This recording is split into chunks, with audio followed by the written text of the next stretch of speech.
In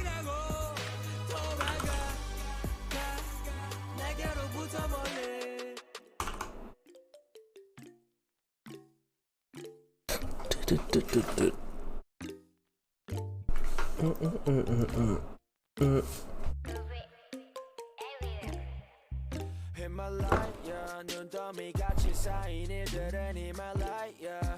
난 얼마나 더 많이 더 일을 해, yeah. 사람들은 잊지 않을까 내 이름 세 글자를 덕분에 우린 하루 두 번의 아침 해를 버늘 다 집어쳐 오늘 밤 we party. Alright, I need a fucking pee. 계획을 바꿀래 갑자기. Bye-bye. Yeah, bottles popping, 내 새로운 노래가 rocking. On the speaker, 사진 찍고 싶어. Yeah, just take a picture. Yeah, yeah, yeah, yeah. Feeling all this liquor, drinking all this liquor. Yeah, yeah, yeah, yeah, yeah, yeah, yeah. 한 방울 방울 방울도 남기지 말고. 오늘 밤을 넌 아끼지 마. 너가 데려온 친구들 전부 세워놓고 음악 볼륨을 키워도 천장을 뚫어버릴 정도로 술잔을 들어 in the air. 음악을 크게 틀어 in the air. Tonight we ain't got limit baby. 내일 내가 살아있을지도 iffy yeah iffy yeah yeah iffy yeah iffy yeah yeah iffy yeah iffy yeah yeah iffy yeah iffy yeah yeah iffy I've text for the night yeah. Meet up extra early get it started yeah. 올 거면 미리 내게 말을 해. I don't recognize your friend's face 소개시켜줘 나랑 놀게 원하면 함께 chillin'. 내 폰은 100% tonight. Yeah, I'm finna represent we higher 음악 오늘 파티에 멋진 옷들로만 몸을 걸친 상태로 오면 돼 Take pics for Instagram looking like I'm dirtin Snap, snap, oh, snap, snap, oh 맘에 든 애들 bang hey. Snap, snap, oh, snap, snap 나머진 태그 안 해도 돼 hey. 잊어봐 내일은 싹 다 뒤로 밀어내 hey. 싹 다 뒤로 밀어내 hey. 싹 다 뒤로 밀어 야 너 나 표적이지 Alrighty.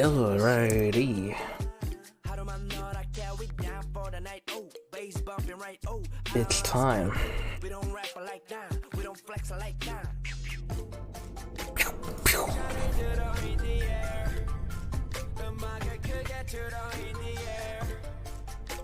Tonight we ain't got limit, baby. 내일 내가 살아있을지도 iffy. Yeah, iffy, yeah, iffy. Alright. Time to end this fucking game, or am I right or am I right? We should have about 3 or 4 bosses left, 2 DLC and 1 final. Or yeah, I think that's correct.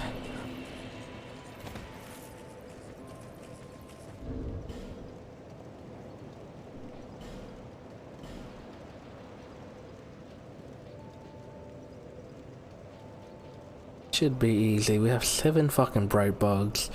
We can honestly just buff ourselves every fight and just ultimately win. But that's a last resort.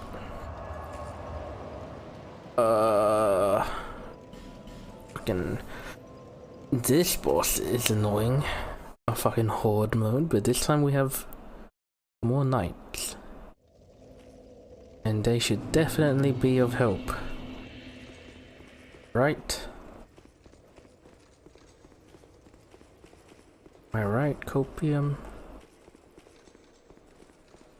Many, but not one of them. The kingdom's beautiful, but it was the knights. 1, 2, 3, 4. Nice.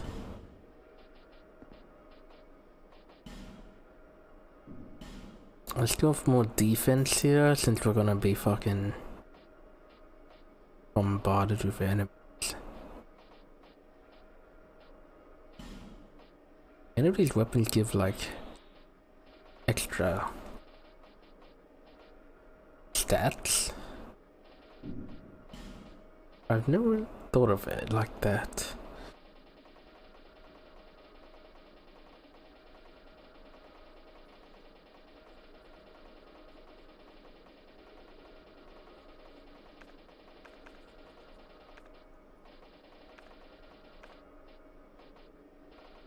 Looks like they don't. They could have special abilities like this. Effect, stamina recovery.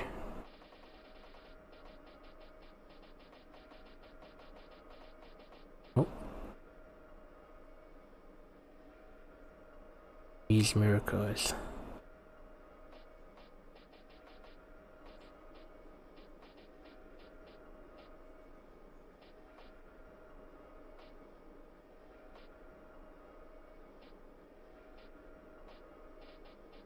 Shield piercing. Attack boost against hollows. Sorcery. Very cool. Havel build. What's wrong with Havel? Havel's great.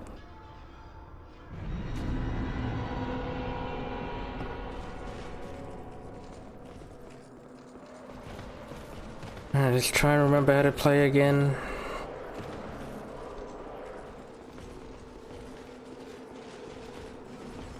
Oh my god, look at my friends. Oh my god, what? They did like 0 damage.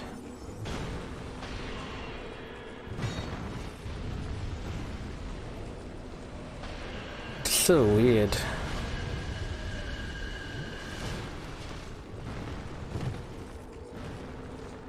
Bob.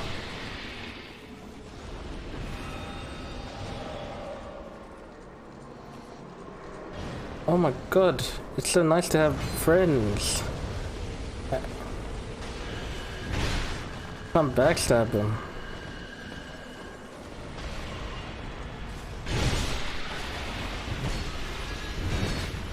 Why me?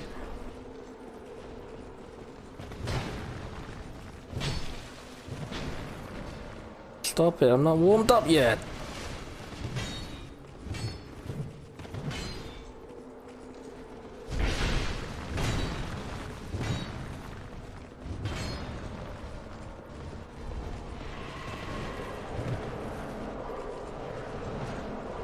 God.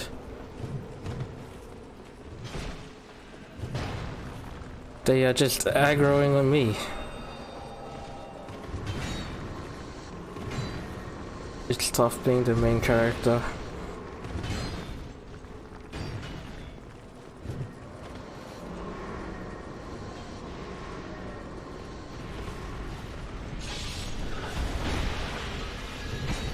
Oh my god.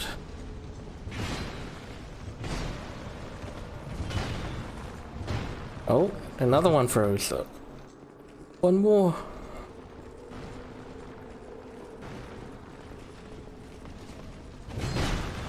Please. Leave me alone.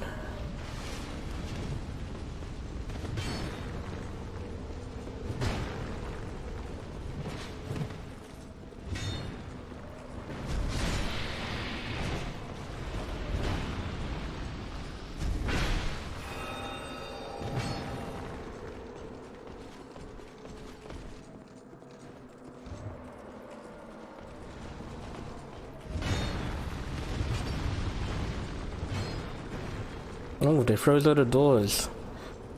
That's good.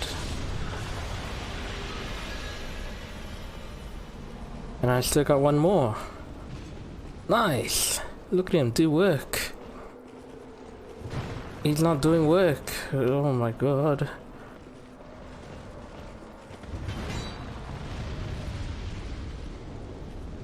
He's just chilling with them. Motherfucker, can you hit someone? Okay, there we go.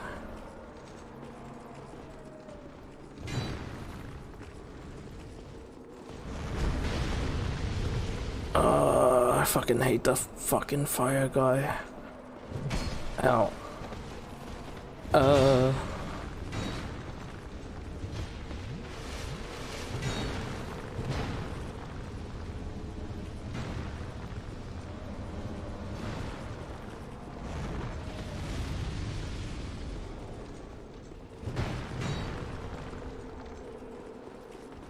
My teammate's nearly dead. He's fucking half HP. What is this fucking shit? Oh. Alright, I gotta get rid of the pyro guy though. Nice.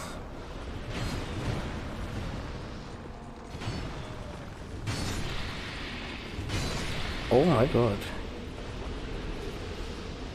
He's insane.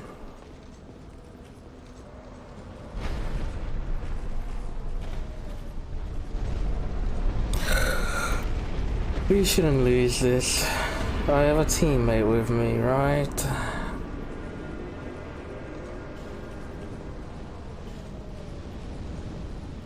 You're gonna help me, right? It's a 2v1. We win. It's 2v1, right?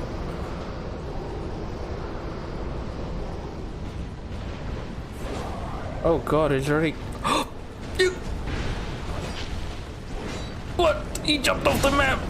He jumped off the map!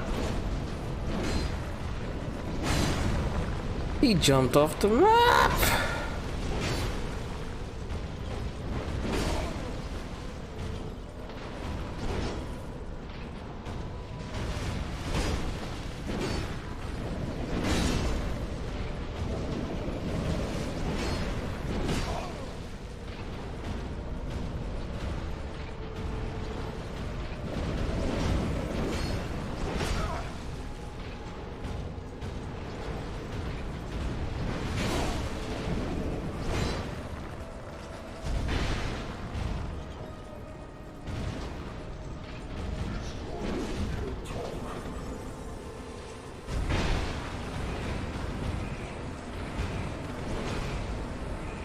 Your range doesn't matter if I sit next to you, buddy. That's a force attack if I ever saw one.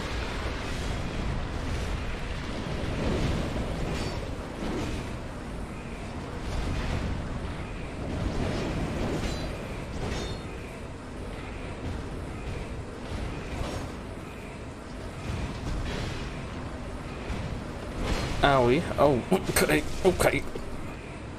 Okay.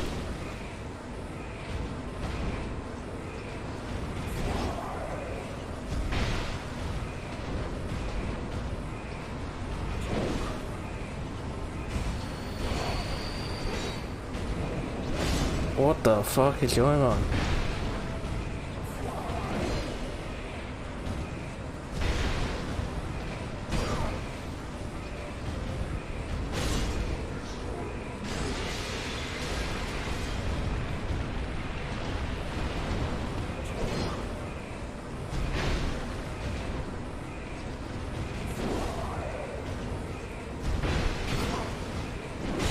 I really wish I had a teammate.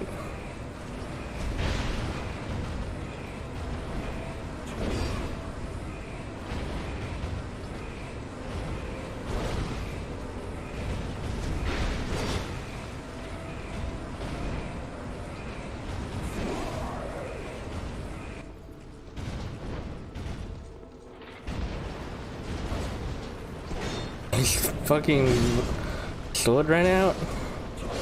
Oh. Okay.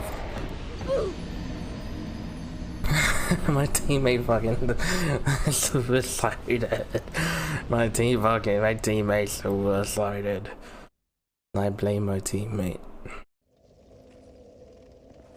Alright, I'll learn his moves. This guy should be easy.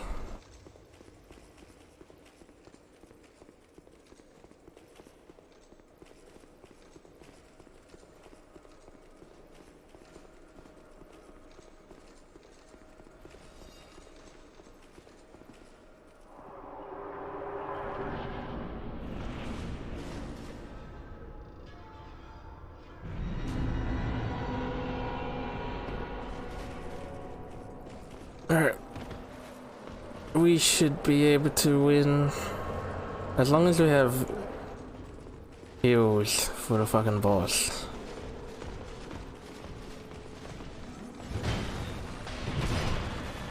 Yeah, let's just fucking hard rush the main character.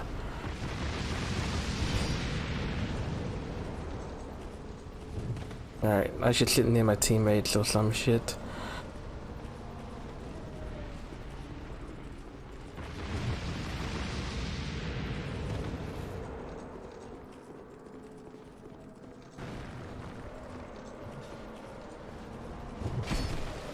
Okay.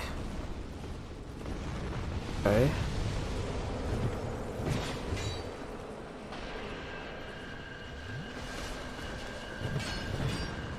They just hate me. I don't know why. Whoever designed this fight, you're the fucking worst. Or why does AI just focus the fucking player and sometimes they actually 1v1? Curious, I have 3 aggroed on me right now. What are my teammates doing?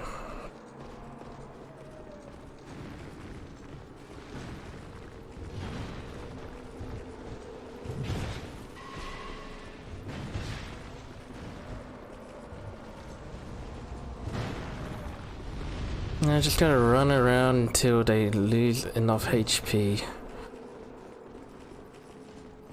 This is fun. I don't see any other way anyone can play this and be like, oh, this is fun. I'm running in circles, kiting.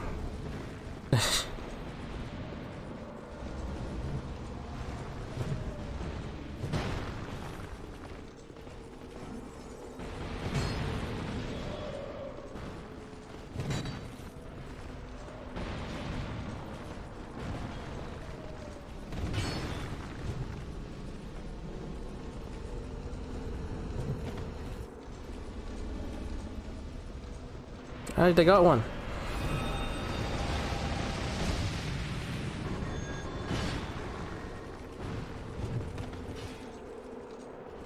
We're doing work.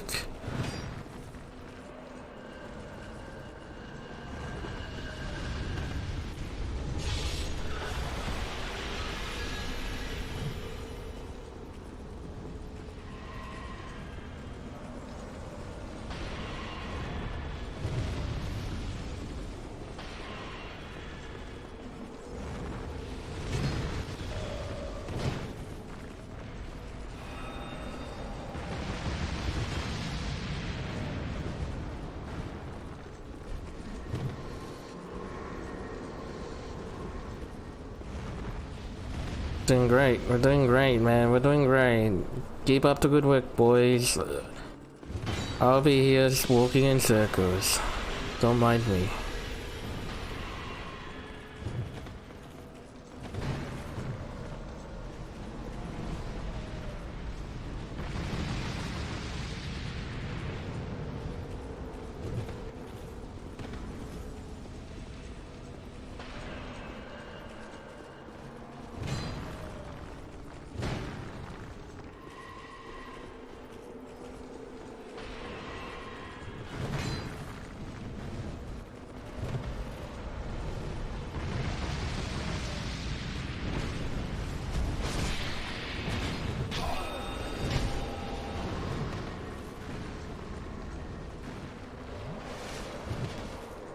My teammate is nearly dead.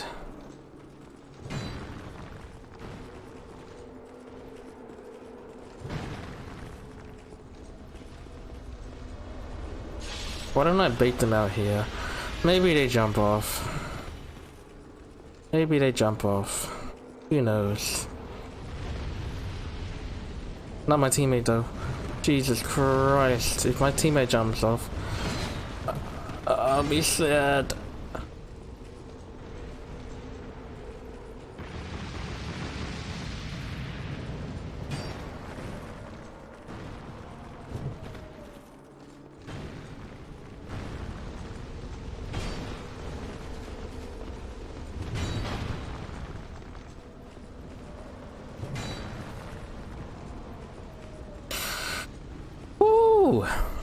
Nice boss design.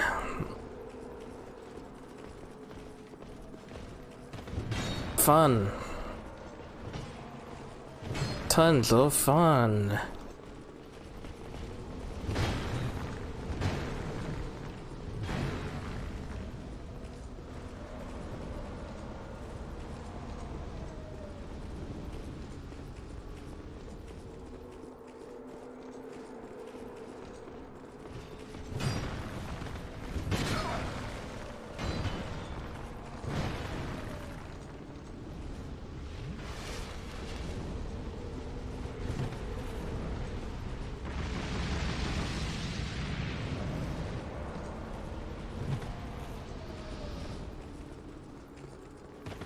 wonder if I can heal my teammate. Though I don't know any magic, but like it'd be cool. Just buff him.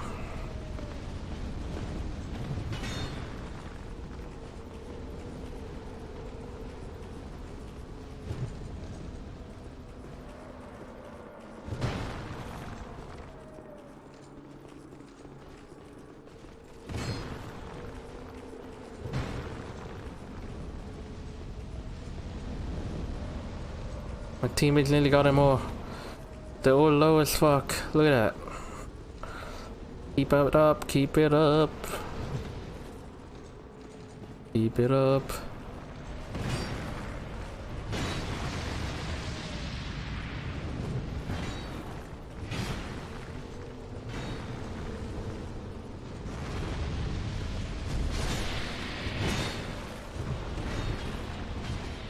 Nice, well played. Teamwork makes the dream work, baby. Ow.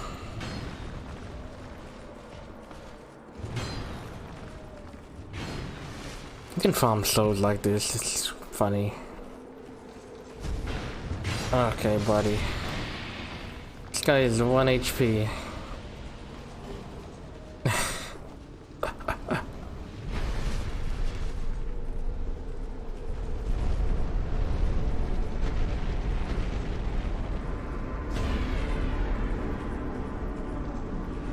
No, do not go. Stay with me. Stay with me. Stay with me. Stay close to me.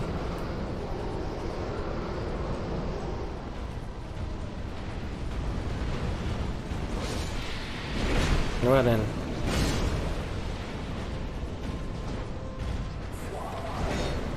He's already gone.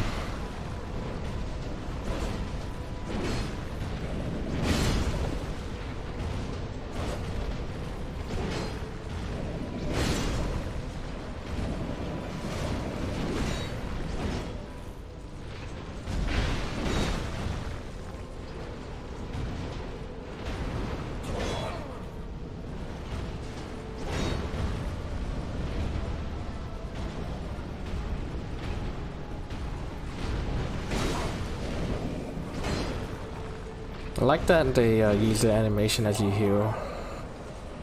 It's like punishing. It's like they're punishing me.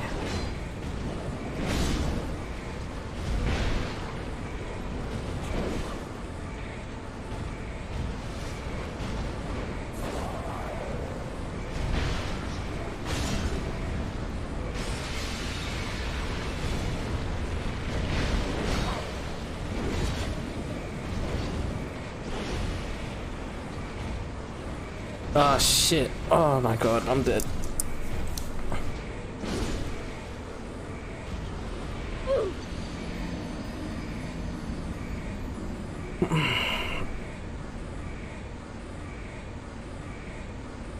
That's okay, I'm slowly learning his moveset.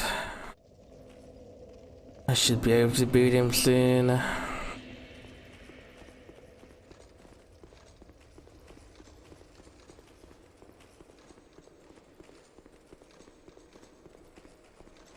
Guy is nothing to me. Let's put that... this one. Pine? Gold pine? Lightning? We love lightning.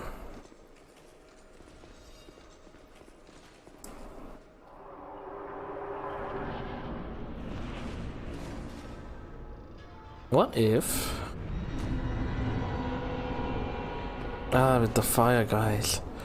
But what if I just grab a shield and just hold the shield in the corner? What can the people do?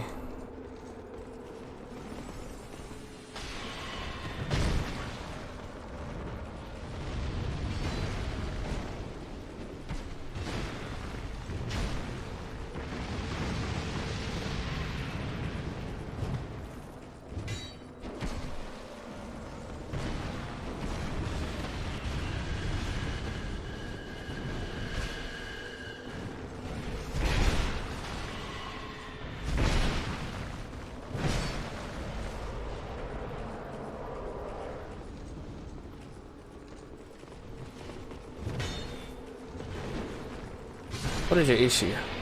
Why me?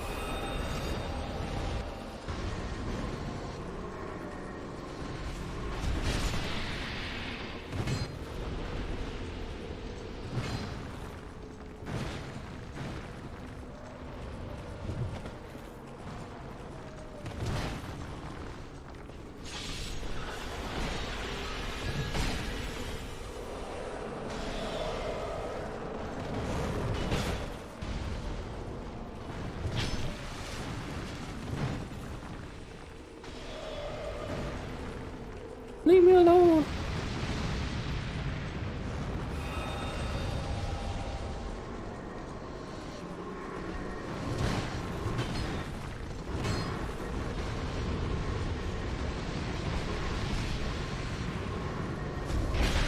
Teamwork makes the dream work.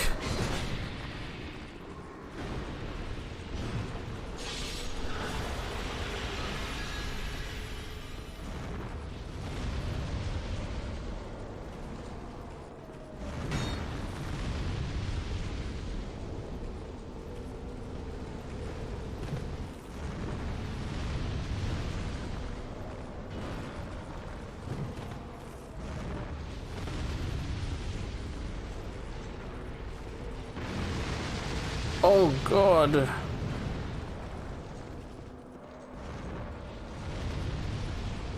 Yo, I'm surrounded.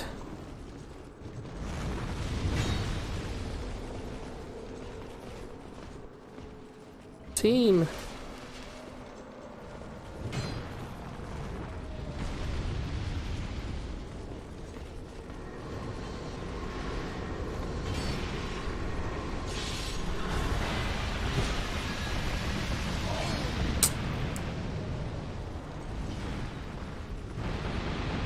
Oh my God, my teammate is already dead. Look at the damage they just did to him. Of course I miss.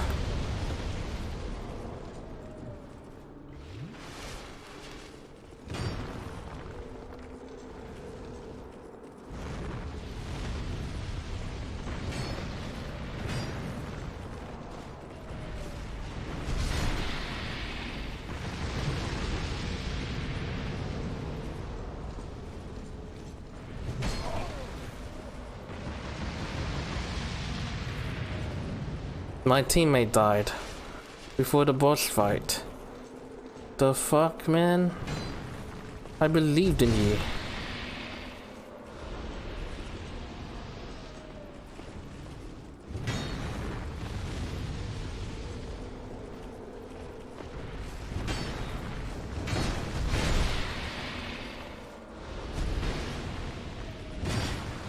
Fuck this, more range. Oh my God, you're such a prick. Nice, starting with 5 heals. Let's fucking go. Woo!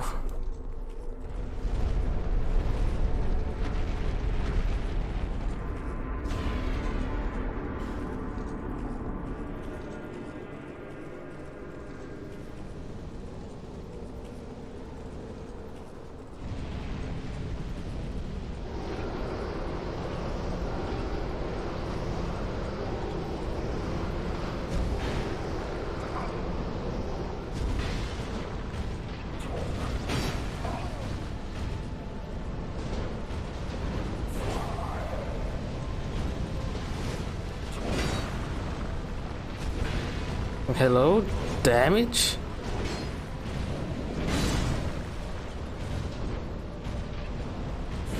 I don't like sitting near the edge. You can sit near the edge. Oh, fuck.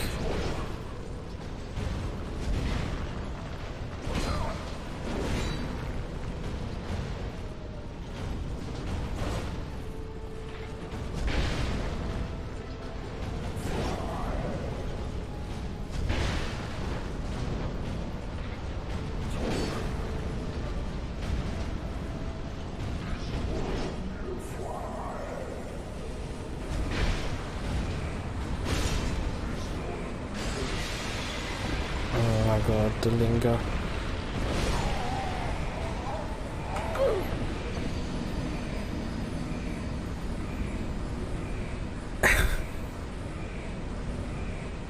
The linger is the most retarded thing ever. It's not damage on impact, it's damage as the spell is up or the attack is up. It doesn't matter at which frame. Stupid.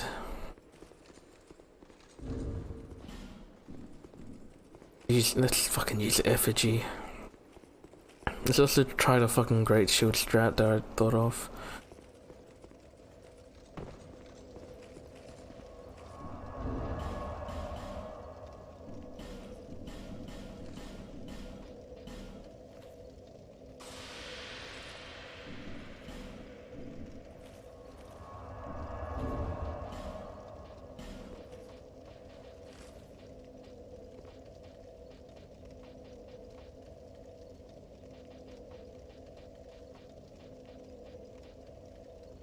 $100 physical, 80 fire. It's not bad.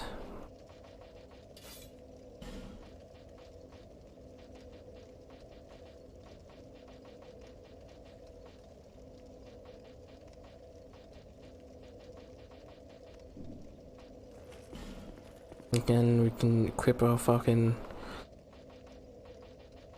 our club, our dark club.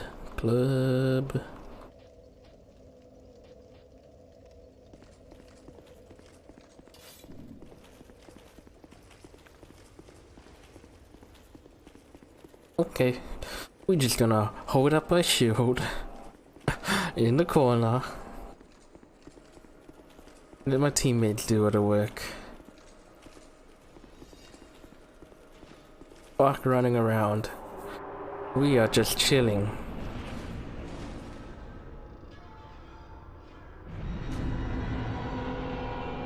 I need to grab my souls though.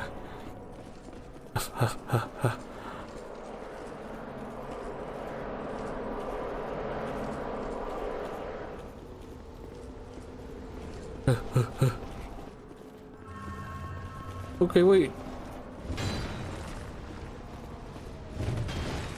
Chill.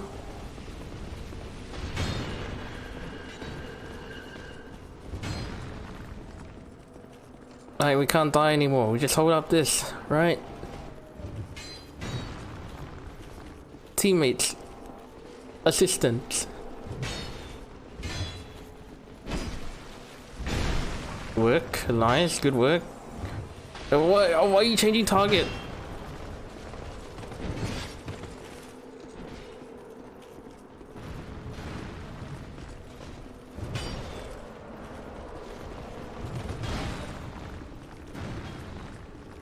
Alright, here we go.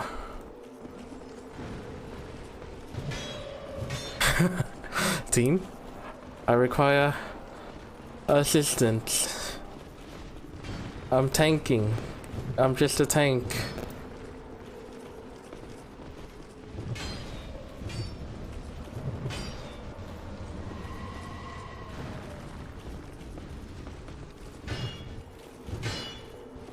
Bonk. Yo, shields are insane. Why don't people use shields more often?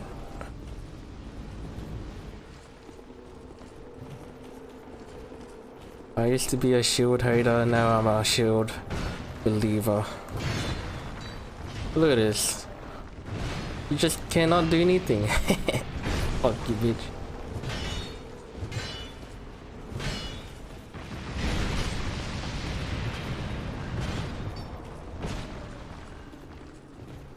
Team!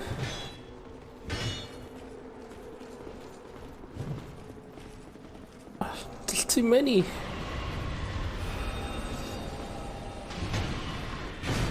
Oh, big! Double kill.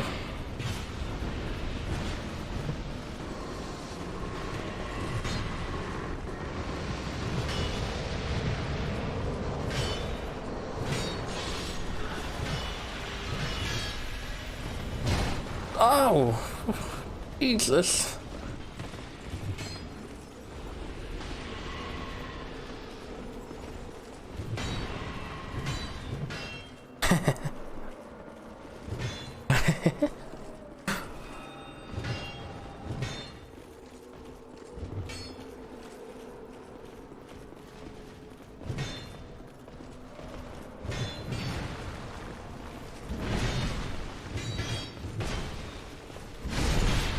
Big bonk.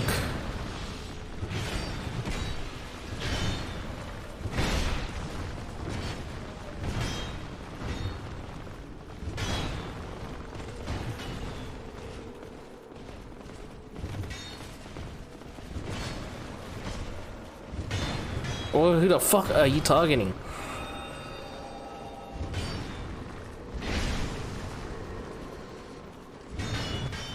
Ah! Help!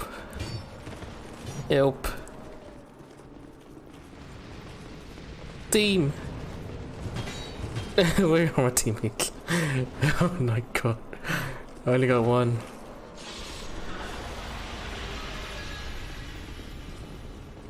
He's nearly dead.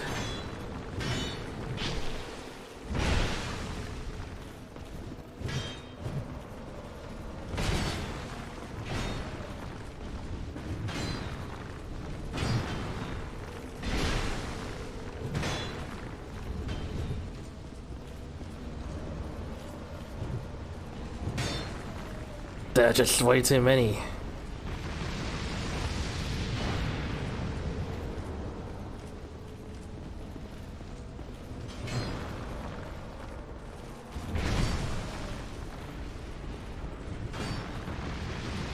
Don't reach. Ow. You reached though.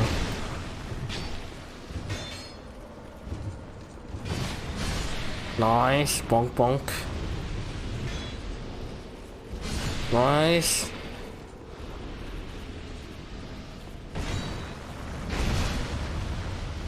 Oh no, don't die, my friend. Only one left. Get him! What?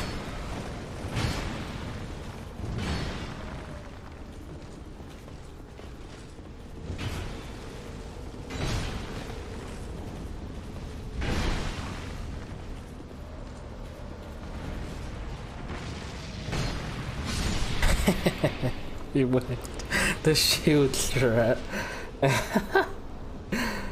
Oh my god. Let's go. We got this. Oh, my fucking club is dying. New club.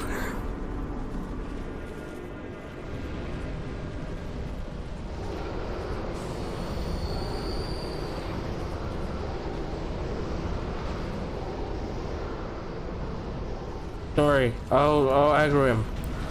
It's like the boss fucking ignores me. And the enemies... Holy shit, you did 0 damage to me.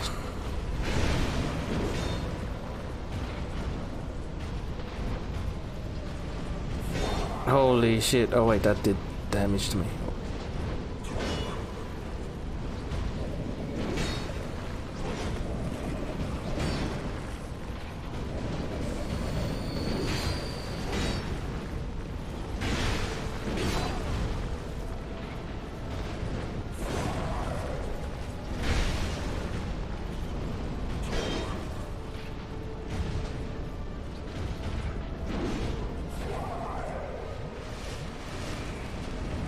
Alright, let's go.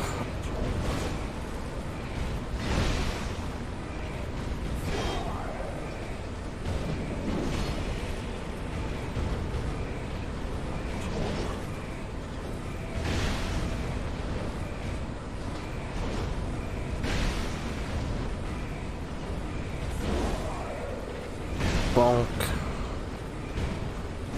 Oh, I sprinted instead of rode.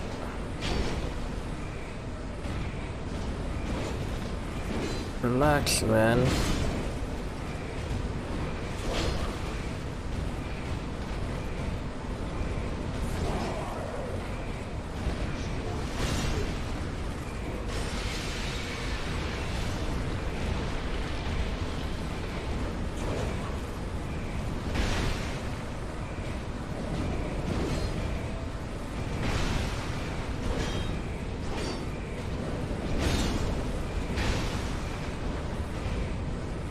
Alright, Mr. Acrobat. Okay, I'm bad. I'm bad.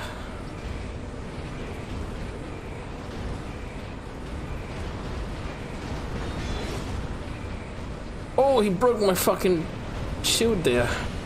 My stamina.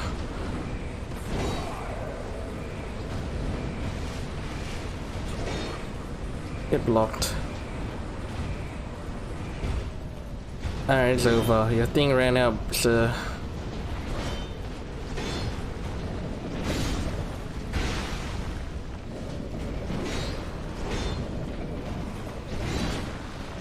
Oh.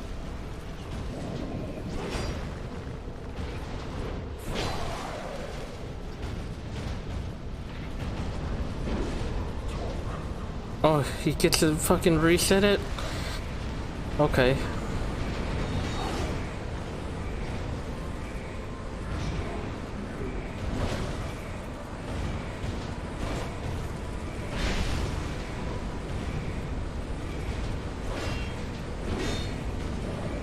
Any cares? Any cares? No fucks given?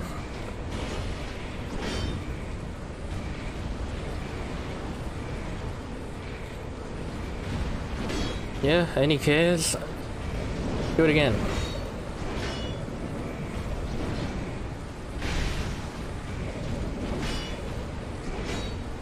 Think I care? You think I fucking care, buddy? Holy shit. Great shield is broken. Bonk.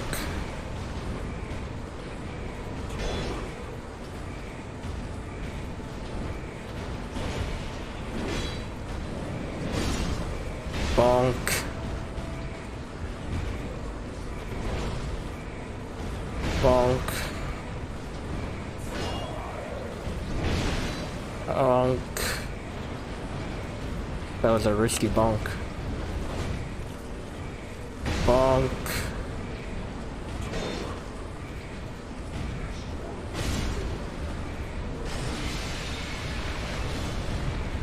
Any cares, bro? Like, oh my god. Oh. Oh. Oh. Oh. My god. Oh. Oh. Oh. Oh. Oh. Oh. Oh. Oh. Oh shit.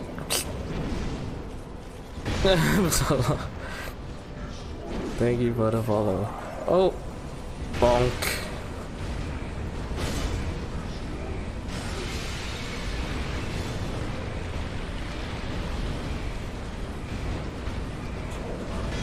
Oh god. My health. Oh shit. Oh. Oh. Stop.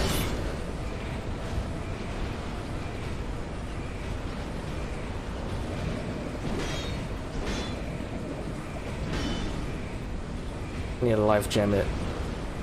Oh shit. Relax, man. This boss is a nightmare for me. It is a nightmare. For him.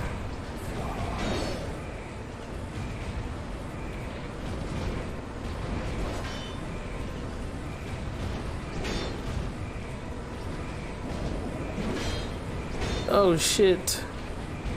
Sir, please. No more. I beg ye.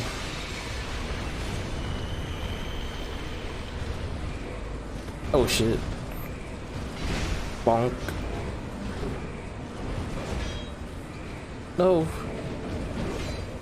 Please. Bonk. Bonk. Alright. Fuck that boss.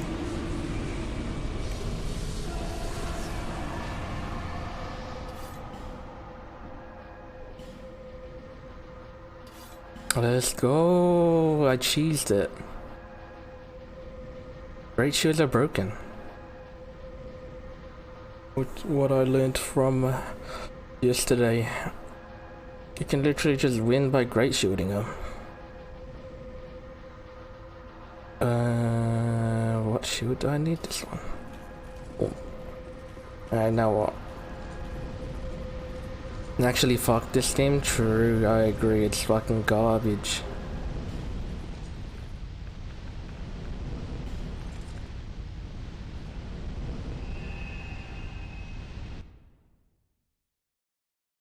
It's a fucking disgrace compared to like Dark Souls 1 or 3.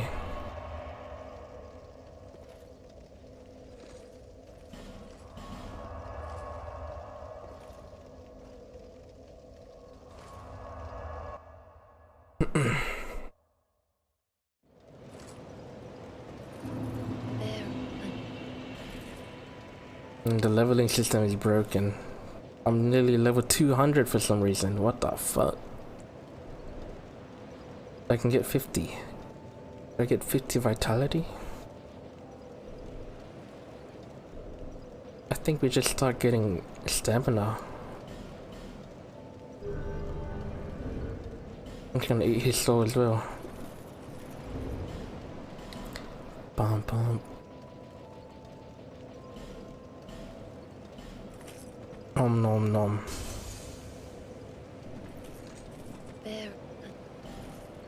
Alright, there's one more boss I'm pretty sure, because there's an area I haven't explored yet.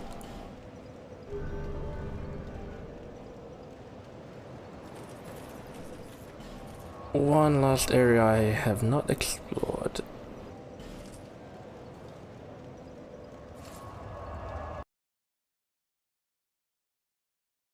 Considering the last 2 DLCs had 3 bosses each, this one should have 3 as well.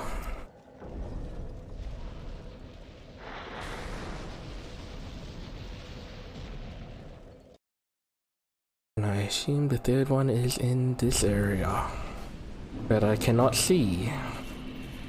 Let me out of here. Can't take this. Visions of Tears. Oh. Follow the spirit.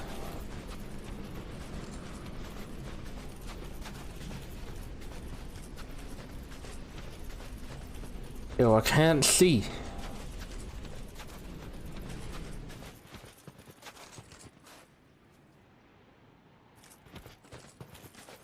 Okay.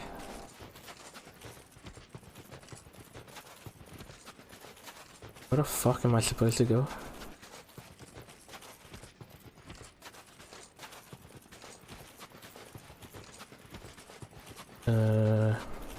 Game. I'm blind. What the fuck are you?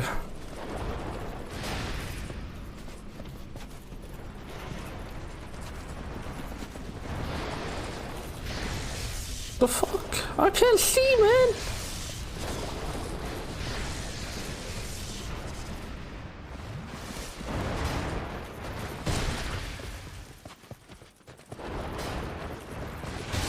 Oh my god, how does that hit still? Get the fuck off me.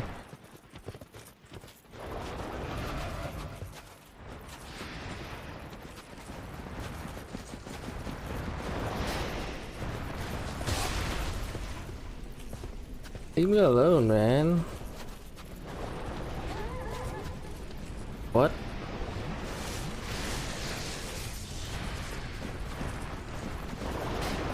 They really fucking designed an area and said, oh, fuck it, let's just put it in a fucking snowstorm and let the players fucking figure it out.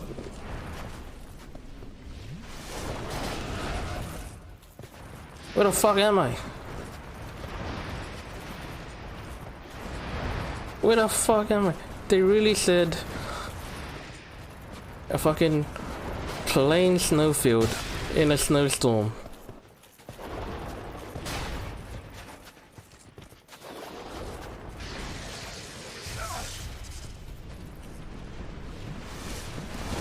Fucking what? Let me just fucking kill this guy.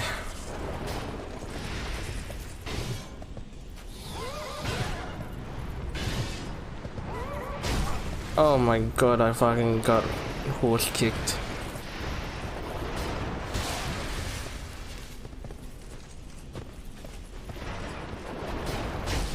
Oh.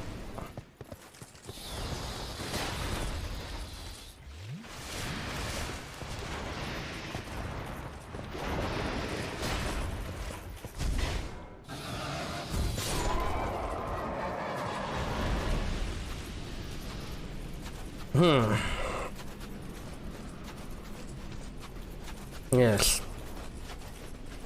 Who the fuck designed this area?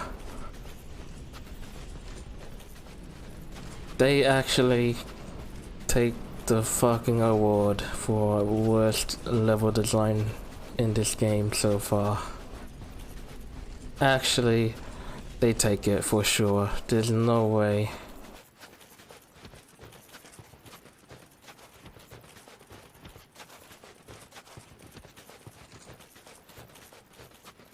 Matter heals. Oh, I'm seeing dead bodies. I must be going the right way. Oh, I'm blind again. Nice. I cannot believe... What the fuck are you? That's my shadow. Bruh.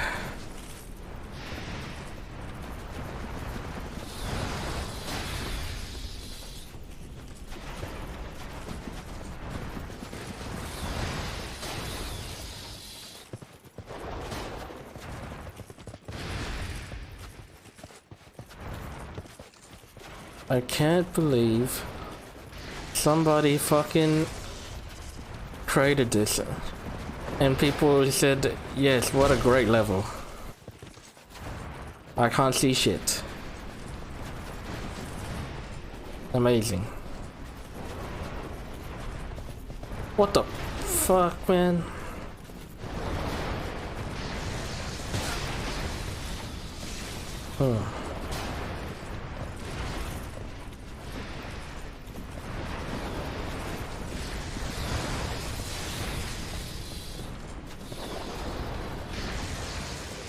Oh, civilization.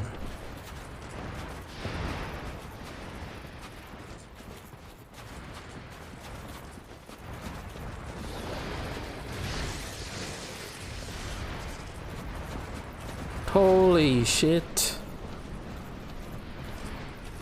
And I'm blind. Where the fuck am I? No. Dude, there's no fucking way. And some fucking person agreed to this design. What?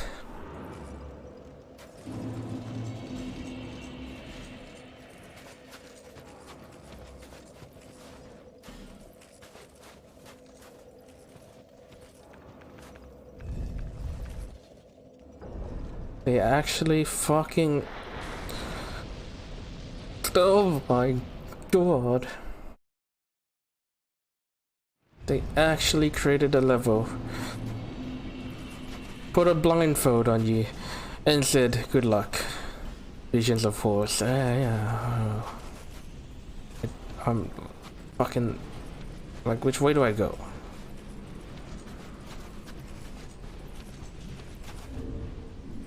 Holy fuck, there's no way. There's no way.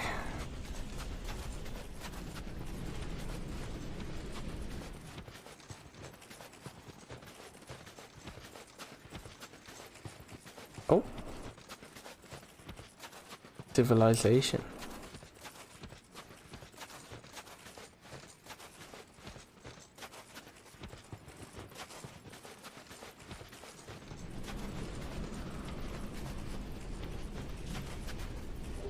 Oh, create an item.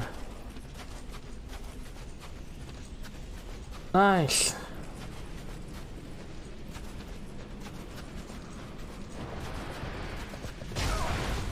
Okay, buddy, can you, like, honestly go fuck yourself?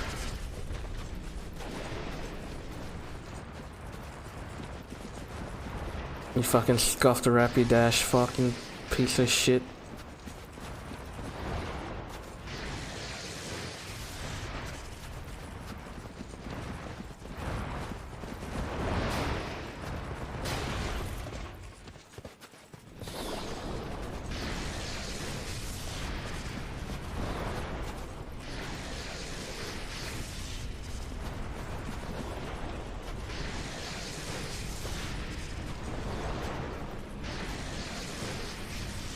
getting spooked by my own shadow.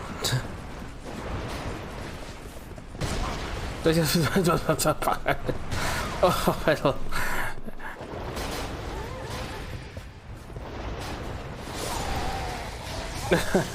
Fucking give me a map. Dark Souls 2. Frigid Outskirts.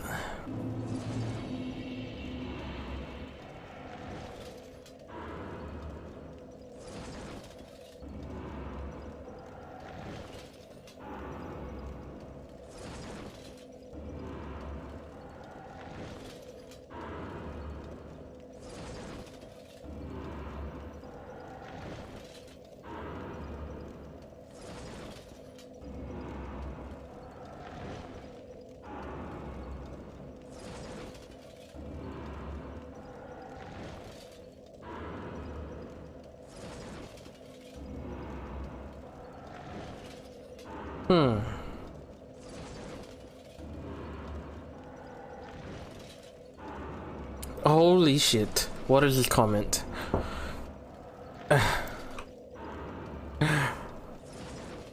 It might be a hard pill to swallow to all of you complaining about this area. Downvote me, I don't give a fuck. But you're all pathetic. This is a co-op area. Co-op. If you go here solo and then whine that it's too hard, only one to blame is you. Iron Passage and Cave of the Dead are also like this, but you can sprint through them. Here, you're supposed to summon help. And game offers you 3 strong NPCs. Wait till storm calms, zero in the nearest rune and run straight there, fighting occasional enemy and reindeer. Misspelled reindeer, but okay. With companions and properly leveled character, it isn't hard at all. I can say that in 3 playthroughs I didn't die here once. And I'm not that good.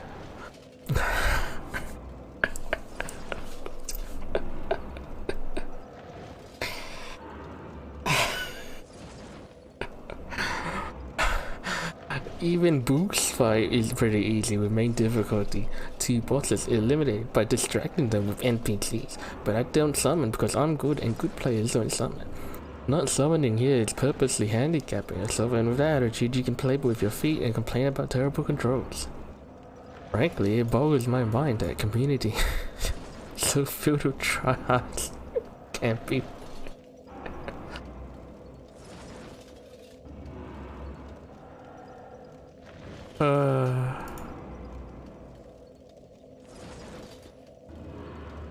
What a fucking idiot. The point that it's fucking stupid. It's literally blindfolding the player.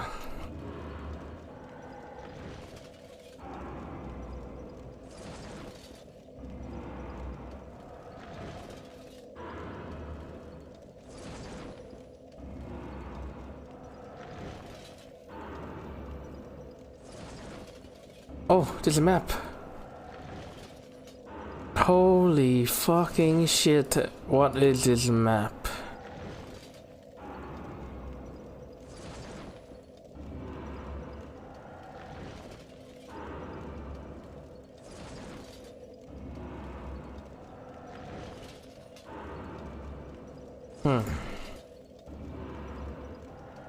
Head southwest from where the camera is initially angled to arrive at a summoning circuit.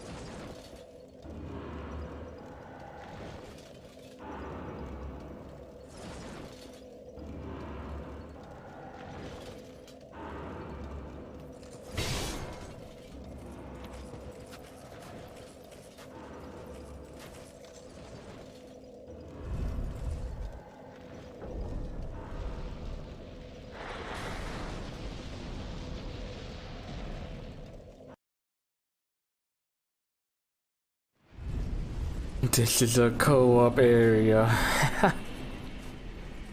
This is a co-op area. Stop complaining. The point is, it's fucking shit design.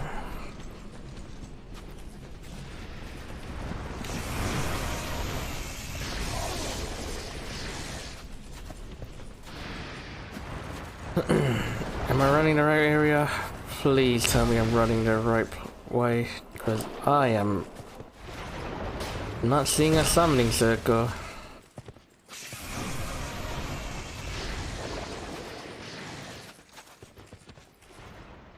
Oh.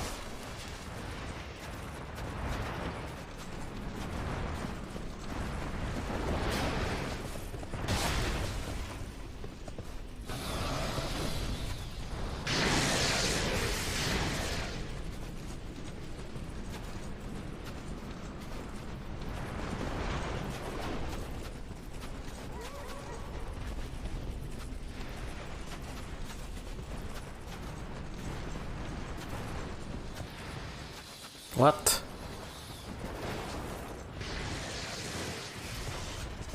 Alright, let's keep going. Owie, owie, owie.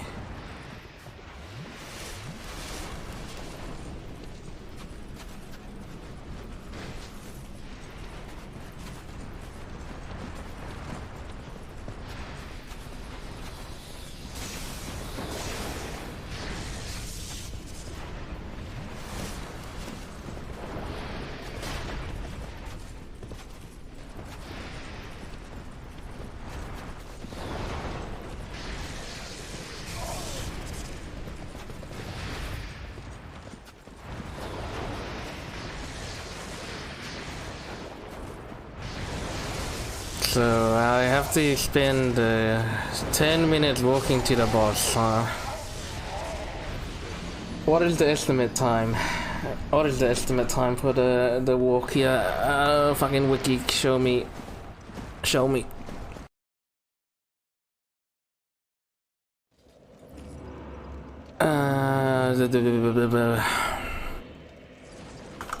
Dark Souls 2, Frigid Outskirts.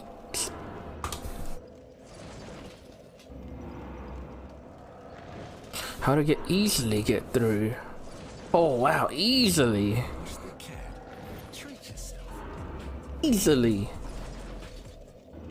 Whichever way you roll, zone bowling is your ultimate holiday destination.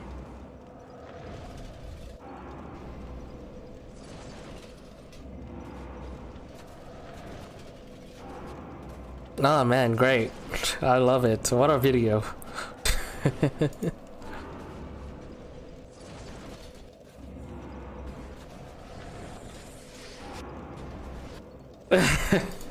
just run. Just run through it. Oh, Megalo.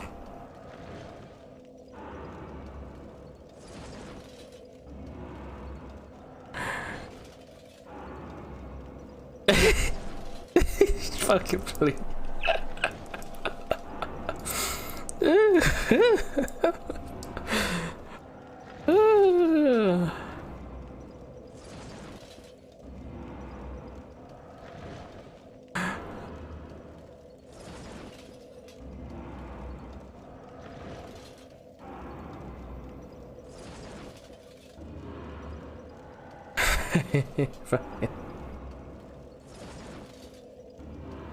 Oh god, man, how does anyone design a fucking level like this?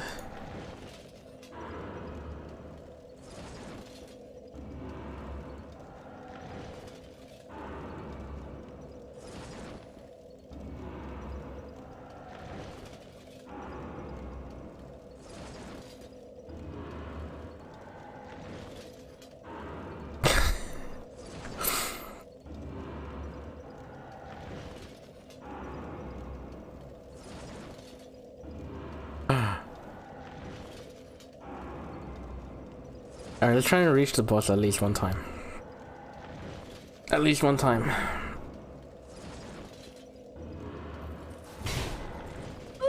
I don't know how many times I died, but whatever.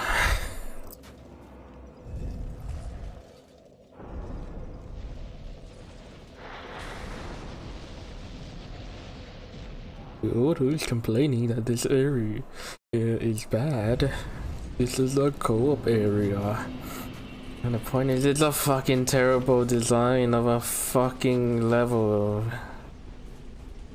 Jesus Christ. Who the fuck are you fighting, sir? Are we playing the same game? Alright. Just run.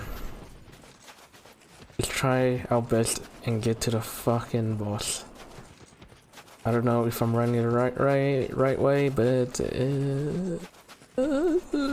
whatever.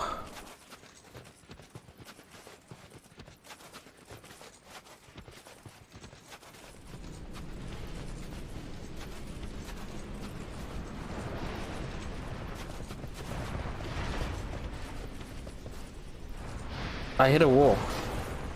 I couldn't even tell I hit a wall.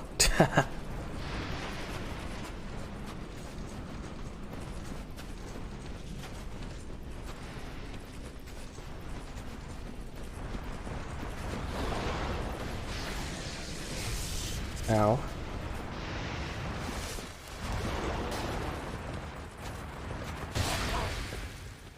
Alright, let's watch that video again. Let's see what direction he goes and then just follow suit.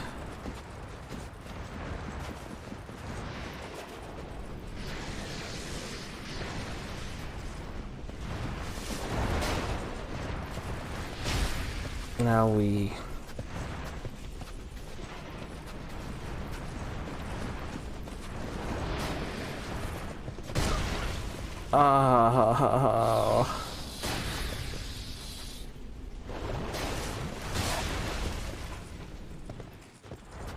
oh my god, finally.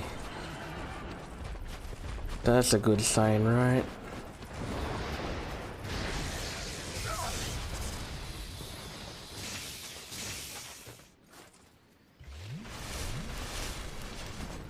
Jesus Christ.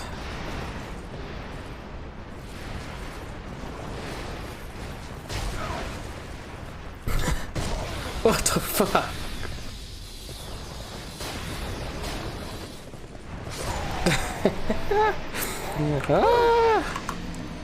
Alright, well, which direction did he take?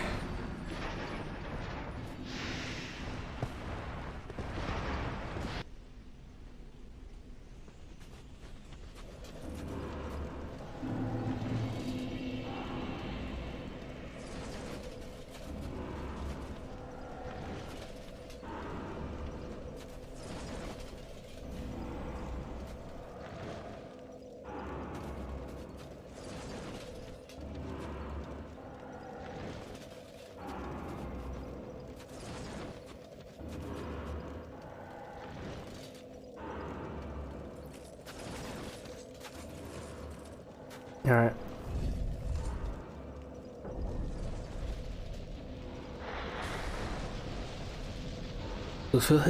Hey boss, I made a level. It's a snowfield and the player is hit constantly by a fucking snowstorm. What a brilliant idea.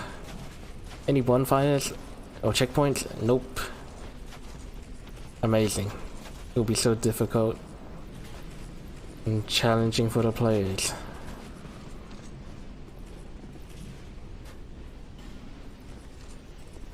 So, I'm already lost. Ah, there.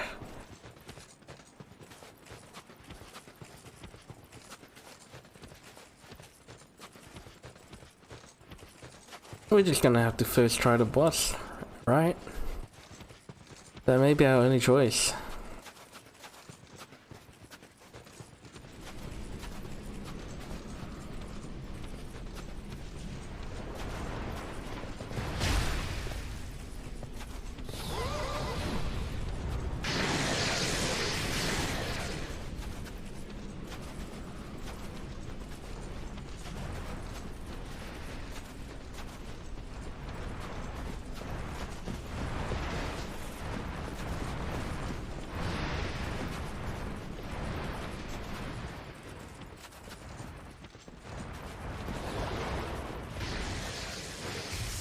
Ow, man.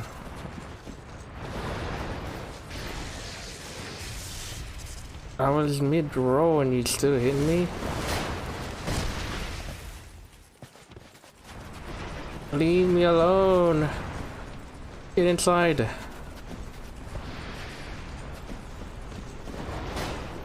It goes inside.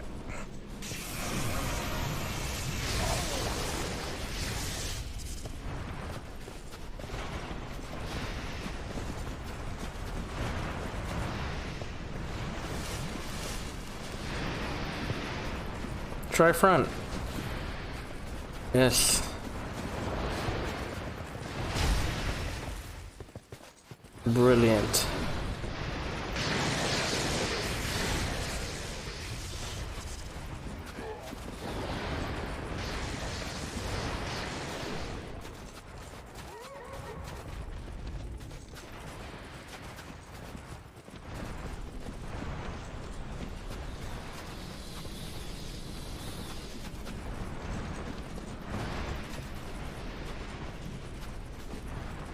This is great.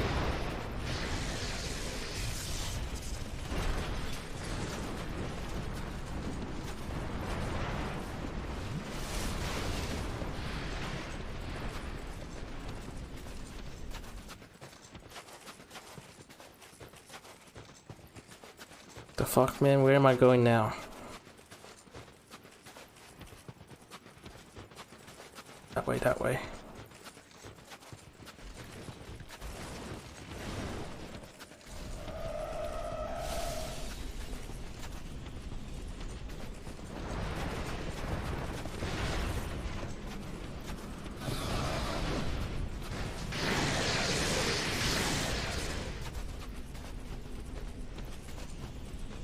That's the edge of the fucking map or some shit? Where am I?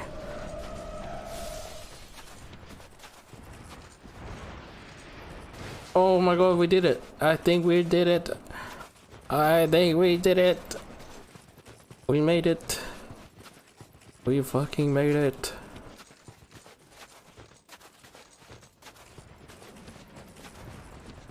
Oh, it's not that bad.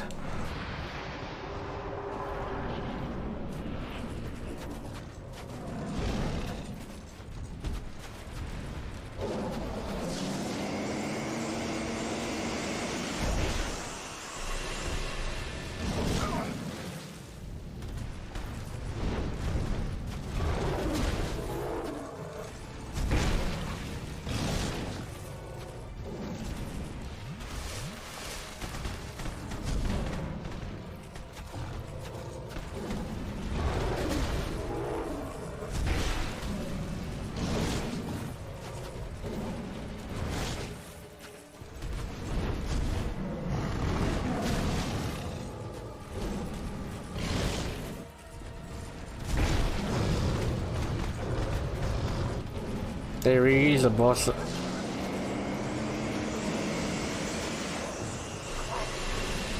Owie.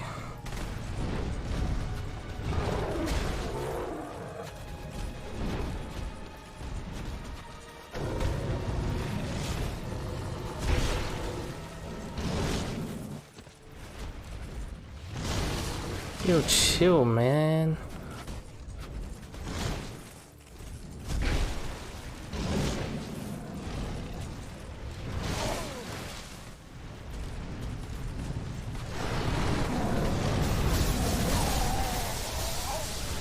Alright.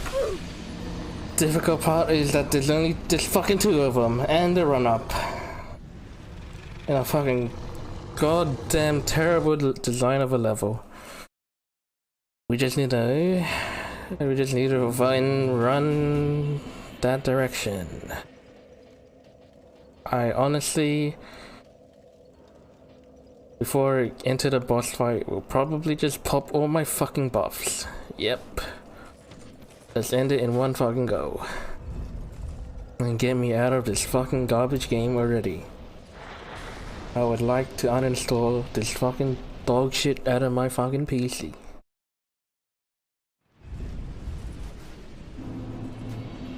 Alright, he runs this right.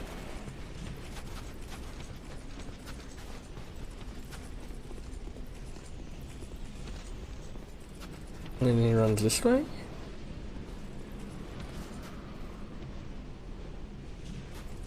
Just need to double check. think the storm goes away that way.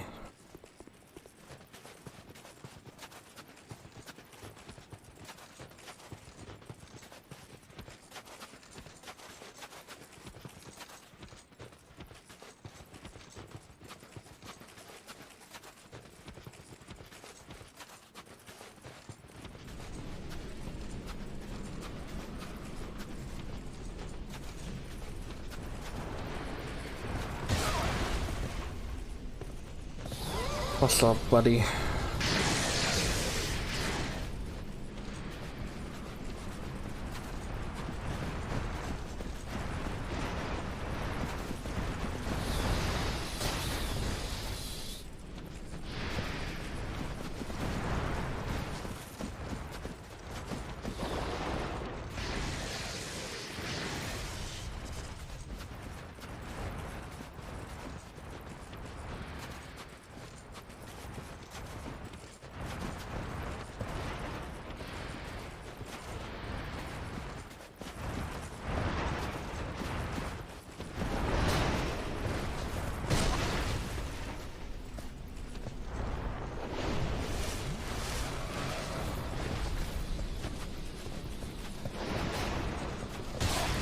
This is the go great.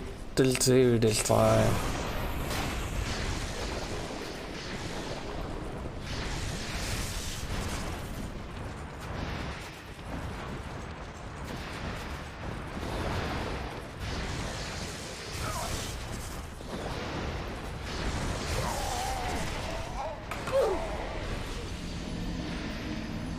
Nice. Alright, I am slowly learning the route.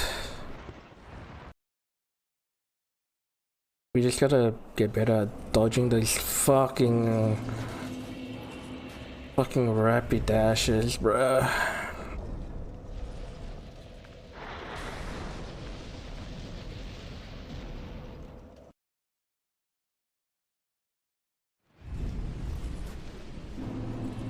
Oh my god, that comment. I cannot. I'm gonna read it again after I beat the boss. This is a cool area. So, from here? I believe, or not here? Trying to remember the direction. Okay, between these two. The T standing between that. Nice, nice, nice. Alright, alright.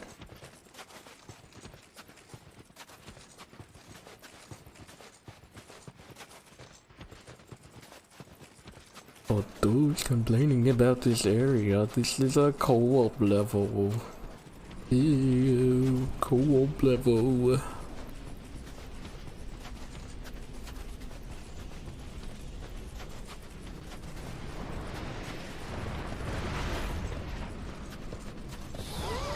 The point is the level is a dog shit design. This is a co-op level. Who gives a fuck if it's a co-op level?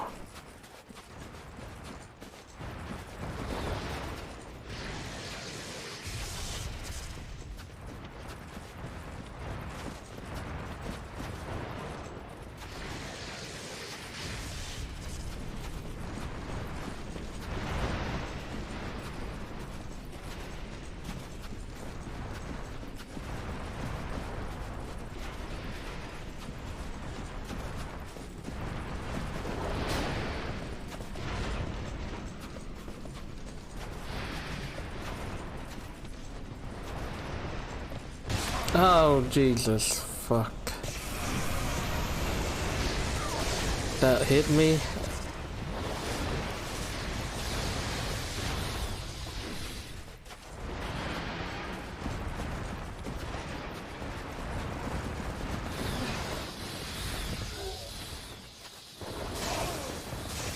Oh my god, what was that double shot?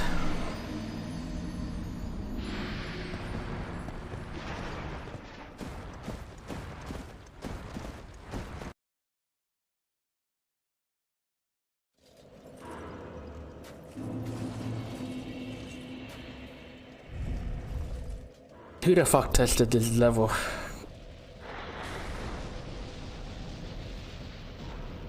How brain dead do you have to be to test this level and go, yep, that's perfect.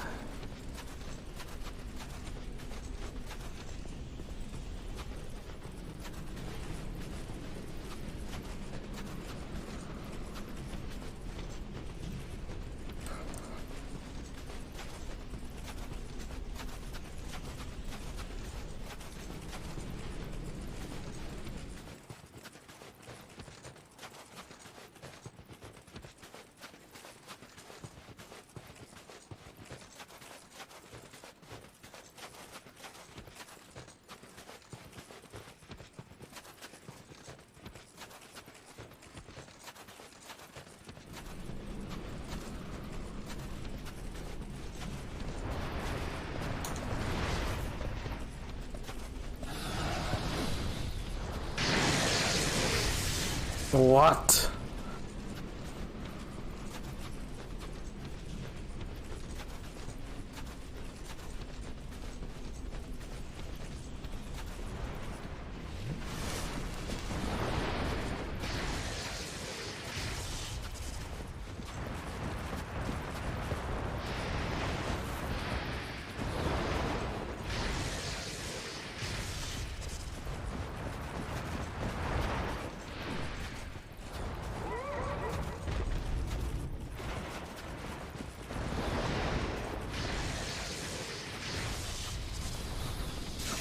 What is that?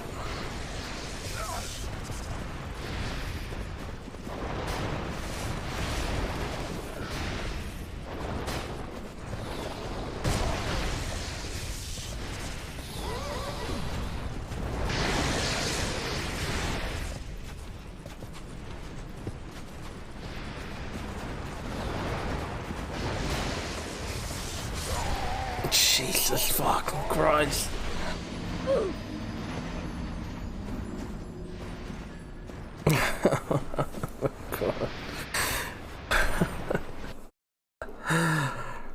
What a fucking joke.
Come on, we reached the boss fight once, we can do it again.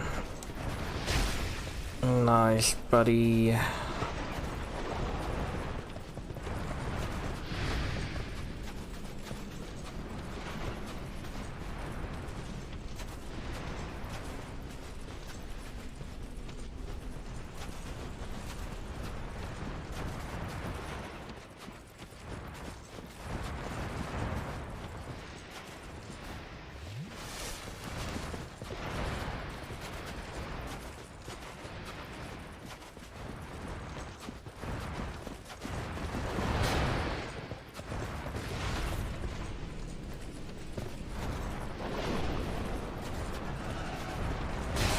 Jesus.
The fucking charge is like...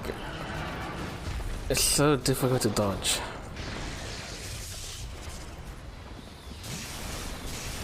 Nice.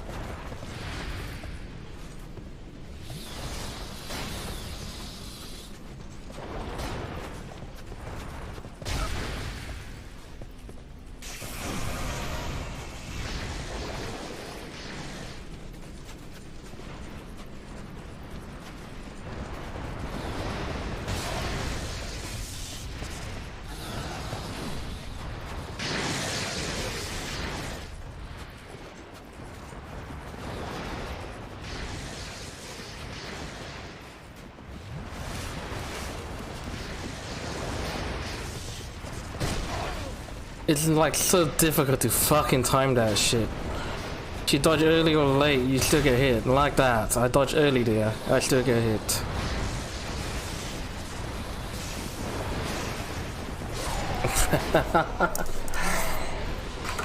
They seem to have also created the most fucking annoying enemy with this fucking area.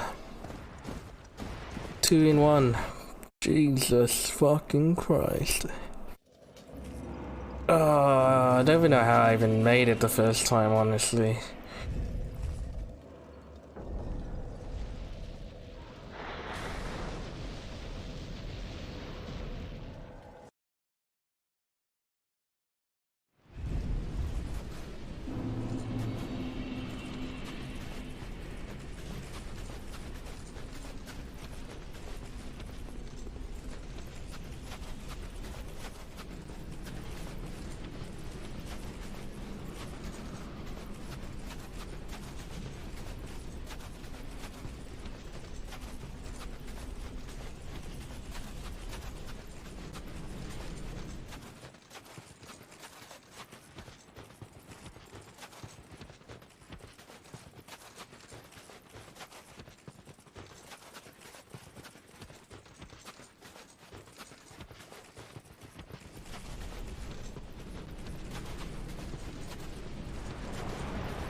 Nice.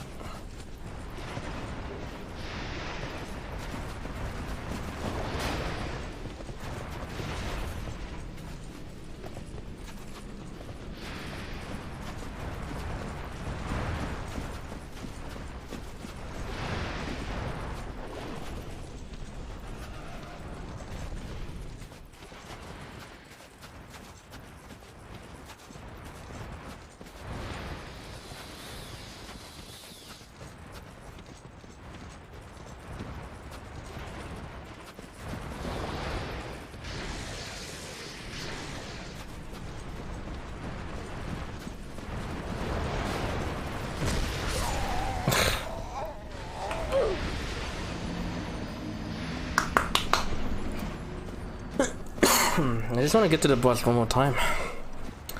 Just one more time. Please, and then I'm not gonna bother anymore. What a fucking joke of a design of a level. Like...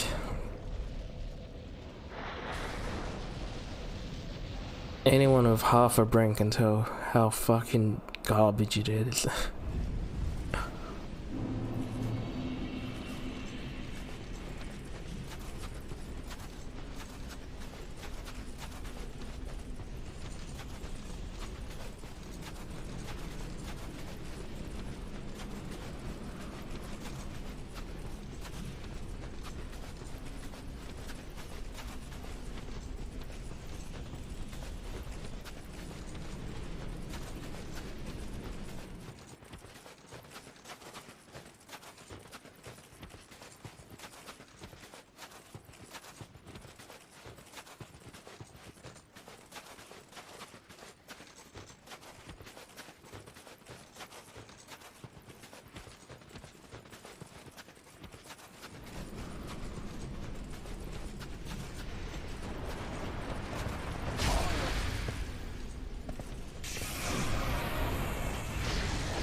Oh my god.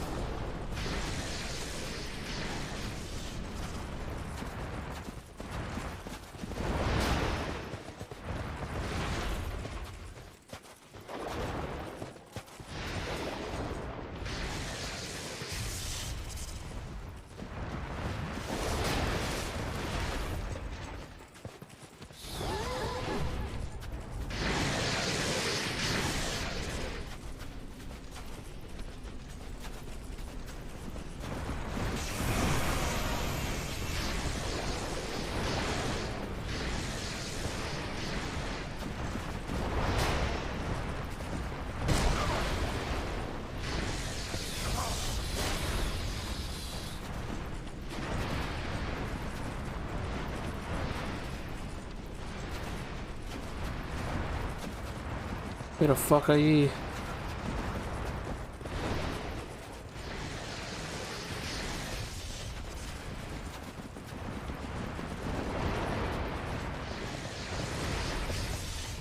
I'm right there too. Oh man.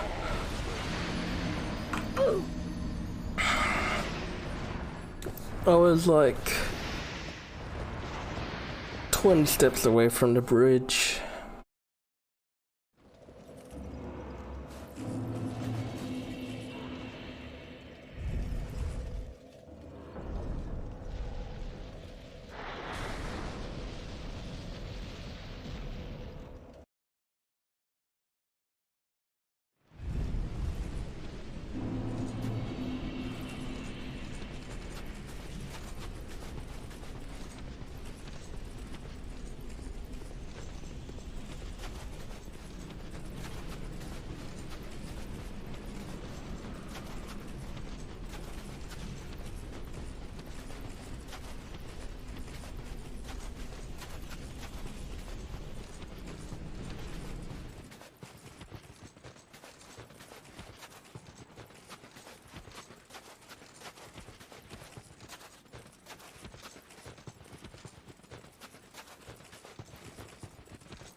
Fuck off, bro. The fucking two lightning shots are so fucking annoying. Holy fucking shit. Who the fuck designed this god awful level? They should honestly fucking consider killing themselves, alright? Killing themselves. And when they reach hell, fucking be forced to play this level non-stop.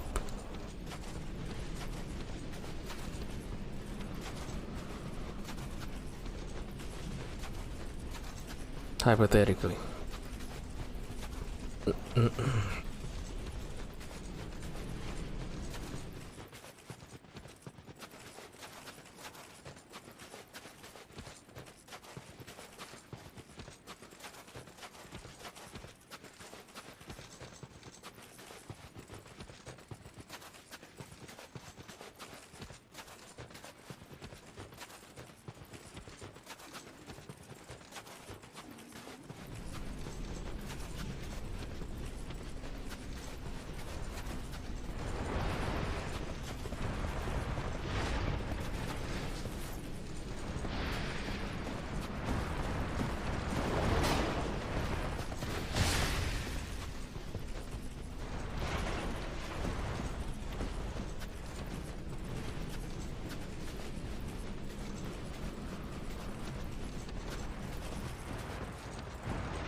I should have buffed or full buffed when I fucking got there the first time.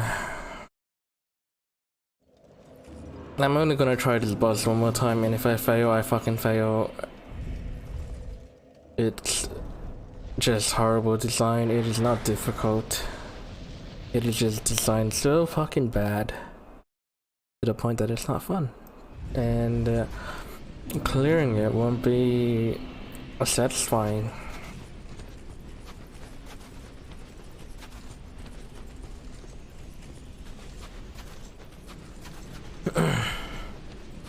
You wanna make a game hard, you gotta make it satisfying when the player beats it.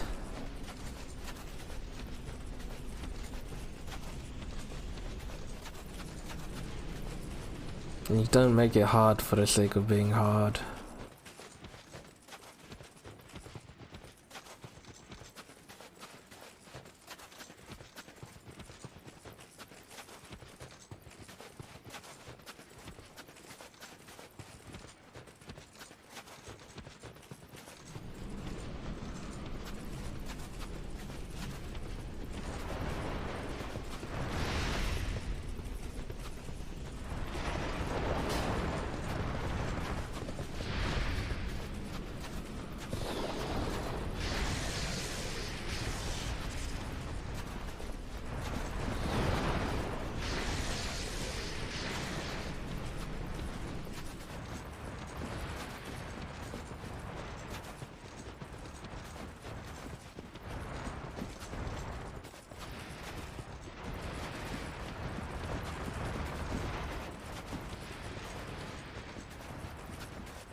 The fucking barrows.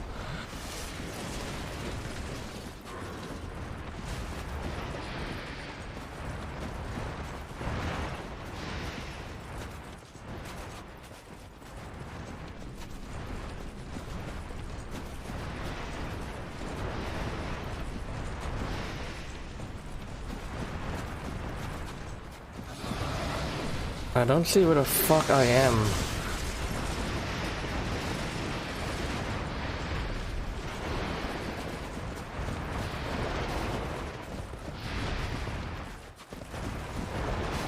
They really chased me to the end of the world.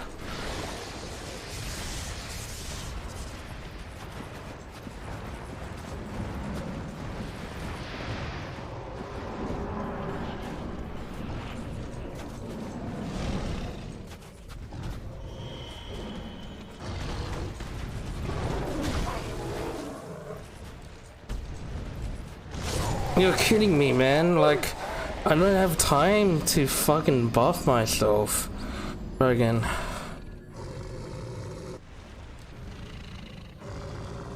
I need to get rid of the fucking horses.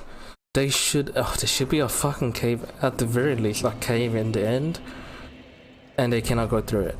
Cause that is so fucking bullshit that they can chase you all the way to the boss room. As if it wasn't fucking dog shit already.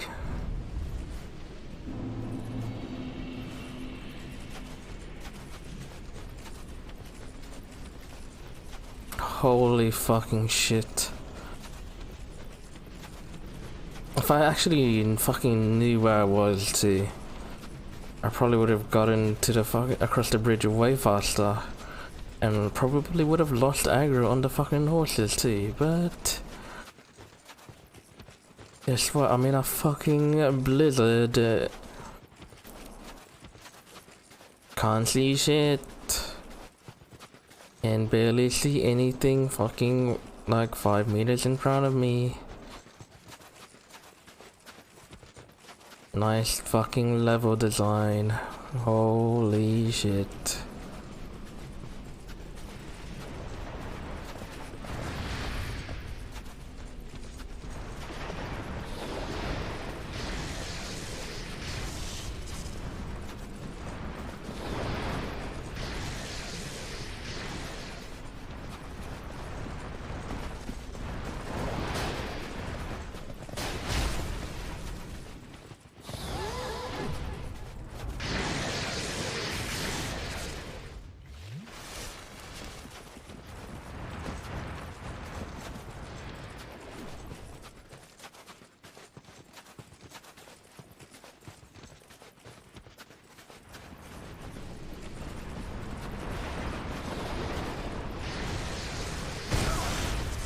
Nice, I got double hit.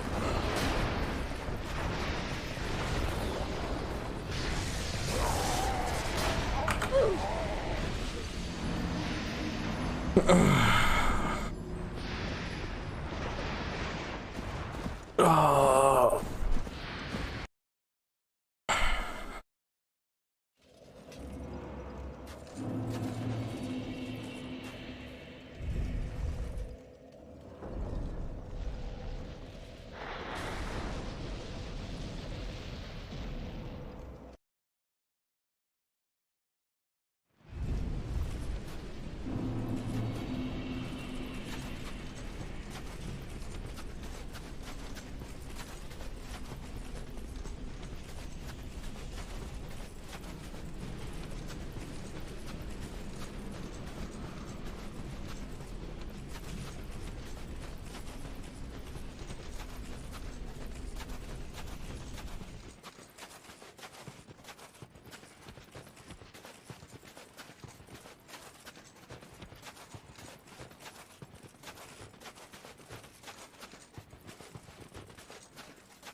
What?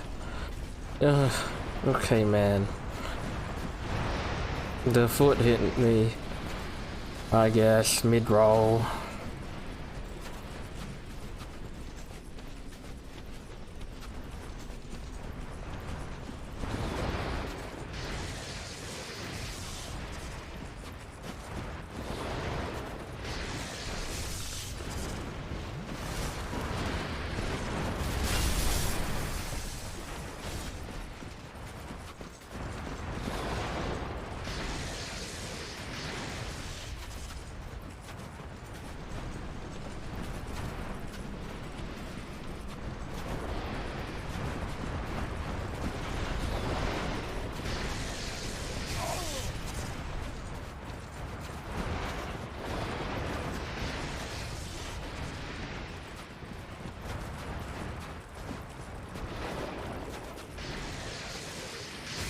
I cannot dodge.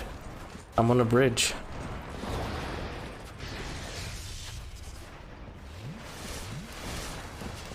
Oh, you found me. Alright, let's see how quick we can buff ourselves. Never mind. I should probably equip it all in my equipment menu. Fucking guy did a 360 on me.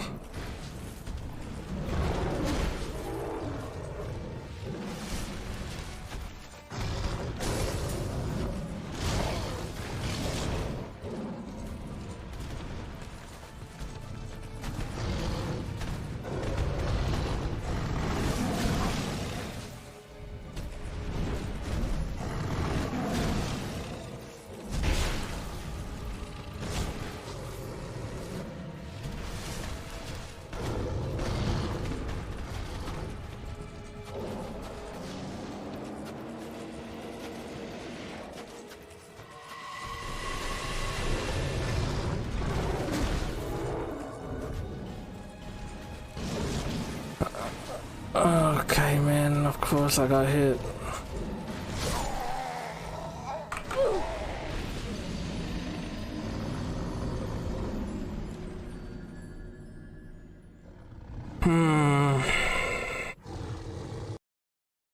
Let's equip everything that we're gonna use to buff ourselves, so we don't have to fucking open up that piece of shit. You and you. Anything else I want to buff myself with? I just want to get one fight where I get buffed.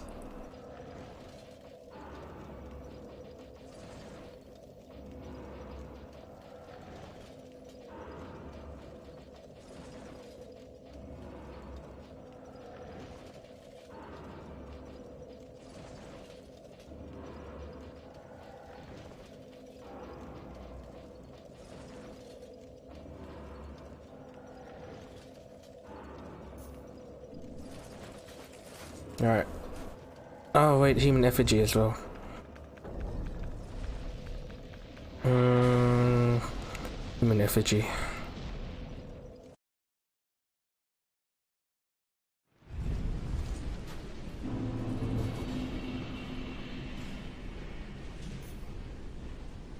Nice. That seems good.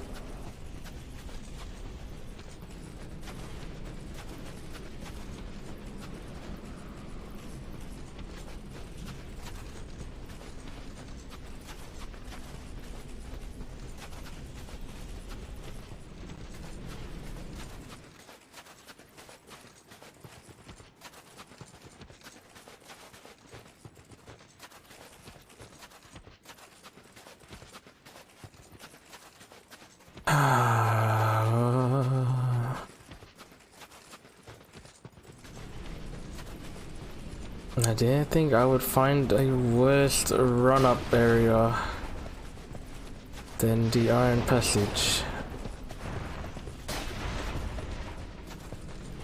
And somehow they did it with this one. And they were both fucking optional bosses too. It's like... Okay man, it's like they got fucking lazy. Where the fuck am I?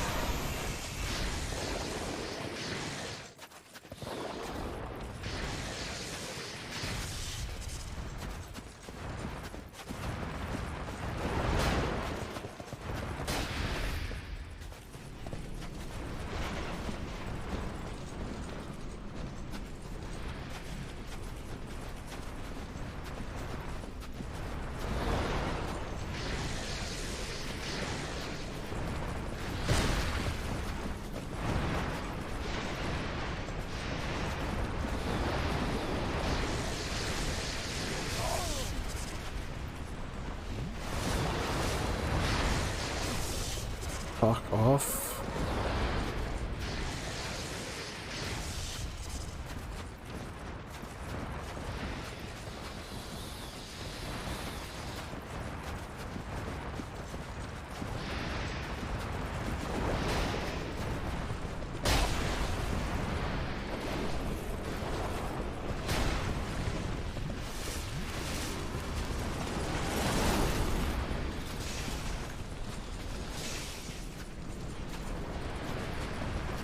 Oh my god, a third one, you're kidding me.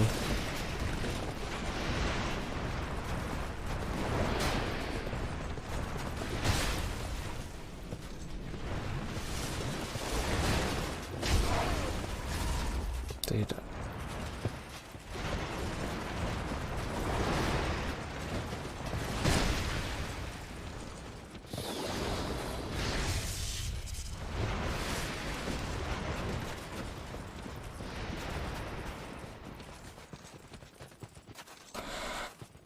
I think we're home free. Alright, there's only one try. I'm gonna. Holy fuck. Holy fuck, there's no way, man. What is the aggro range?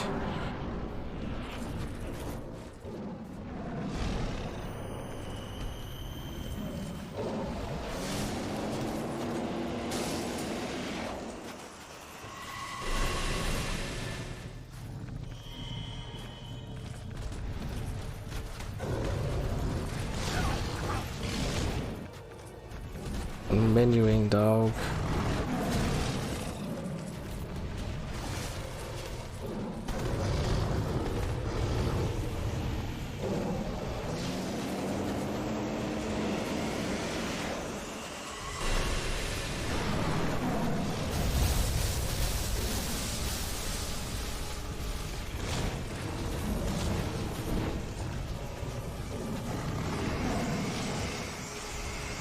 Your body blocking me.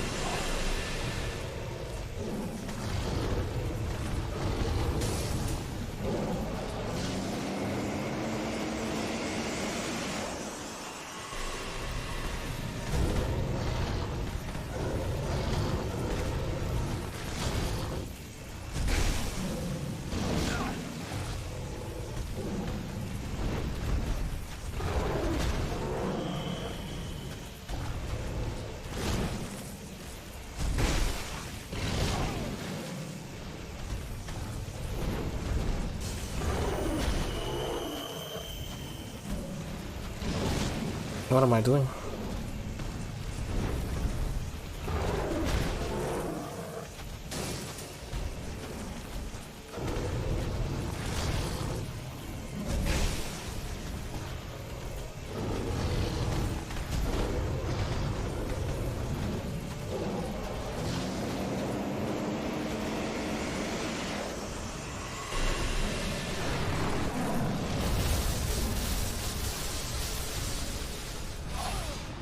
The linger.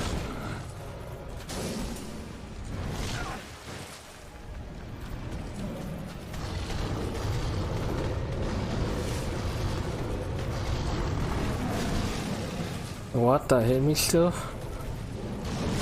Okay. I'm not bothered to fucking run through that area. Honestly, these two bosses are weak as fuck. HP wise, they're not that difficult, and the moveset is whatever. It's literally a recycled fucking boss. Times 2. However, the design of that level they're in is the fucking most dog shit design of any level in any video game I've ever fucking seen. What a fucking complete joke. Let's fucking end this game. I cannot wait to uninstall it. What a fucking dog shit excuse of a Dark Souls game.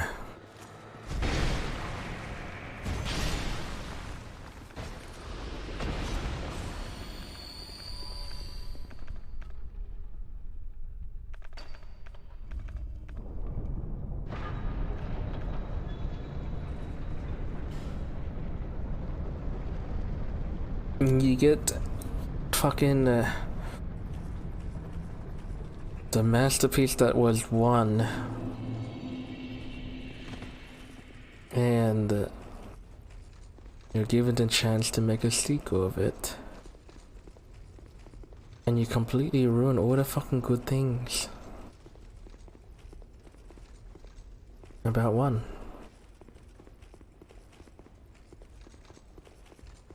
At least they added a few good things, like the fucking...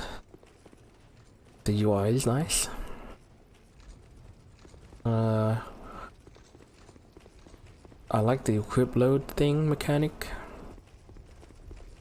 What else? Fucking, I don't fucking know, man. Holy shit.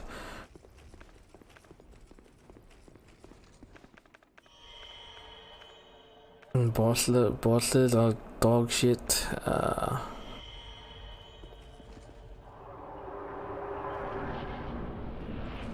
I'm not sure what else. Alright, I'm gonna end the game. Thank you.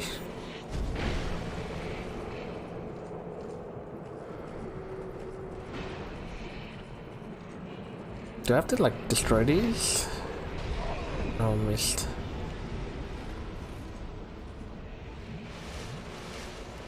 Do I have to destroy these?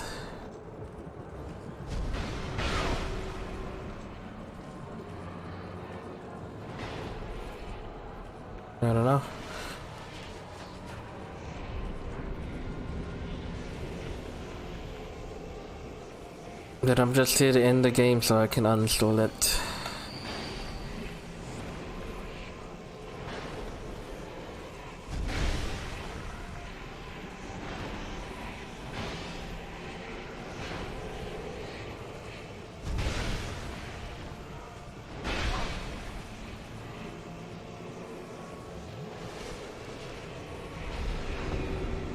That AoE is... the hitbox is so fucking weird. I was completely to the right of it and it still hit.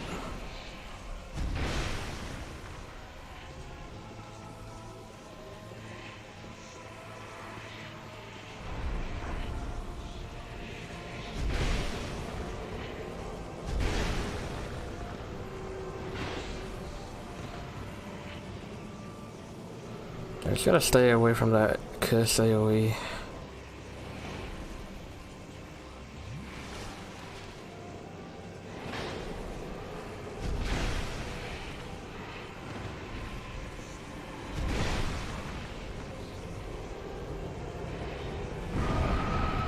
Fuck, couldn't get out of range in time.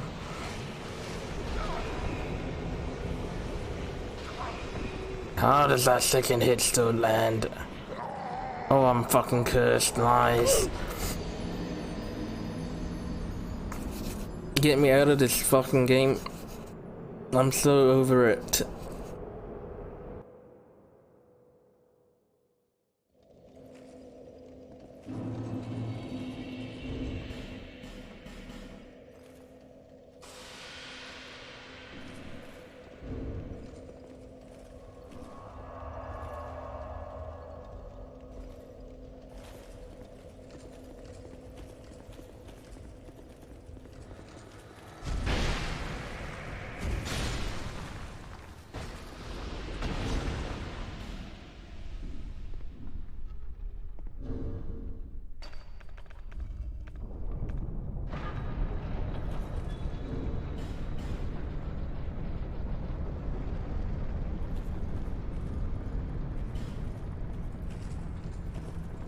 Now I understand why Dark Souls 2 is the most hated of the three.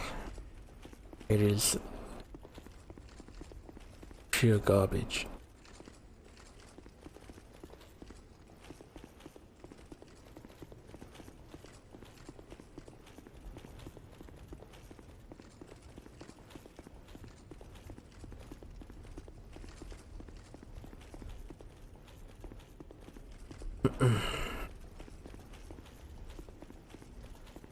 Absolutely pure garbage. And, well, at least, I mean, Dark Souls 1 had its flaws, like the no teleporting.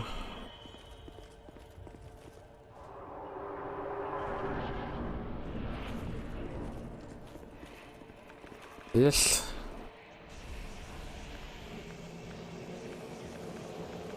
is just fucked.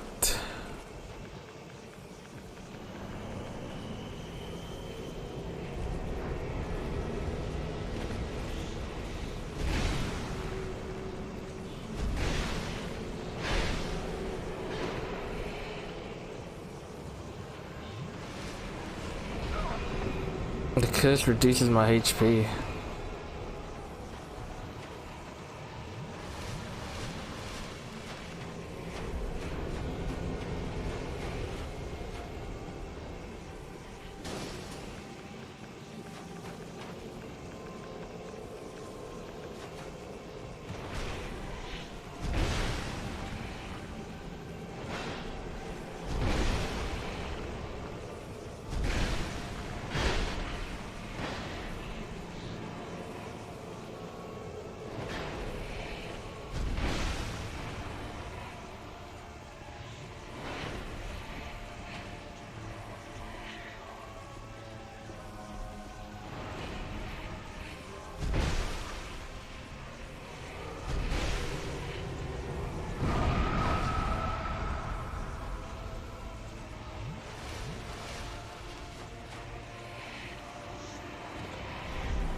Alright.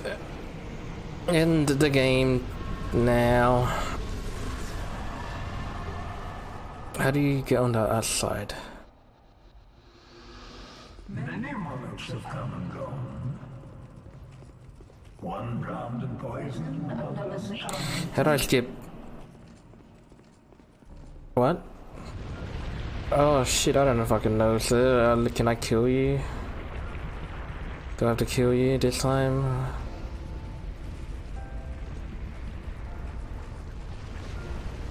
Uh-huh.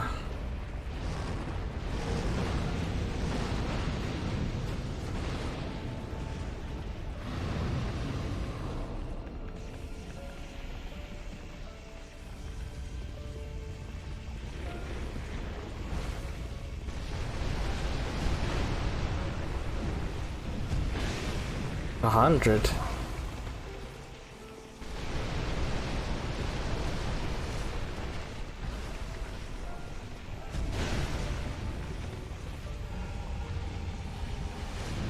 Kinda difficult to hit because of the fucking fire.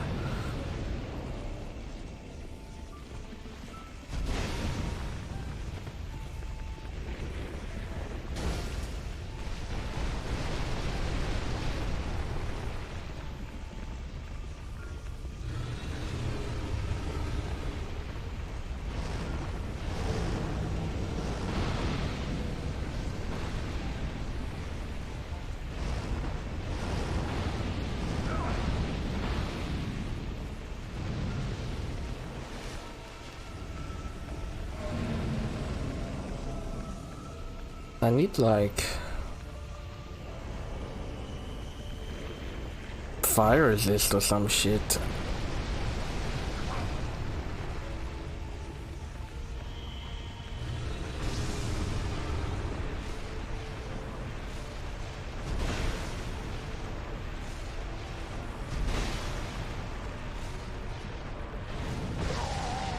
Holy shit, they one-shot me.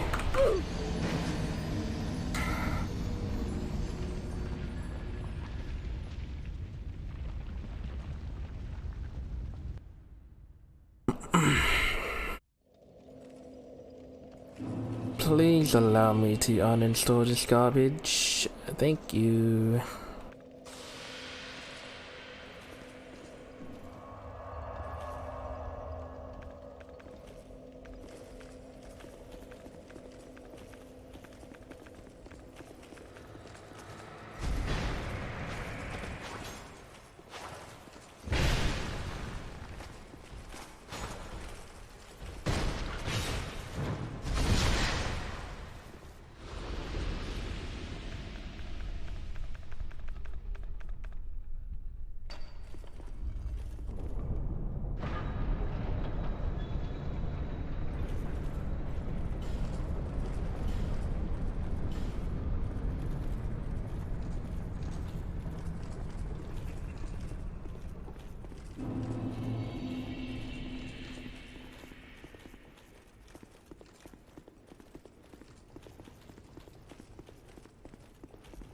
A relation?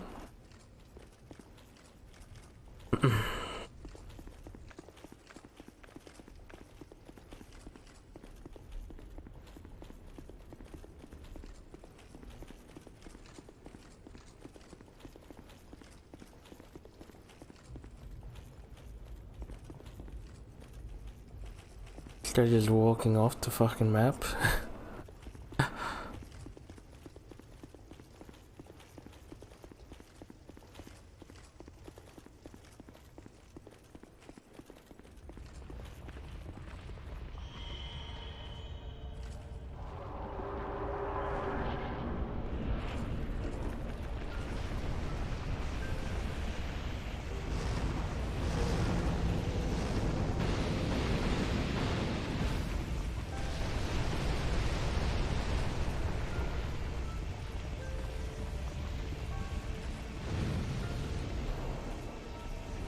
Maybe I should just range attack him.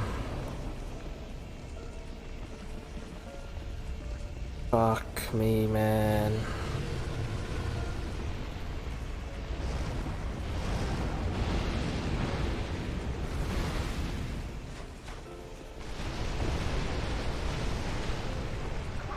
What? I don't even think there's even a tentacle there and it still hit.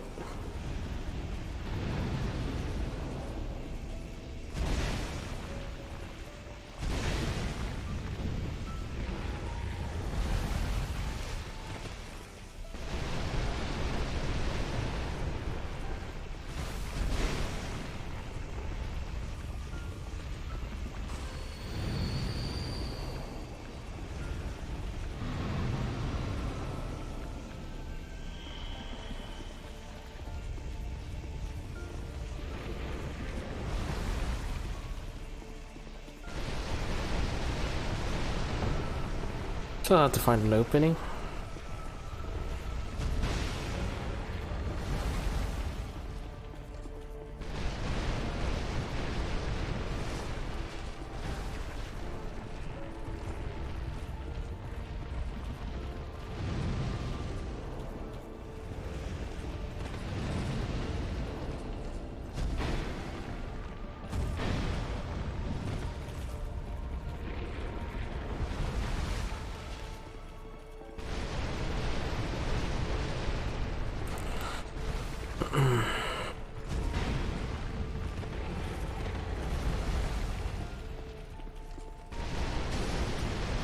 I just gotta keep a heal on me all the time, so then it just counters the dot.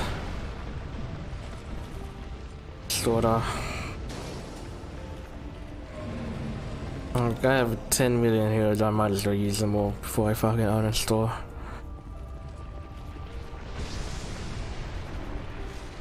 This shit one-shots me, so I need to back up maybe? Dodge it? Somehow?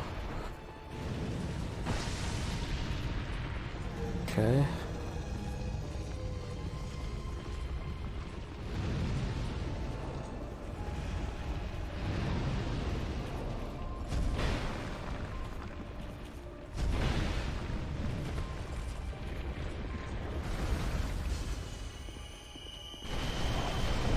No, please do not push me off the map.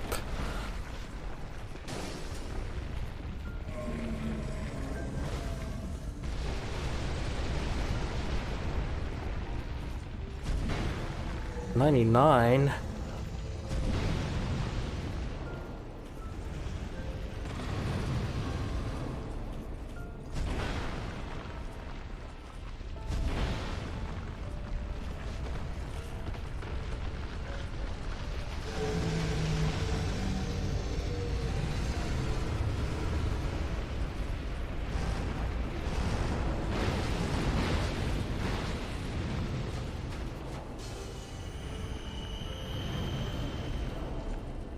Oh, wrong item. I have 10 billion items that I have never used. And finally I get to use them. So I'm not really used to it right now. Yeah, bright bug, why not? Ow! Ow.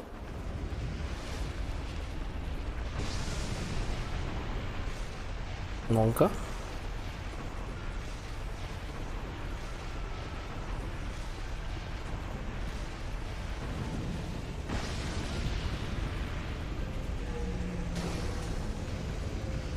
Ready to die, motherfucker? Cause I'm just popping items.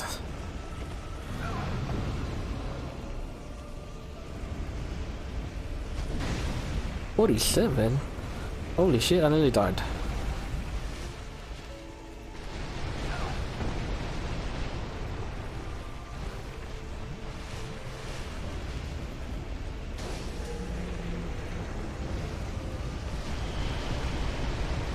Did that just give me iframes? Oh, the fire hurts, man. The fire hurts.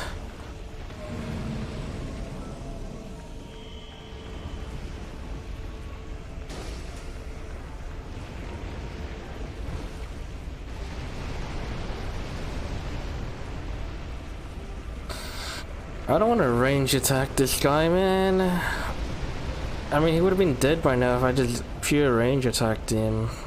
I wanna smack him with my fucking... Look at my sword, man. I wanna smack this bitch. Like this. Oh. Oh. Okay, that fire hot.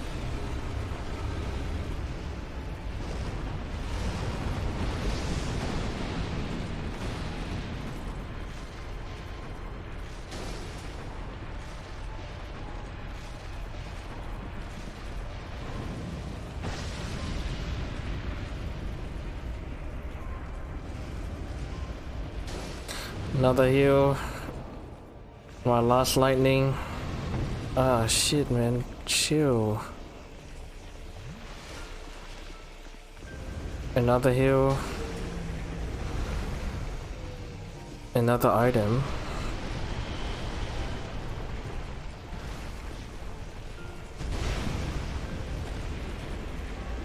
Another eye heal. Another item. Another item. Another item.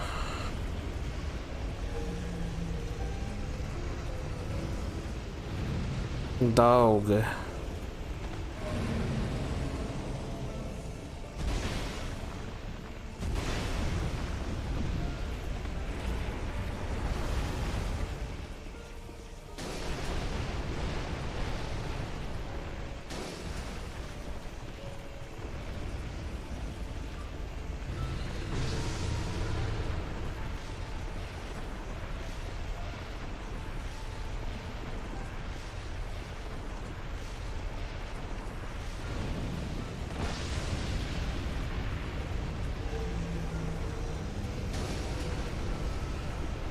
Don't, bitch, I'm gonna run out of items.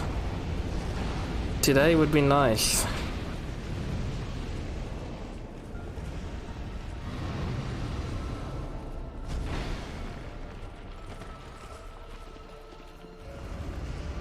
Why didn't I hit him twice?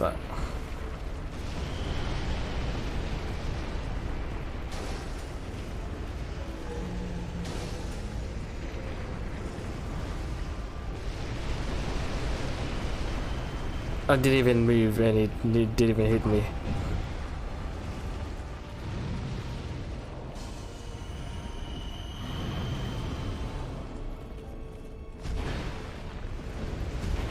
What? Invincible?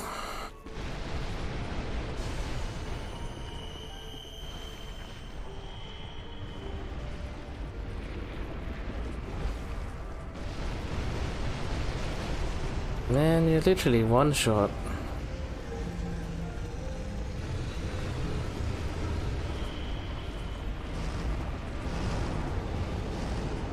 Is this the final boss?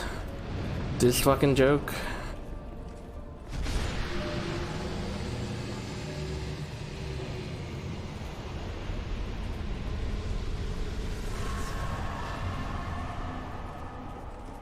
I lost everything and remained here patiently.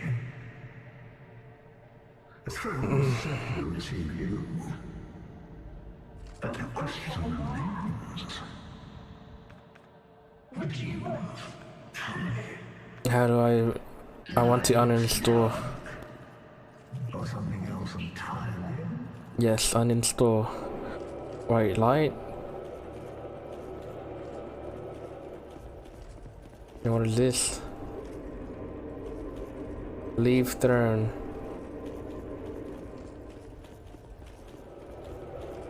Proceed to throne. Are you giving me an option? Just proceed to throne and then fucking destroy the kingdom.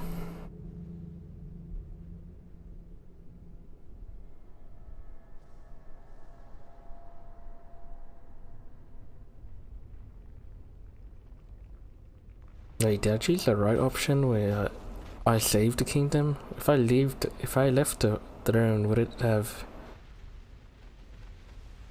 just destroyed everything? Cause I killed everyone? Ah, fuck. Hold the fuck up. You who link the fire. You who bear the curse. Once the fire is linked, souls will flourish anew, and all of this will play out again. It is your choice Ah, man, I to fucking... embrace or renounce this. Oh, renounce.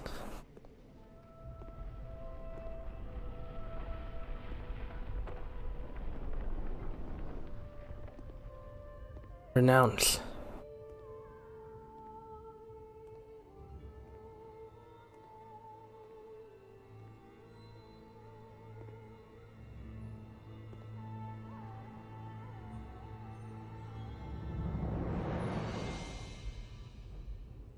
Great Sovereign, take your throne.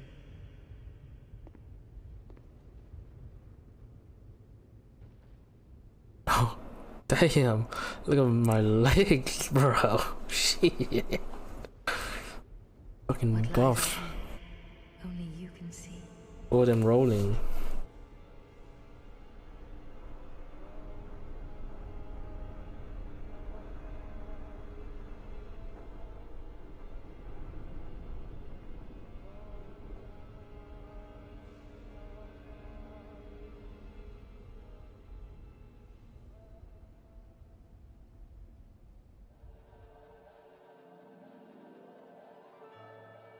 No. Alright, can I skip? I don't care.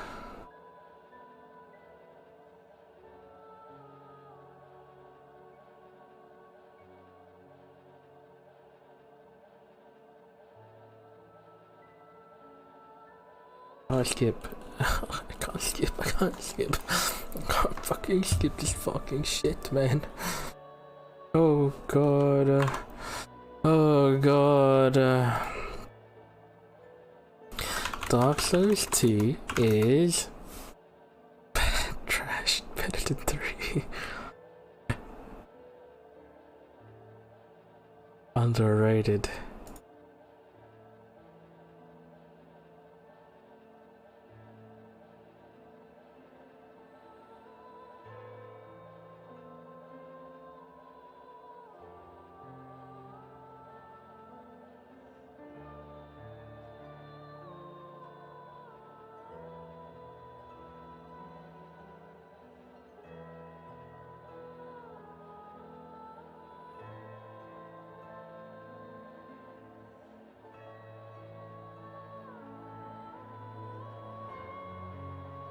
Had its flaws, but still a good game. Explain.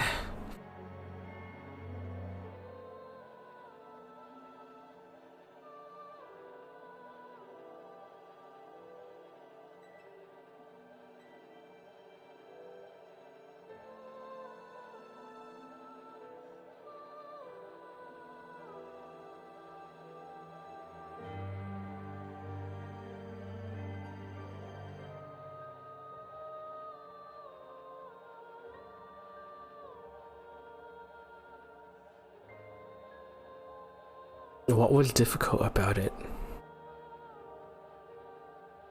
Bad gameplay, but the lore is rich and very much part of the overarching story of the trilogy.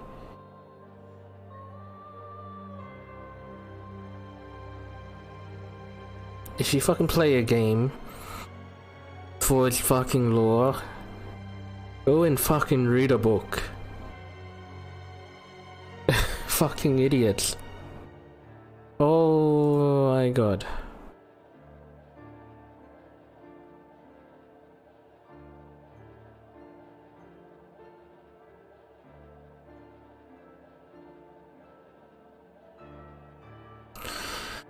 Wrong. The fucking first game did. Oh my god. Okay. The first one constantly swarmed you with enemies. However, they were one-shot enemies. The only other like outlier would be the crypt, where the skeletons are like 2-3 shot, but that's about it.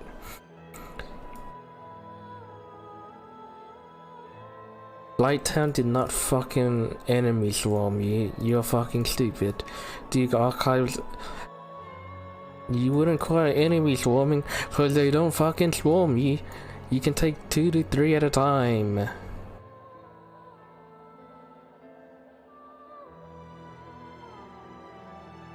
Crystal Cave area? Gimmicky?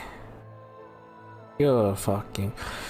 Soul memory, this gets back to life. You leveled up with your soul and didn't lose the memory. Who the fuck cares about PvP?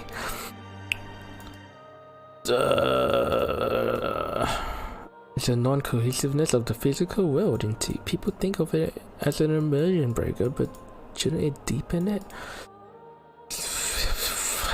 Who the fuck cares about the fucking lore?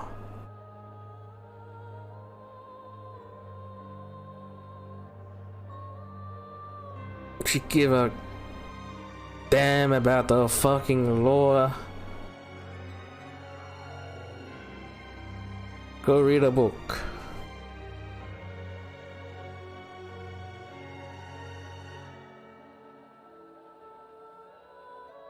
I had no idea of the Dark Souls 2 fucking lore. At least one. You get some ideas and hints. And it's kinda interesting cause the gameplay is fun enough for you to pay attention to the actual lore. Number 2 had the fucking most garbage gameplay I've ever seen. In 10 you would fucking not give a shit about the lore.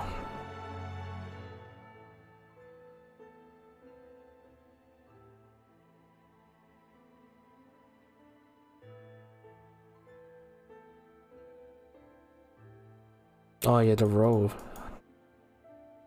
I mean, I didn't really feel the role being an issue in number 1. I felt the difference in 2.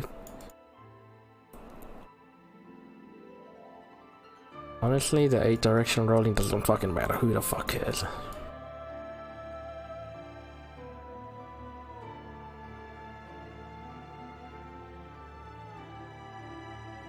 Nice, true.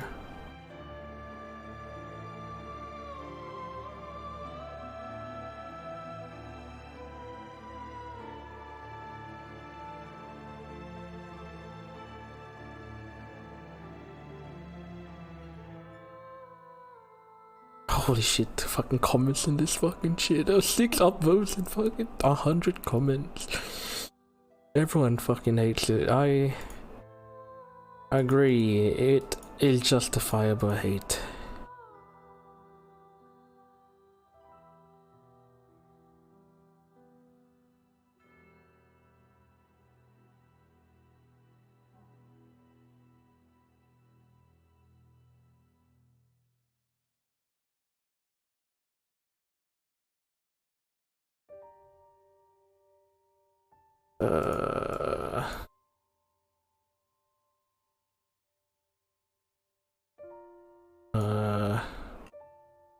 Can I get a fucking YouTube video?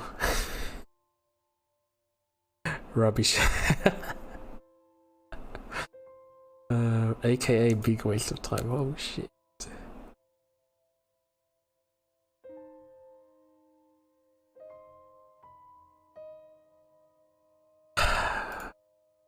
Fucking PvPers.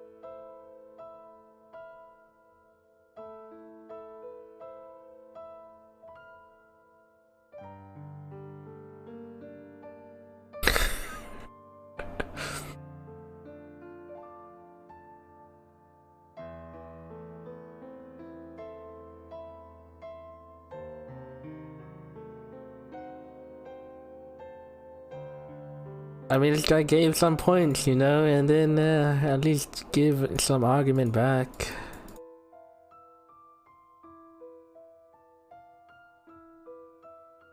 Ah, shut the fuck up, man. That is not the point.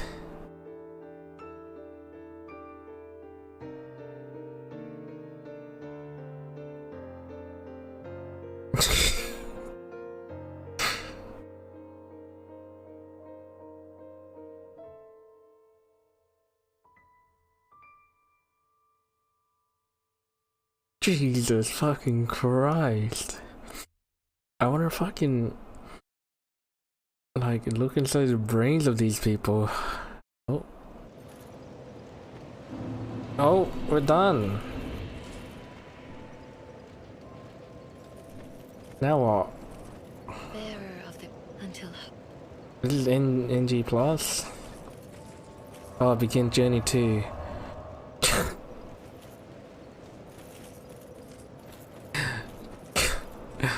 Journey fucking 2, bro.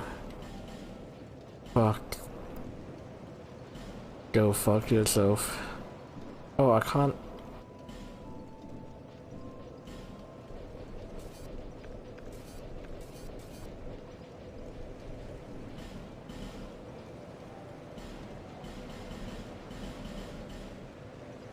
Wait, what?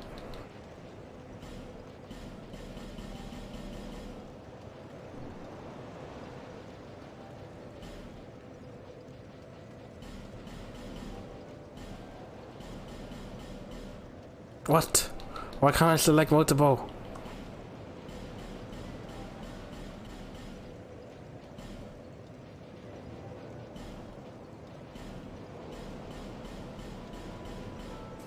I'm limited to like 6. Man.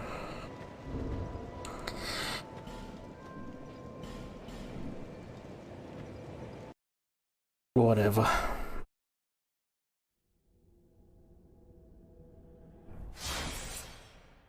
It's time to look into, you know, arguments. I wanna like understand both sides of the story. I know where I fucking stand. This game is dog shit. Poor level design. Garbage gameplay. Dog shit difficulty. It is just terrible. Get the fuck out of my fucking library.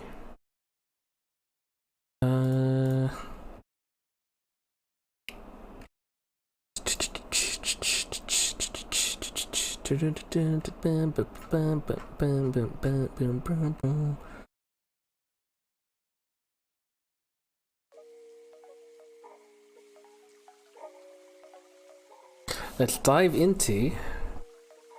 Oh wait, maybe there's a video on it. Dark Souls 2.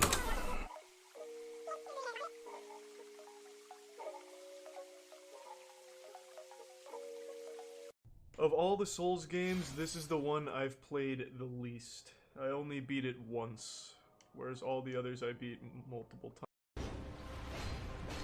Unlucky. Oh. This is just a fucking gameplay, but why, what is this title? Bosses in the game. That is not bad at all. Oh. Those are the only 2 I know off the top of my head that I did not do. You missed 3. Cat. What's cat? What's the cat boss? Horsefuck Valley is just 2 Ava's pet. Blue Smelter is literally fucking Cool Ranch Smelter Demon, whatever. I missed Gank Squad and Gargoyle. So I missed 4 in total. We're getting the leaving ending. Why the fuck is that a 2-hour fucking... In defense of Dark Souls 2, 1 hour long. The Dark Souls 2 problem.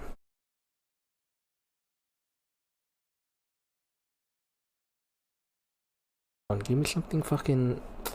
Give me something fucking, juicy.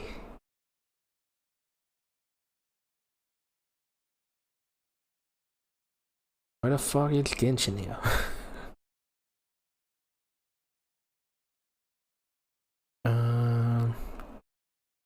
This video is an offshoot from the video I made about Bloodborne. I realised partway through recording it that attempts to defend and talk up Dark Souls 2 were worming their way into the Bloodborne video. So instead of making the Bloodborne video even longer, I decided to cut those parts out and then put them in their own video. Then I realised this video made no sense because it was just a mishmash of stuff lifted from a different video pasted together without context, so I remade it all, which took bloody ages. This game is unfairly maligned. I think Dark Souls 1 was incredible, and people who really liked that one had kind of unrealistic expectations and got inevitably burned by the sequel being different or failing to be as spectacular and new as its predecessor when it came out. Judging it as a game, I think it's really good. It's not as good as Bloodborne, but it's a little bit better than Dark Souls 1. Oh, I mean, in my opinion, it's a little bit better than Dark Souls 1. Okay, it's about as good as Dark Souls 1, but it has some differences I prefer. Okay, it's not as good as Dark Souls 1, but the changes were an interesting and useful risk that's more valuable existing than not existing, and is genuinely better than just getting more of Dark Souls 1, which we already have and you can still just go back to and play if you want to.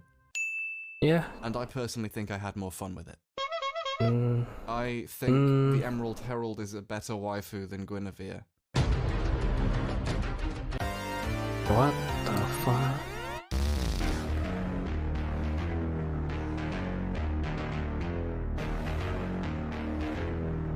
The healing is fucking garbage. What is this life gem mechanic? You can literally get infinite heals. Which was what I did in the last boss. I had infinite heals, essentially. It's stupid. We might as well start with a discussion of the health system, which I feel is the core building block of the Souls games, because it dictates the rhythm and structure of the gameplay and creates the weighty sense of challenge and difficulty the series is known for. Ironically, it's very easy to just make something hard. Making a game challenging, while also being fun, requires a very dense and carefully arranged interplay of mechanics. This is the tightrope games have to walk. How do you make a player feel challenged, so that their success is a rewarding experience, without making them feel overly punished or simply frustrated? This balance is difficult to execute. The reason Souls games are difficult in the first place is because of the way damage works in the games. If everything was the same, but all attacks did a half or a quarter the damage they do, the game would be fundamentally different, less challenging, and less fun as a result. Things wouldn't be as weighty because the damage wasn't as important, and dodging wouldn't feel as necessary, and so on. This is why a lot of first-person shooters have a difficulty mode they explicitly recommend over the others, because games usually manipulate difficulty by making the damage sliders be higher or lower, and in most games there's a specific amount of damage attacks are most enjoyable to be working with. Souls games have no difficulty setting because there's almost no way to make the game easier without fundamentally altering the thing that makes the games fun. In a Souls game, you generally can only take a couple of hits before dying. Healing, therefore, is an important mechanic. How do you let the player gain health back? This is an important mechanic to talk about because it defines the flow of the rest of the ensuing game experience. Let's say there was no healing whatsoever, or you healed instantly without there even being an animation, or, as in Bloodborne, you could heal back damage you took if you retaliated quickly. These utterly change the rest of the that's mechanics and interesting. the rest of the game In experience Bloodborne. because they change how the player is led to interact with them. The guy who gets to decide how players get health back actually is responsible for more of the game than the Should I try people who Dark designed Souls? the Oh my levels god, in wait a the minute. Souls games have done this a variety of ways, with a variety of impacts on core gameplay. In Demon's Souls, you healed by using different kinds of grass you found or purchased. Stopping to grab a bite, however, was very slow and deliberate, and it stopped you dead in your tracks. While this is fine if you already beat the thing that damaged you, in a lot of direct combat situations, stopping to heal is either not going to work or is going to get you killed. It's a calculated risk every time, and in boss fights, finding places in the rhythm of the battle when healing was a good idea was key to survival for people who couldn't always avoid taking that damage. There is something of a downside to this, however. Firstly, while it is very calculated and purposeful and challenging to heal, should it be? It's fair, but is it good to be in a situation where the most pressing thing, trying to heal, is a really bad idea that would itself kill you? A lot of early players die while mashing the heal button. That's not fun, even if simply not doing that is technically the sound response. Secondly, in Demon's Souls you immediately have access to all the healing items you'll ever need. You can buy as many of them as you want as soon as I the don't game fucking care, starts, and always buddy. go back for more, and they're fairly easy to farm from enemies. This means that if they master the timing to heal in battle, they're practically unkillable and can't be worn down by attrition as they progress through a level. As long as no one encounter can fully drain your life bar, which can still happen a lot, Demon's Souls difficulty is reduced quite a bit from where it was probably meant to be. You technically have access to an infinite amount of life, as long as you use it properly. Dark Souls replaced this health system entirely with the Estus Flask, a healing item which you couldn't buy more of. You had a limited amount of uses which recharged at bonfires or when you died. Yes, I know you can also get health back by using a humanity, but doing that burns such a rare resource that I couldn't really regard it as a source of healing. Rare? I had like fucking 100. People I've heard so much about. This meant you had a finite amount of life at any given time. This also means attrition becomes. I had 100 damage you take is health infinite healing too in Dark Souls 1. Until you reach a place That that humanity this thing can make is the game more interesting and more risky. It also means that there's pretty a net bad too, maximum similar amount to of life times you can gems. possibly be hit by enemies or a boss in a single run. In this regard, Dark Souls is tremendously more difficult, but also more satisfying because of the new element of challenge it adds. However, you're still left basically prone while you do it, and it still takes just long enough that getting killed while trying to heal is an annoying and common possibility. And it means if you're on a run to a boss and you take a certain amount of damage, you feel like you're already doomed on this run, because there's no way you can get past them with that little health remaining. So you have to go back, or just go on a doomed run and die and come back again. And that can kind of wear down your ability to keep playing the game and enjoy it, which is a big deal in games. Dark Souls 2, in my opinion, fixes some of this pretty well. Firstly, it takes an age to drink again, making it even more deliberate than the Demon's Souls one, and your health actually recovers over a very short amount of time instead of instantaneously. This forces the player to not even consider healing until they're free and clear, because there's no chance they'll just get the Estus to their lips before getting hit and stay alive. Ironically, by being even more slow and deliberate, it further disencourages the thing that causes annoyance when it doesn't work, dying while trying to heal. However, Dark Souls 2 also supplements this with life gems. Life gems are a little bit like the grass, down to being purchasable and coming in numerous sizes. They take a while to use, and they heal over time, very slowly. This is genius. You see, attrition isn't necessarily a fun kind The healing of is challenge. just bad It in can both create a nice games. feeling and a risk that you'll be worn down The only to issue from having to make it here- anywhere. But you know what is The only issue here in Dark Souls fucking 2 is that life gems compared to humanity is fucking infinite. You can buy an endless amount of it for 300 pop per pop. Humanity, you have to find it across the map. isn't fun? Knowing you're definitely But fucked both because you'll most fucking likely lose the remaining health you have before you Concept get of healed extra anew. healing is Knowing you're at the stupid. limit your healing can possibly take you with your abilities and you're just not good enough, and you're going to have to keep playing this area over and over or go farming and level up or something. By bringing back theoretically infinite health, but making it heal very slowly, the creators have introduced a way to get around this annoyance without making the player feel totally invincible. They also have tactical uses. Since they take a while to use and are slow, they're risky to use in fights. They But fucking if you're stack good as at not well. immediately dying, they still heal you. So you can run out of Estus and still have access to a source of healing that requires some skill to use effectively, which is kind of cool and smart. They're also useful for if you expect to take damage, but don't think you'll be able to stop and heal later. In some boss fights, using a gem when you get the chance, and then attacking means you'll get some health back, even if you get hit a bit later. This is frankly a welcome addition. I've heard the criticism that the addition of life gems utterly destroys the delicate balance of the entire game, and it's erased the majesty of the Estus flask and its purposeful limitation of a player's maximum amount of mistakes. This, in a Yes. sense, is an accurate analysis. Yes. The balance is shifted. However, it's shifted in favour of the player in a way that's overall positive for the experience. Bloodborne probably does the best with its use of healing. Blood vials are simultaneously infinite and finite. You can buy a bunch quite easily, but only have 20 on hand at any time. The more you find in a level are immediately usable if you have less than 20 on you, so you can use more than 20 if you use one in a fight and then one drops from a corpse later, which happens fairly often. The healing is also quicker, and you have a lot of control over movement while you do it. This is good. I just talked about how good it was being made tactical the way it was in 2, but ultimately as a mechanic, I think it's more enjoyable to be able to heal quickly, because dying while healing, or dying because you were unable to heal because tactically it would have killed you, is just never fun or interesting. If I was to grade all 4 games' healing methods, I would put Dark Souls last here, because I don't personally think its method of attrition is all that fun when it comes down to it, and the precise amount of time it takes to heal and the way it immobilizes you makes it always a tantalizing risk you think you might just be able to make, which means more players die trying to heal in this game than any other. I think Dark Souls 2 is the second best behind Bloodborne. And hey, that's pretty good. Both are pretty bad. Both are essentially infinite healing. One criticism I see made a lot about Dark Souls 2 is that a lot of the bosses, and also a lot of enemies, are what amounts to humanoid people in armor.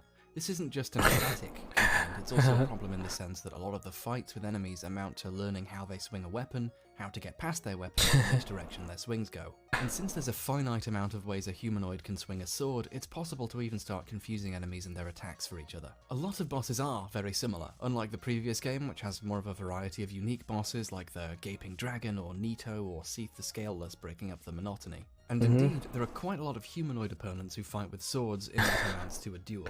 But That's true. I'm going to make a different argument here. I'm not going to argue that the bosses are all sufficiently different, which in my opinion they are, or that there are plenty of different kinds of boss fight breaking up the monotony, which there is, but instead I'm going to play the wild card and be the needless contrarian that people say I am. I'm going to argue in favour of dudes in armour. I think the best kinds of fight in games are against enemies on roughly equal footing. What is this fucking video?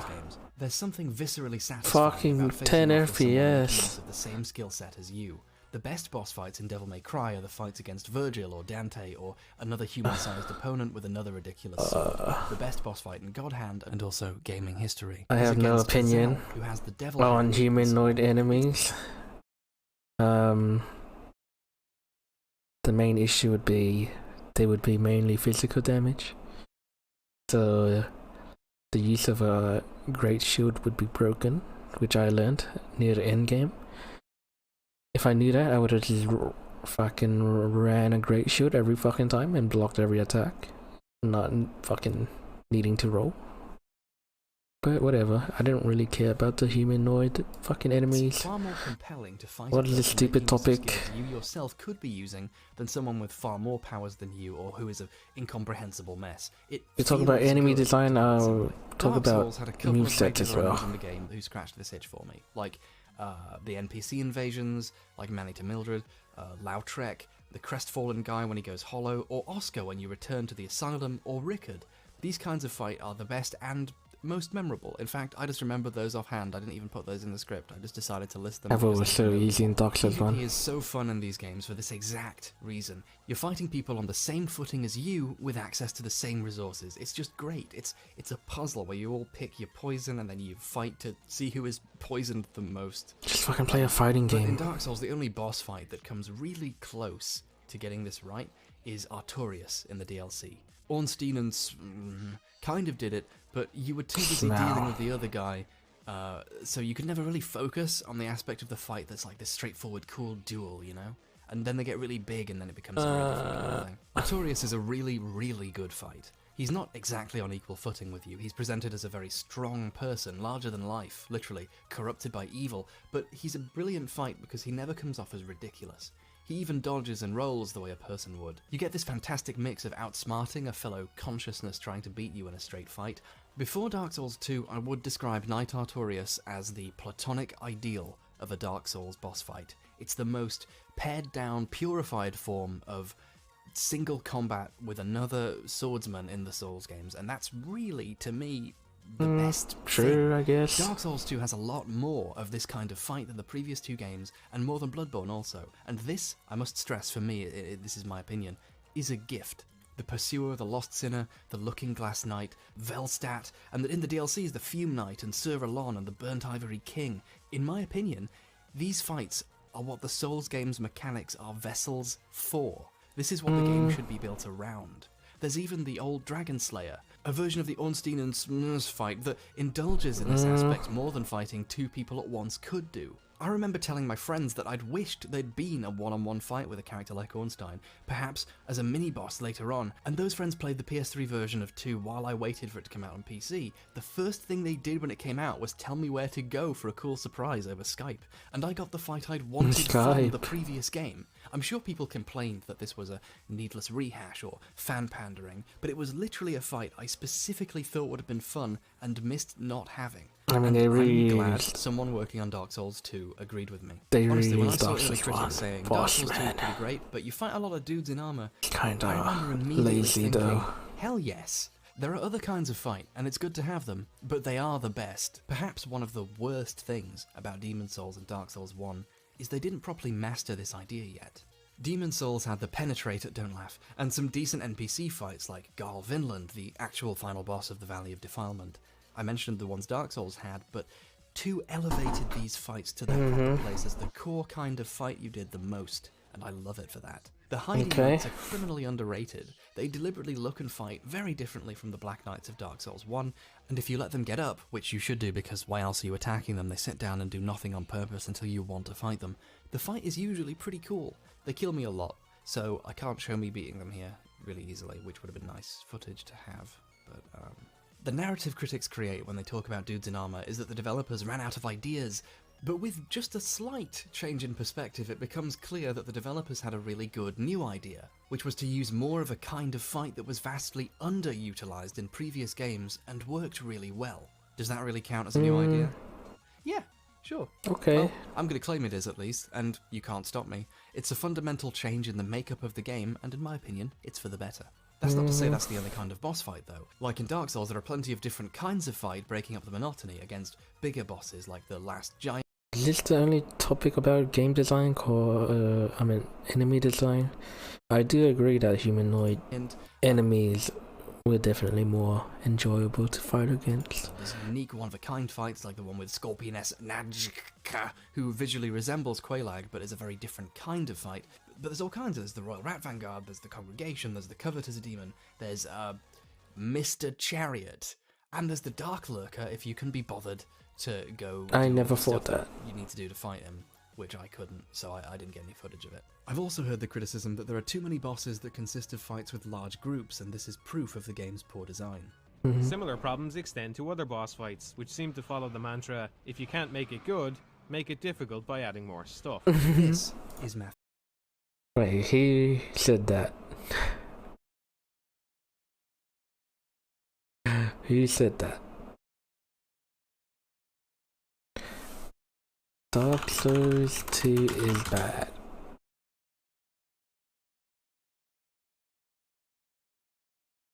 $18-minute video. Hi, I'm Hamish Black, and Alright, we'll His finish Dark this Souls video 2 though. critique video came out just over a month after the release of the game in April 2014. It blew up somewhat. Oh, on look the at old internet, to the YouTube. point that a lot of the times I see someone in person Dislike or online button. talking about Dark Souls 2, they're often using criticisms that can Dislike button with the be number. heard in this video, and many who don't like the game will cite it as This a enemy source for was their explanation fucking of why. In fact, when asking pathetic. viewers for criticisms that they This would want boss. to see me respond to, the bulk of them linked this video, and most of the people that didn't did so because they knew for certain I would have already seen this one by now. We're dealing with a piece of criticism that had, in its own way, quite a fundamental impact on discourse surrounding the game. The arguments got copied, repeated, referenced, and in many ways I think the prevailing dismissive attitudes towards the game's quality started to crystallise as a result of this video. That's not to say the video is literally to blame for negativity towards Dark Souls 2, but regardless, it is necessary that this critique be defeated and destroyed at all costs. The mechanics of the Souls games are built for one-on-one engagements, thanks to its slow attack animations which are uninterruptible once they start, and a lock-on camera which focuses heavily on a single foe. This early criticism is an interesting one. The claim is that adding more enemies into the game and also into some boss fights is a lazy attempt to increase difficulty.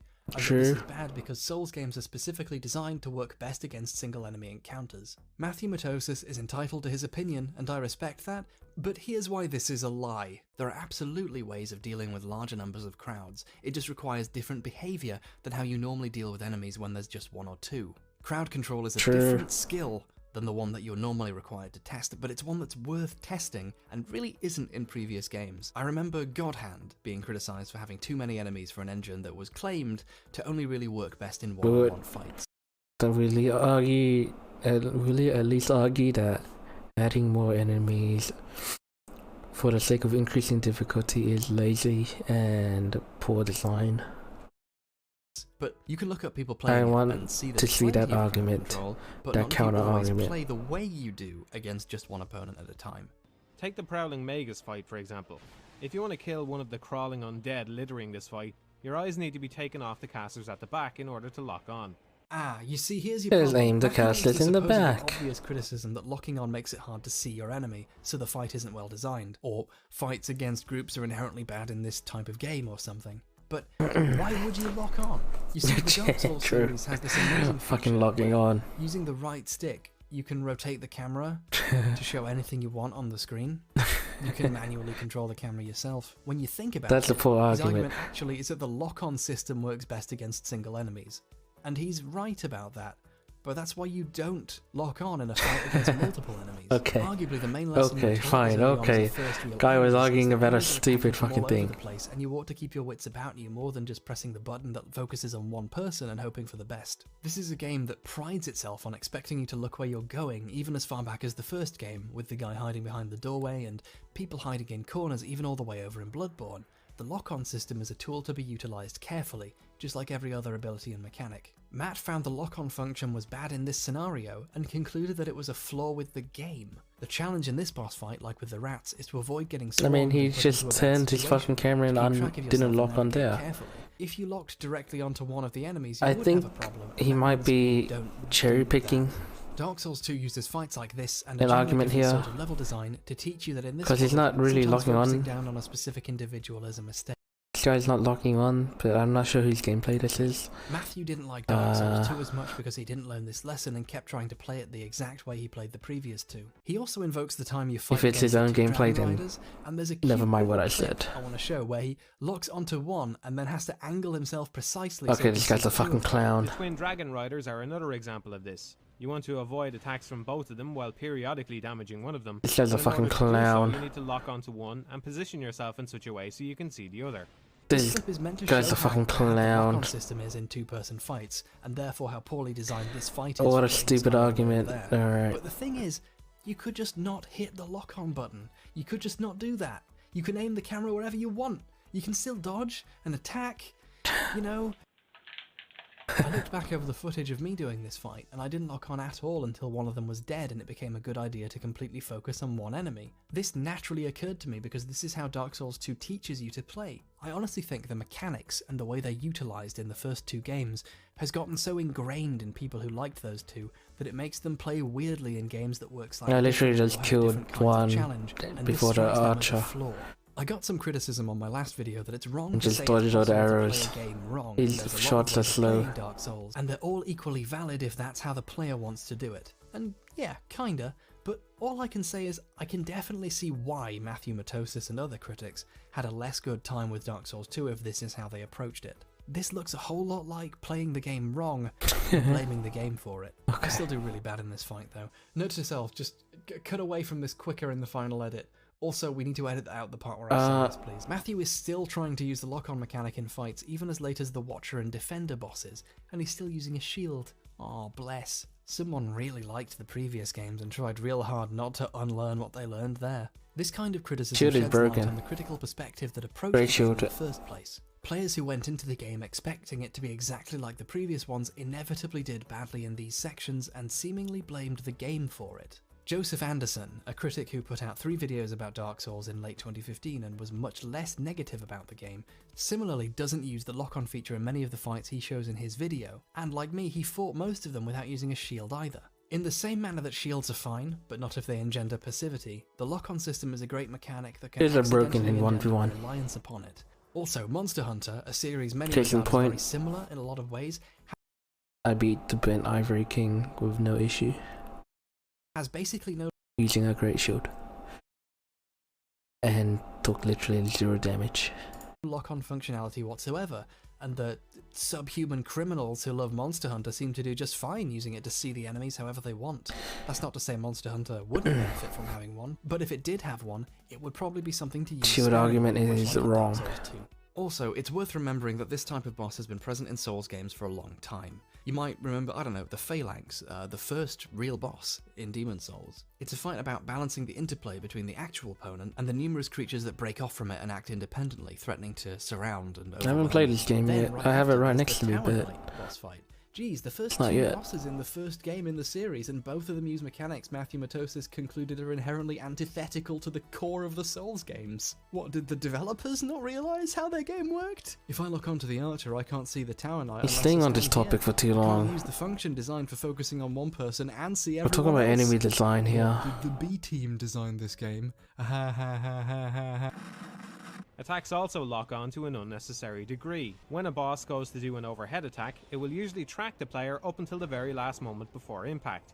When Matthew Matosis makes this comment, in order to make an example of a superior fight, he cuts to footage of the Adjudicator, the least memorable fight in the entire Souls series?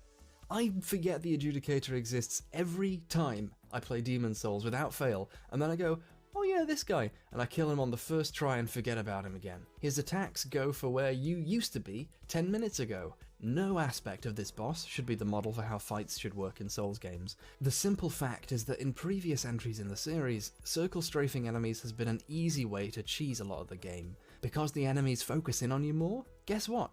You actually have to dodge some of their attacks now using timing and knowledge of the right direction to move based on judging how the enemy's moving. A lot of the fights Mr. Matosis, if that is they his real upped the name, circling uses a to bit make too examples of much, a though. horrific problem actually show him mistiming a dodge or Especially dodging in on the like direction of the swing.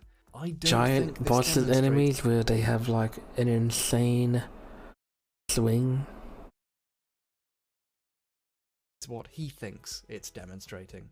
Bosses all over the series lock right on. Not only that, attack goes off. they This happens because on some level the game is about learning how and when to dodge instead of just spin in a circle around someone so they can never hit you. The amount of lock-on enemies have in this game is only a problem if you don't know how to dodge attacks. I honestly think this footage speaks for itself. That's the only thing he talked about in fucking enemy design. He fucking changed it into a fucking lock-on argument.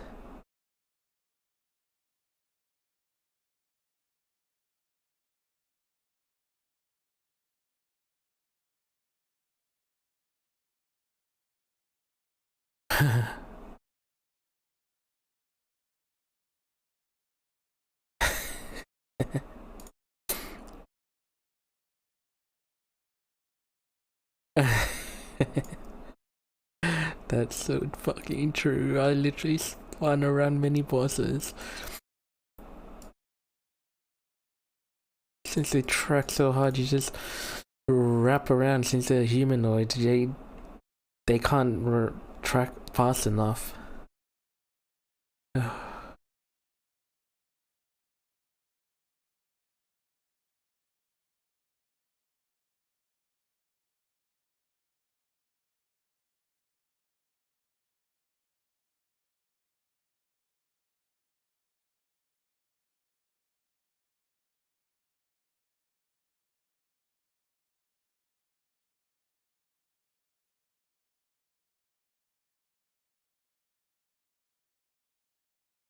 Girls, yikers.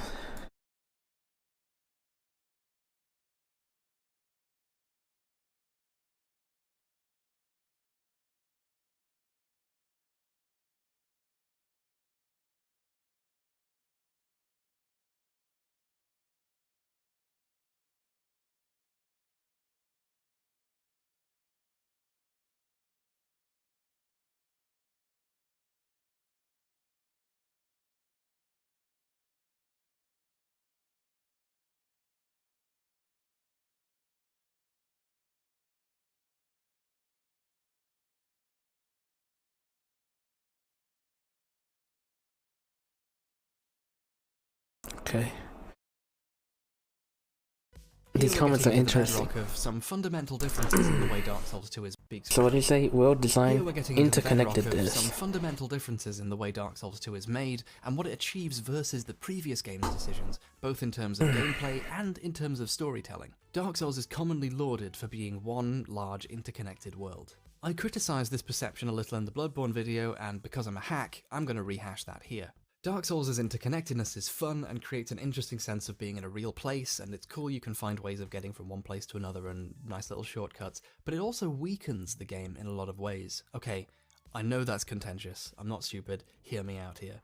It's technically a good thing that the areas lead across and into each other so much. Blighttown, for example, is made more interesting by the fact it connects both the depths and the Valley of Drakes and the Great Hollow, and it leads to Quelaag's domain, and later is used to access the Demon Ruins. However, Let's think for a moment about level design and encounter design. When you're designing a world that can be traversed across to all these different places, or even simply back and forth, in this case climbing out of Blighttown once you first kill Quelaag, you're designing a level that makes compromises to be usable in all these ways at once. No enemy encounter can be designed to play really well in one direction, because you aren't, and encounters all have to compensate for the fact you're going to be coming back through it the other way. In fact, at a certain point, it becomes clear the developers realised they'd forgotten to fully compensate for this. The blow dart guys who inflict toxic on you are basically unavoidable if you're trying to get out, because of the inevitable ladder climbing you have to do. So they made them not respawn, so you only ever have to kill them once, and therefore on your way back out you probably don't have to deal with them at all because you've killed them all. But this also severely compromises the challenge of going down, because it means each blow dart guy only ever has to be dealt with once. You can basically just run to them, die killing them, and then carry on in a now much easier area. By having to account for the fact you're going to have to come back the other way, the fun and challenge of going through it either way is hamstrung. This is not great design. You can even see a more ideal version of Blighttown in Anor Londo. You can only ever fight these enemies this one way, and that means this one way is really interesting. You know, this section's great.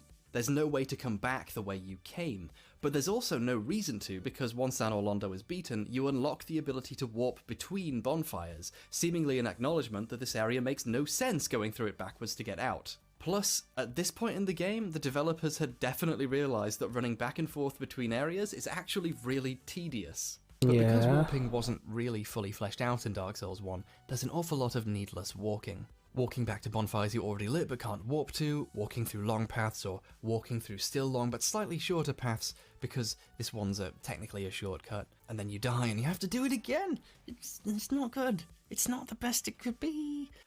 I just want to fight Artorias again. It's a cool fight, but there's like 5 minutes of walking every single... What is he talking about? What does Dark Souls 2 do different here? ...single time, even with this shortcut. And guess what? If you didn't find the bonfire at the Daughter of Chaos, which, by the way, why would you? Because it's a secret hidden behind an illusionary wall, there's no nearby warpable bonfire for beating the demon ruins. So, when it's time to go do that bit, guess what? It's time to go all the way back through Blighttown again! Yeah! Yeah, but then... there are... no more Blue Dot guys, so... it's...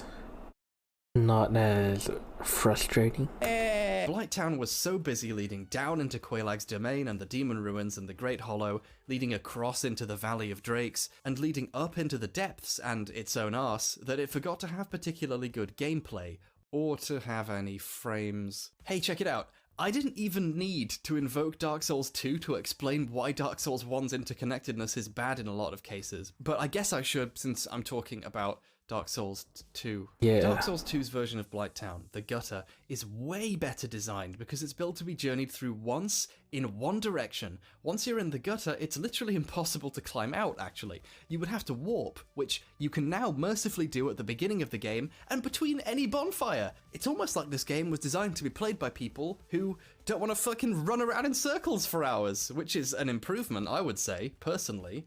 There's a lot of sheer drops and daring leaps. The enemies can be designed purely for this one direction and no other bullshit, like the Beatles, which one direction are better than.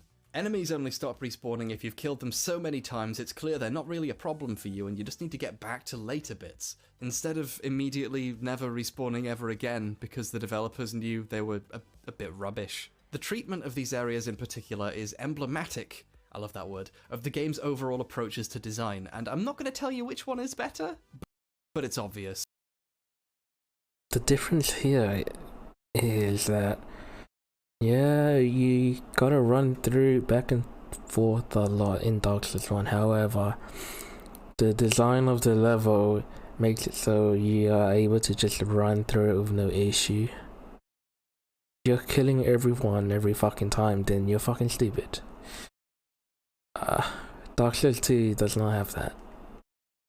You cannot run through levels. And there are also poor bonfire placements. Whereas Dark Souls 1 doesn't have that poor fucking bonfire placements.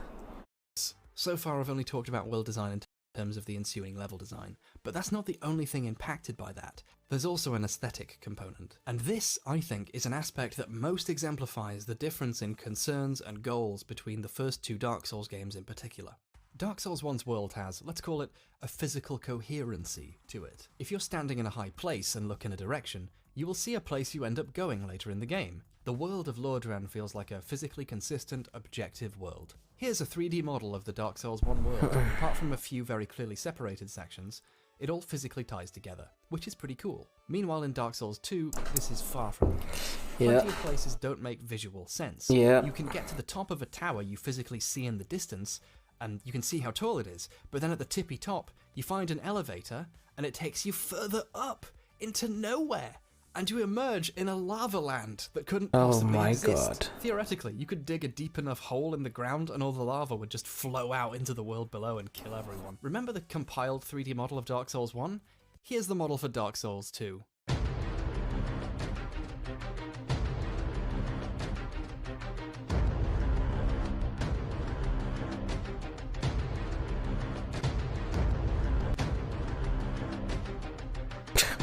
What? They're in the same place. The universe of Dark Souls 2 is a nonsensical, free associative nightmare in which you find yourself in impossible places, architecture giving way to other worlds without warning, the world itself falling apart, becoming physically untrustworthy. It's an Overlook Hotel-style monster. People have criticized the game for being like this, but I have a question. How is this a bad thing? The sense of mystery this creates was really compelling to me as I worked my way through the world. I never knew what I was going to see next because I literally couldn't see it coming. Something I enjoyed about Dark Souls 1 was this idea that time itself was beginning to fall apart. You encountered the spirits of those who came before you and died, like you could find their armor on presumably their corpses, and in the DLC you literally go back in time. The Age of Fire was ending, and reality on some level was ending with it. Dark Souls 2 gets to constantly benefit not only from linearity leading to specific visuals along with better planned encounters, but it's pushed up even further by embracing inconsistency. The result is that you're constantly parading through places that feel like they're out of a fantasy film or an 80s album cover. Take for example the Dragon Shrine right here. You get this majestic moment of a secret sky castle. I say that again, secret sky castle being revealed to you for the first time, completely hidden from visibility until you go up this one elevator. You get this ridiculously epic, in the traditional sense, grandiose shot of a majestic, ornate shrine circled by a dozen dragons, revealing itself to you as you go through a passage. You can't see the shrine from the ground, and you can't see any landmarks on the ground below from here. Concrete cohesive Can't you say the same about Anor Londo? Is thrown out in favour of a puzzling, surprising, and In Dark Souls 1? Cohesiveness. We're dealing with two contrasting methods of showing a fantasy world. I say contrasting because, in my opinion, neither is inherently superior. The trouble, I think, is that some either assume this because the first did, or simply wanted what the first had. And that's not quite the same as judging something on its own merits, but I can still see the point there. Non-linearity. Yeah, I was about to say something about that. Dark Souls 2 is linear. This is true. Many critics then go It's on pretty linear, but then there are different paths you can take, kinda. Say that this makes it kinda worse than confusing. Dark Souls, which was non-linear. This is treason, and I'll see you in hell. As we just established, Dark Souls is interconnected. It is not non-linear. This is not semantics, this is a big deal, I swear to God. You have clear-cut objectives that you have to complete in a set order. You can, technically, kill Quelaag first before the Bell Gargoyles. You can also ignore the depths if you want to. But you have to kill these two bosses, you have to ring 2 bells, you have to do Sen's Fortress, and then you do Anor Londo, and then you have to collect 4 Lord Souls to progress, which you can do in any order if you want, but you have to do all of them. This isn't non-linear. This is a choice of which linear path you take first. This sense of linearity is disguised by the interconnectedness and the sense of having to run back and forth through a world because the warps weren't fully fleshed out, but that's not non-linearity. That's actually kind of bad design masking linearity. At least in Dark Souls 2, you don't technically need to beat all 4 main bosses to unlock the entrance to Drangleic. You can just get a lot of souls. That's actually way more of an alternative than any part of Dark Souls 1. For a hugely entertaining comparison, check out the 2 AGDQ speedruns of the 2 games. Oh, I started with a master key so I can kill the 2 bosses I have no choice but to kill in a slightly different order if I want to. But I'm not going to because it turns out the intended way was faster anyway. Fuck you! I used bonfire aesthetics to kill the Rotten 4 times and skip 3/4 of the main fucking game! See you in shit, Dark Souls! Also, not only could Dark Souls have easily been less linear if it wanted to, the game fucking contrives itself to ensure that it isn't with needless bullshit. Do you want to beat Seath the Scaleless before putting the Lord Vessel on the thing? Nice try, idiot. Impassable magic fog. Oh, you just beat Quelaag? I want to see what's going on and the obvious path past her that it makes sense to go down instead of climbing all the way back out immediately? Well, fuck you! We put some fucking mist here because we arbitrarily decided you don't get to do this stuff, you gotta do the other things first. See you in 10 to 15 hours, you worthless piss hound. Do you want to see what Nito's up to? Tune in next time when go fuck yourself, idiot! Do you want to kill the 4 kings before doing anything else? Well, guess what? You can. You can get their Lord Soul first thing if you want to, you just need Artorias' ring from Sif. Oh my goodness, there's so much freedom in these games. A similar mechanic is used in Dark Souls 2, but it's with doors that are off the beaten path, do not block the most obvious form of progress, and you might even forget about them until you get the King's Ring and realize that's the symbol of the king they were talking about. And it's like you figured out a mystery, and you get to watch an ancient fantasy door slowly unlock. What is this argument? I like ancient fantasy It doors. is so fucking... What? Is this not the same as fucking Dark Souls 1? They are both linear. What is this argument? They are both fucking linear, you still have to do steps. What? They're a thing that I'm into. That sounds really weird, but I mean that. I like what cool is doors. This? Shut up. They're nice. It's a nice door! The fuck? What was that? That fucking whole part was just talking shit about Dark Souls 1 and then following up with the same shit in Dark Souls 2, but I like it. What? What? Holy fuck.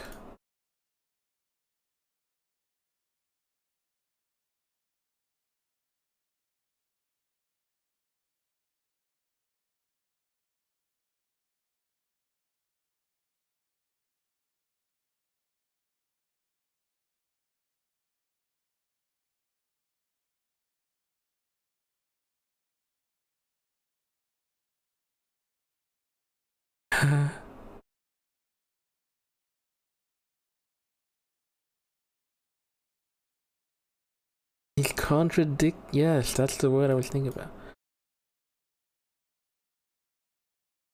Strawmanning. He is definitely strawmanning. What?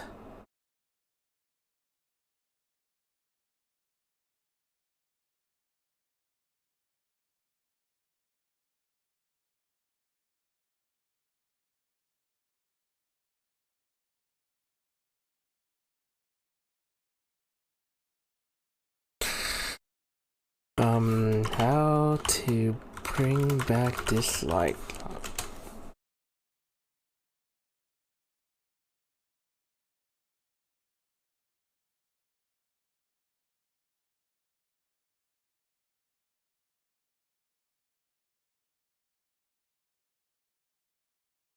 Dude, where's the link to it?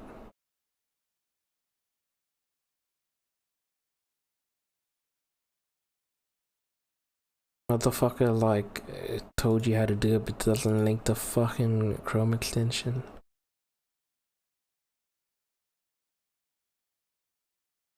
Ring and realize that's the symbol of the king they were talking about. It's this fucking ratio. And it's like you figured out a mystery, and you get to watch an ancient fantasy playoff. But I mean... Honestly, the other guy's arguments, people are saying he strawmanned him, which I had the feeling of initially. Yeah, we need to see the other guy's argument too. On top of all of that, Dark Souls 2 has a very different kind of design overall, with an enhanced focus on player freedom in the actual fights, which are the things that you spend most of the time doing in these games. Demon's Souls and Dark Souls 1's encounters are, in a sense, kind of restrictive. Each area and encounter, by which I mean distinguishable fight between a group in the game, exists to test the player in some specific way. The Tower Knight exists to test how you deal with an encounter with one big slow enemy supplemented by a multitude of ranged attackers. The player can use any items they have at their disposal to deal with this, magic, swords, shields, items or what have you, but crucially the same skill is being tested no matter what, namely how you deal with this one situation. So no matter what your loadout was, axe, big sword, Why are we even daggers, talking about magic, Demon's Souls arrows, here? you're either dodging a ridiculous amount of arrows to fight this guy, or more likely taking What out all was the the archers one argument? by one with whatever you happen to have on you, and then engaging the knight on his own. The archers on the walls of Anor Londo exist to test how you deal with walking down a straight path with attacks that can easily knock you off.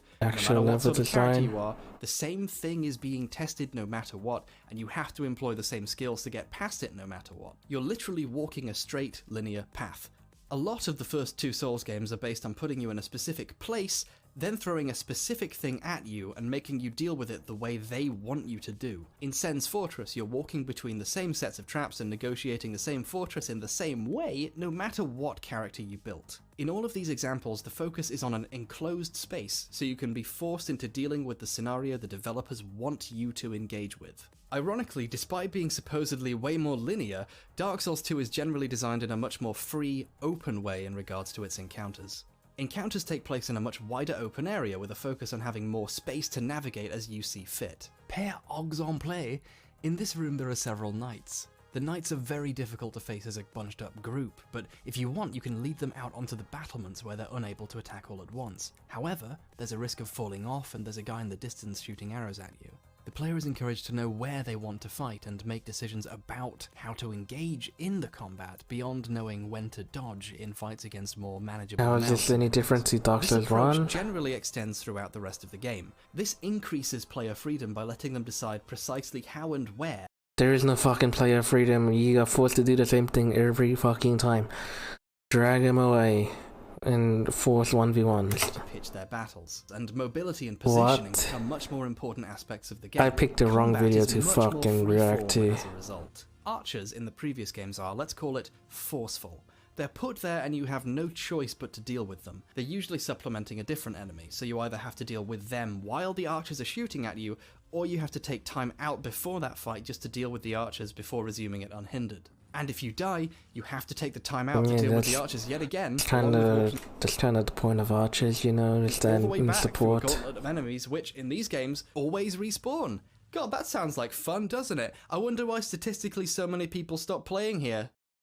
I wonder. Maybe it's the player's fault. Ranged attackers in Dark Souls 2 are tremendously less annoying. Take, for example, the ones in the encounter. He's gotta be joking, right? This guy is trolling. Engaging the enemy in places the archer can't attack you at all, but fighting in that area has its own particular trade-offs. The player gets to decide how to deal with the archers, instead of basically having no choice but to continuously dodge them because this is the place this fight is supposed to happen, or painstakingly take them out every time you want to do the fight. There's archers and other kinds of ranged attackers in the Forest of Fallen Giants, but there's now room to maneuver and move your enemies away from their range into different areas with different characteristics. Like I said, you get to choose how and where to have these fights. The open space is better for the clump of enemies, but you have to worry about the archer. Or you can go for... He's talking about a bad level design and saying it's good. What? the ranged attackers first and take the risk of being overwhelmed or caught out, but then fight them free from that problem. You can chase after the archers here, but they'll follow you up the ladder, and that'll There's create a also shortcut, which you one then have to avoid fucking by jumping down or one going through them. scenario. This fight can play out a lot of different ways based on how you choose to move within it, whereas in the previous games, it's mostly just you have to do this thing first or you'll die, and then you dodge the attacks and attack them to win. And how is this honestly, any different to Dark Souls 2's better. Often people what was that place called? This place. What was that place called? The Undead Wolf.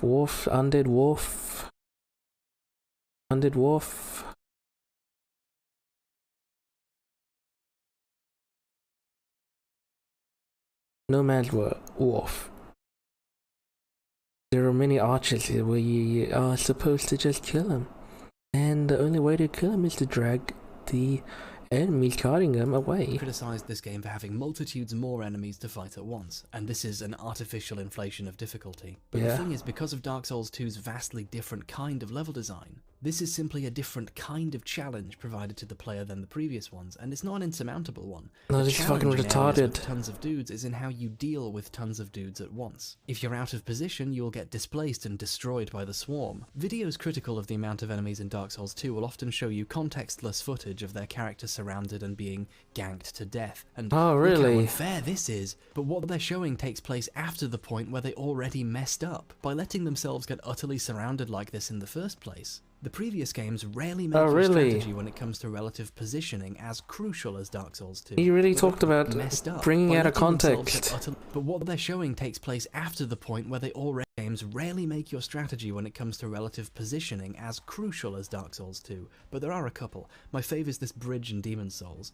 Once you stand here, see the guys blocking the end, and turn around and realise every enemy you failed to kill on the way here is now funneling down the other end, you're struck with the beautifully tense realisation that if you don't do something now, you're already dead. But many of the main areas and boss fights in Dark Souls 2 draw this aspect into critical focus and in a much more free-form way, where instead of simply being trapped in a small area, you're in a large area and have to deal with a group that's actively threatening to surround you. Instead of the passive challenge of a physical choke point, the fight is a reactive challenge in the form of a moving set of enemies that can easily form a choke point with their own movements, which you can then deal with however you You like. just run Fights against groups can circles. play out totally differently based on how you fight in them, and that's just really cool. When a friend was playing through Dark Souls 1 and asking for help, I would just tell them literally the thing they were meant to do to get past that area, because usually there was one main way, and if you didn't know what it would kill you. In Dark Souls 2, the same friend never had to ask for advice, because they were free to figure it out. There were They other probably ways through fucking based on quit the what things game. they had with them and how they wanted to do that fight.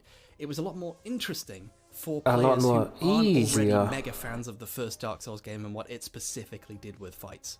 I think people who Because you want to be literally critical do the of Dark Souls same 2 can look at the thing map and go, in "Ah, every just ignore it." level. But the entire design of the game is almost fundamentally different in so many ways that I really don't feel like that's an accurate comparison.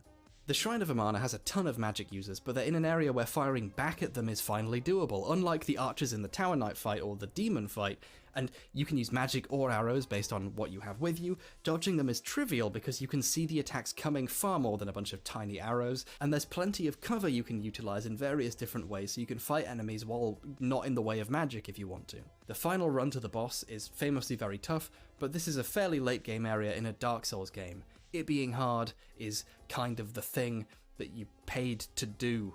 Also, Holy I just summoned fuck. for it. And he summoned for it.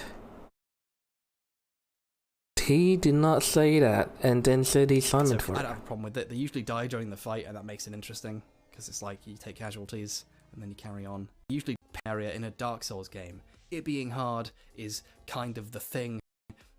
It being hard is kind of the thing. So you're gonna pass it as not enemy spam, but it being hard is the fucking theme of Dark Souls, where he summoned for it.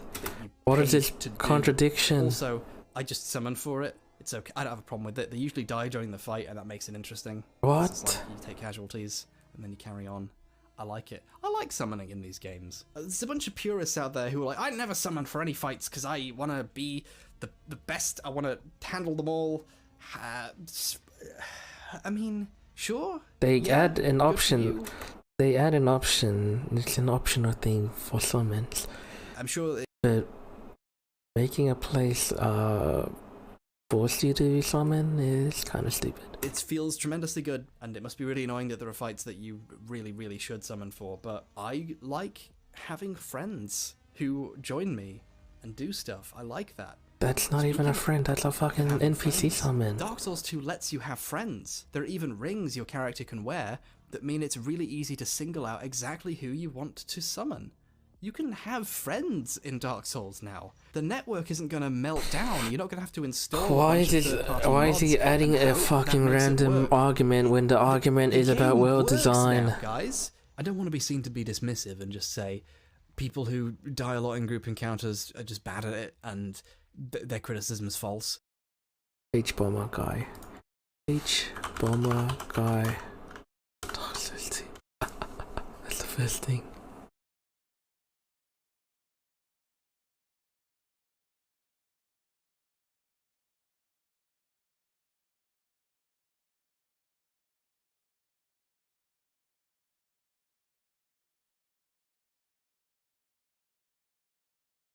Jesus Christ, hello, write a book, buddy.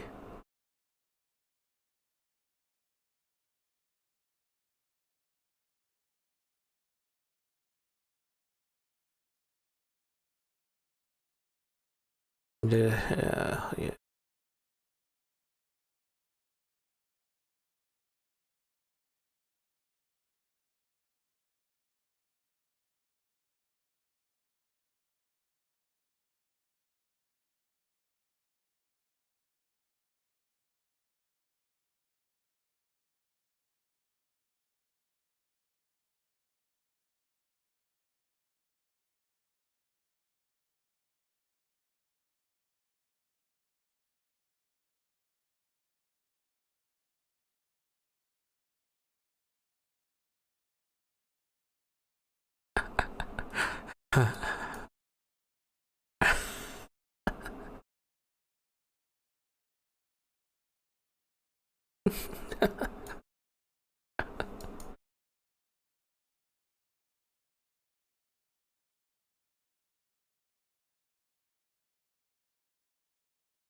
Holy fuck.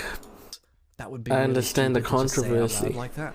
So instead, I said it over 10 minutes. This guy literally just hates fucking Dark Souls 1 or some shit, I don't know.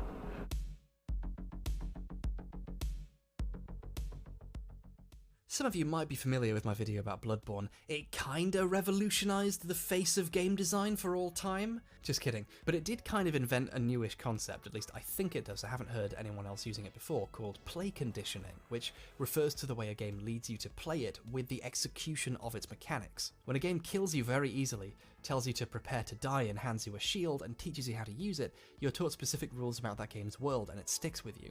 The rest of the game experience could have been better served by a different early approach, but you've been quite definitively taught a specific one and it'll probably be a struggle to unlearn it. I brought this up in the video to make the point that Bloodborne quite deftly pushes the player into a more frenetic direction with a few subtle changes to its base mechanics and much wider reaching executions of those mechanics.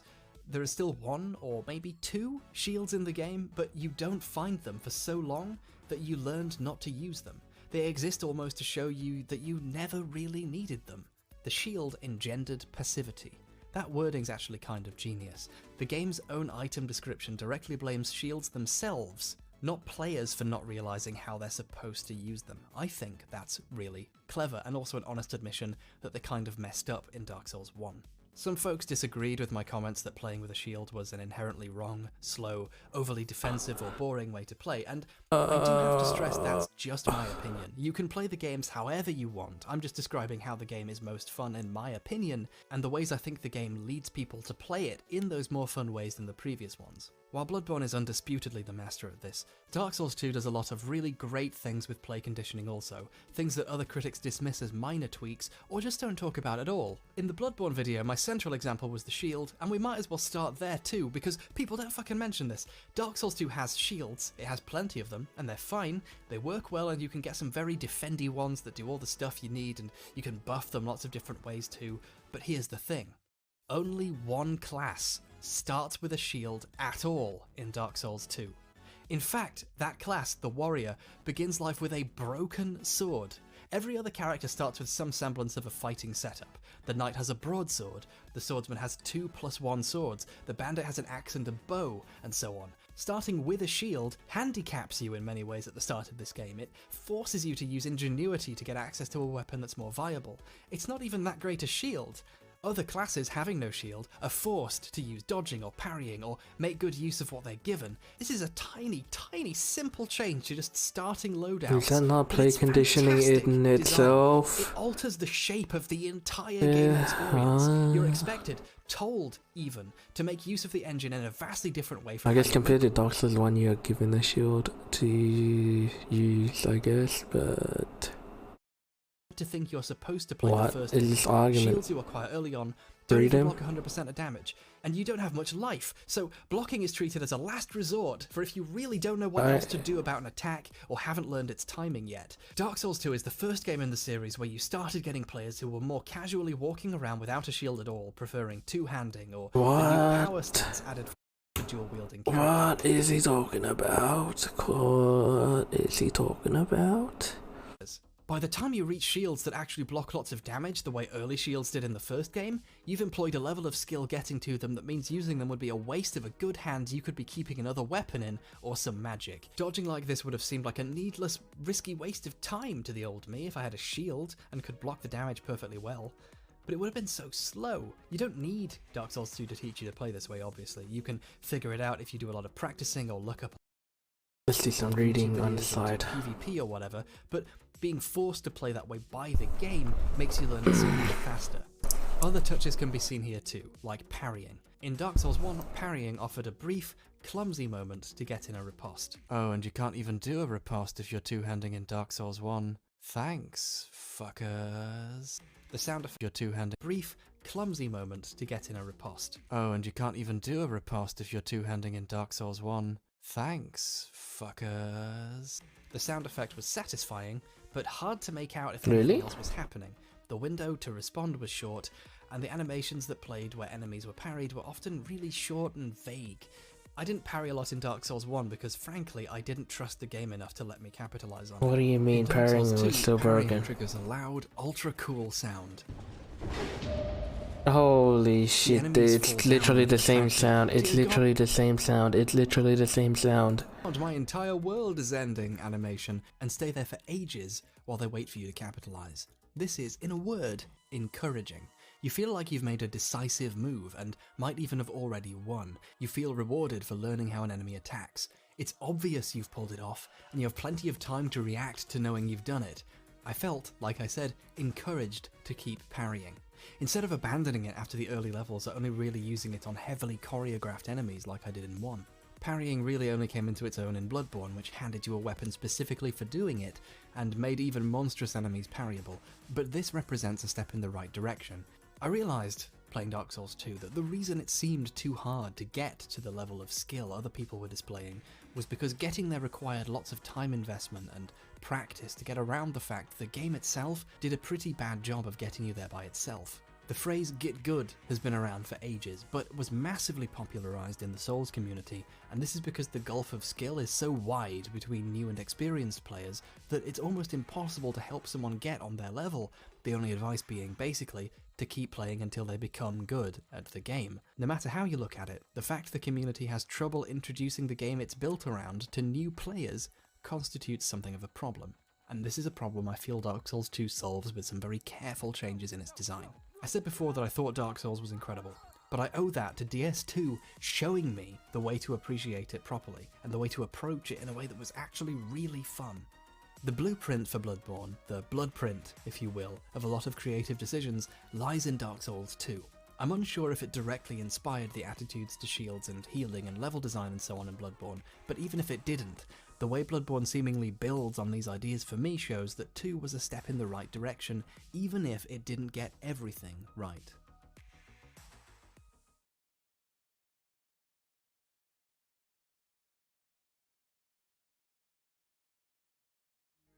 Dark Souls 1 is, on a technical level, interesting and complex. The opening cinematic explains the setup of the world of the story.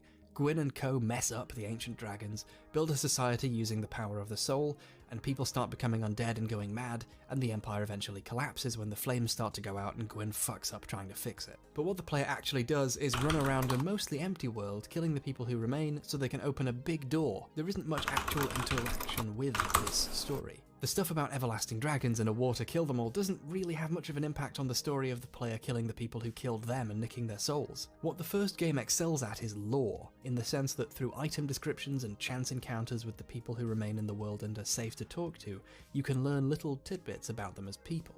You can run into a character, have a brief conversation, and be sure that if you pay attention to the world and objects related to them or their people, you'll learn something about them and their culture. The closest you get to a story is a guy saying "ring some bells." There's an old saying in my family. Fuck your family. This is the reason for the whole mission. Like, you meet this guy who's like, you know, my family have this fucked up, stupid belief. Or another guy saying "ring some bells," or a serpent saying, "Hey, Gwyn was cool, kill his friends," or a different serpent saying, "Gwyn wasn't cool at all, he was really rude, kill his friends." The fun of the game comes from figuring out a complete picture of what you can find, but there isn't really a narrative happening for most of it. The player isn't really given a chance to interact with the important events in this world, they're just picking up the pieces of stuff. You're telling me Dark Souls 2 had this? To me, Dark Souls 2 does something really interesting. You get a cool metaphorical sequence in the opening where a dark sign branded character's family melts away under the weight of the curse, making you live so long you forget everything. Already we're given our first proper theme, and it works on both the personal and world level. In that what is this argument even talking about? Because things are falling away, which, by the way, coincides really well with the fact the world design is like that. The story itself, to start with, is self-consciously a rehash of the previous game. The Emerald Herald tells you need to face the king, and to do that you need some big souls. Oh, cool, thanks, nice one. So you do that. Along the way you find areas and bosses strangely evocative of the previous ones.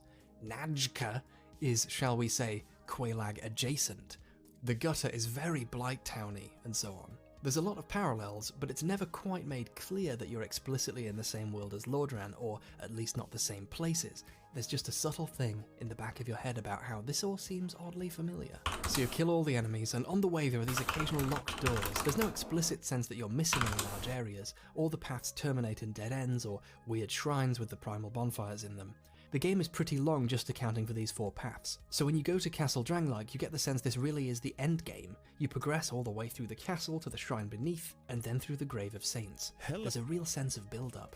Then you fight Velstadt, who's guarding the door to Vendrick. After beating him, you finally go to meet your presumably final opponent, the same final opponents you fought in Demon's Souls and Dark Souls 1, the corrupted king of the world you've been walking through.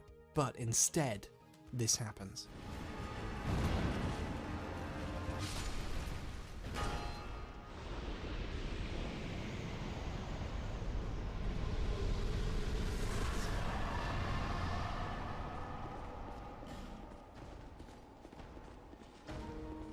It's a fucking 2-hour video. Should I fucking watch the 2-hour video that responds to this fucking garbage video I'm watching? Vendrick is a shadow of the man talked about in the lore and by the characters that remember him. He, like the fate of the rest of the undead, like the player's character will eventually become, has lost his mind. You don't have to fight Vendrick at all. He's not your enemy. He's just a man who lost his way and everything else with it. It's hard to relate how touching this is. The game genuinely feels like it was building to the very final confrontation. The room is built to have a dramatic passage down steps similar to the lead up to Gwyn, and it's built so that the camera naturally passes through it to reveal what Vendrick has become. I feel bad for spoiling it for people who haven't experienced the game yet, but this moment is pivotal to what makes the story interesting. You're built up for the traditional Souls game encounter with a fallen king, and instead you're faced with a thing to whom it doesn't even occur to fight you anymore, shambling around almost naked. You just have to pick up the King's Ring, which unlocks the final areas and allows you to head to Aldier's Keep, and eventually meet the Ancient Dragon, who's also not interested in fighting you. He gives you the Ashen Mist Heart, which lets you journey into the memories of giants from the old war Vendrick fought. You get to see a lot of the damage that you encounter in the main path happening. It's really neat. Killing the Giant Lord lets you face Nashandra, Vendrick's queen at the Throne of Want. Killing her nets you precisely one ending. Your character sits on the throne, presumably having become the new king, and then the credits play. But instead of resetting the game, it just carries on. You're put back in the world. The game deliberately undercuts its story. You win, but what do you win? Kingship over a dying world? The chance to sit in a chair? Only one character in the game even recognizes you as the new king, Shalquoir, the seemingly immortal cat who also knows most of the rest of the lore about the other bosses. If you want to, you can use bonfire ascetics to refight old bosses or refresh enemies if you exhaust them, or you can completely kill all the NPCs, even the Emerald Herald. You can make the world of Dark Souls 2 completely empty of people and monsters. The only way to access New Game Plus is to sit at a bonfire and deliberately choose to start it all over again. I like these choices because they hammer home the hopelessness of the Dark Souls story that was there in 1, but undercut by the fact no matter what ending you got, you just started at the beginning again. Dark Souls 2 forces you to contemplate how little you've really achieved with all these deaths. What is the point we are talking about here, man? Is this fucking story comparison? The story is deliberately evocative of the previous game. Who the fuck cares? Who fell, but with an explicit focus on how this has all happened before, and not just coincidentally. Perhaps it's something we're doomed to keep doing. Humanity, perhaps unable to ever fully escape its own nature, is repeating its mistakes over and over. For a game with so much architecture and character in so many of its designs, the best piece of imagery is the simplest one, the symbol of the dark sign. It's a loop, a circle, reflecting the way the undead return to life no matter what, continuing even after they lose their minds. Humanity itself is trapped in this loop. The story is much more for the player than in the previous game. It's a story in which the player is expected to contemplate their own actions instead of those of others, and recognise that the problem here isn't the mistakes of the king or his people, but that people as a whole were unable to escape the mistakes that happened in Dark Souls 1. But what's even better is how it makes sure to tell you this isn't just one repeat. No, the story of Dark Souls 1 has happened maybe countless times, so many you don't know and will never fully comprehend it. In a prison cell in the Lost Bastille is a man made of stone. If you unfreeze him, he refers to himself as Strayed of Olaphis. Olaphis was a kingdom where Drangleic now stands, untold generations ago, so long ago that no one but Strayed and the descriptions of spells and items invented by him or belonging to him even mention it. In Dark Souls 1, all the various areas and people and their stories and what happened can be pieced together quite meticulously. You can, with enough work, put together a complete universe out of the facts. In Dark Souls 2, an entire civilization can be so utterly lost that only one man even knows its name. Who knows how many empires rose and fell between Olaphis and Drangleic, or Lordran and Drangleic, but pieces of them lie scattered everywhere, decayed colossal wrecks, each with their own rise to power and their own mad kings and their own undead curse rending them apart. The Forest of Fallen Giants is Vendrick's doing, but Earthen Peak, the Old Iron Keep, these places rose and fell on their own terms. The DLC, which we'll get to later, each covers its own completely separate tale of a kingdom that rose and fell in roughly the same area. What's compelling about this is that it's more bizarre, more unexplained, and more human. People in the Souls universe are victims of a history they might never be able to learn. The story is about... I don't care. Next part. The DLC to Dark Souls 2 is fantastic. Each one experiments with mechanics in cool and interesting ways I don't want to get too far into because we're already pressed for time. Rest assured they're all lengthy enough to feel like worthwhile additions. I'll rattle off the fun stuff. I like Broom Tower's verticality and the way you unlocked more access from the central hub once you got the key wedge thing. I like Crown of the Old Iron King's gimmick of having the first boss and the Iron King himself be just to your left when you come in, and you can take a series of looping paths around to make the first boss visible, then go around again once the ice melts to gain access to more soldiers for the Old Iron King fight. You could find and build a little army to help you even out the odds, and that's really cool. There's like 900,000 souls. To actually use a bow to progress. The Souls games, when it comes down to it, are something of an offshoot from Zelda, and its attempt to bring some honest-to-God bow and arrow puzzles to the game. It was unexpected, but it fit together quite well. I like these ghost guys who look like phantoms you see online. It actually trips you up when you discover they're real and they attack you. It makes for a cool fake out I just spoiled for you, so I hope you already played this bit. Sin the Slumbering Dragon is a hard fight, but the first really fun fight with a dragon in basically any of these games for me personally, especially after the optional Ancient Dragon fight, which is honestly a chore. In many ways, the DLC embodies Dark Souls 2 in microcosm, being willing to go all the way and experimenting with its mechanics to create new and unique areas, and in doing so, it also comes to embody the very best the Souls series has to offer as a whole. It's everything that I think I ever wanted from a Souls game, and it's part of Dark Souls 2, so Dark Souls 2 wins.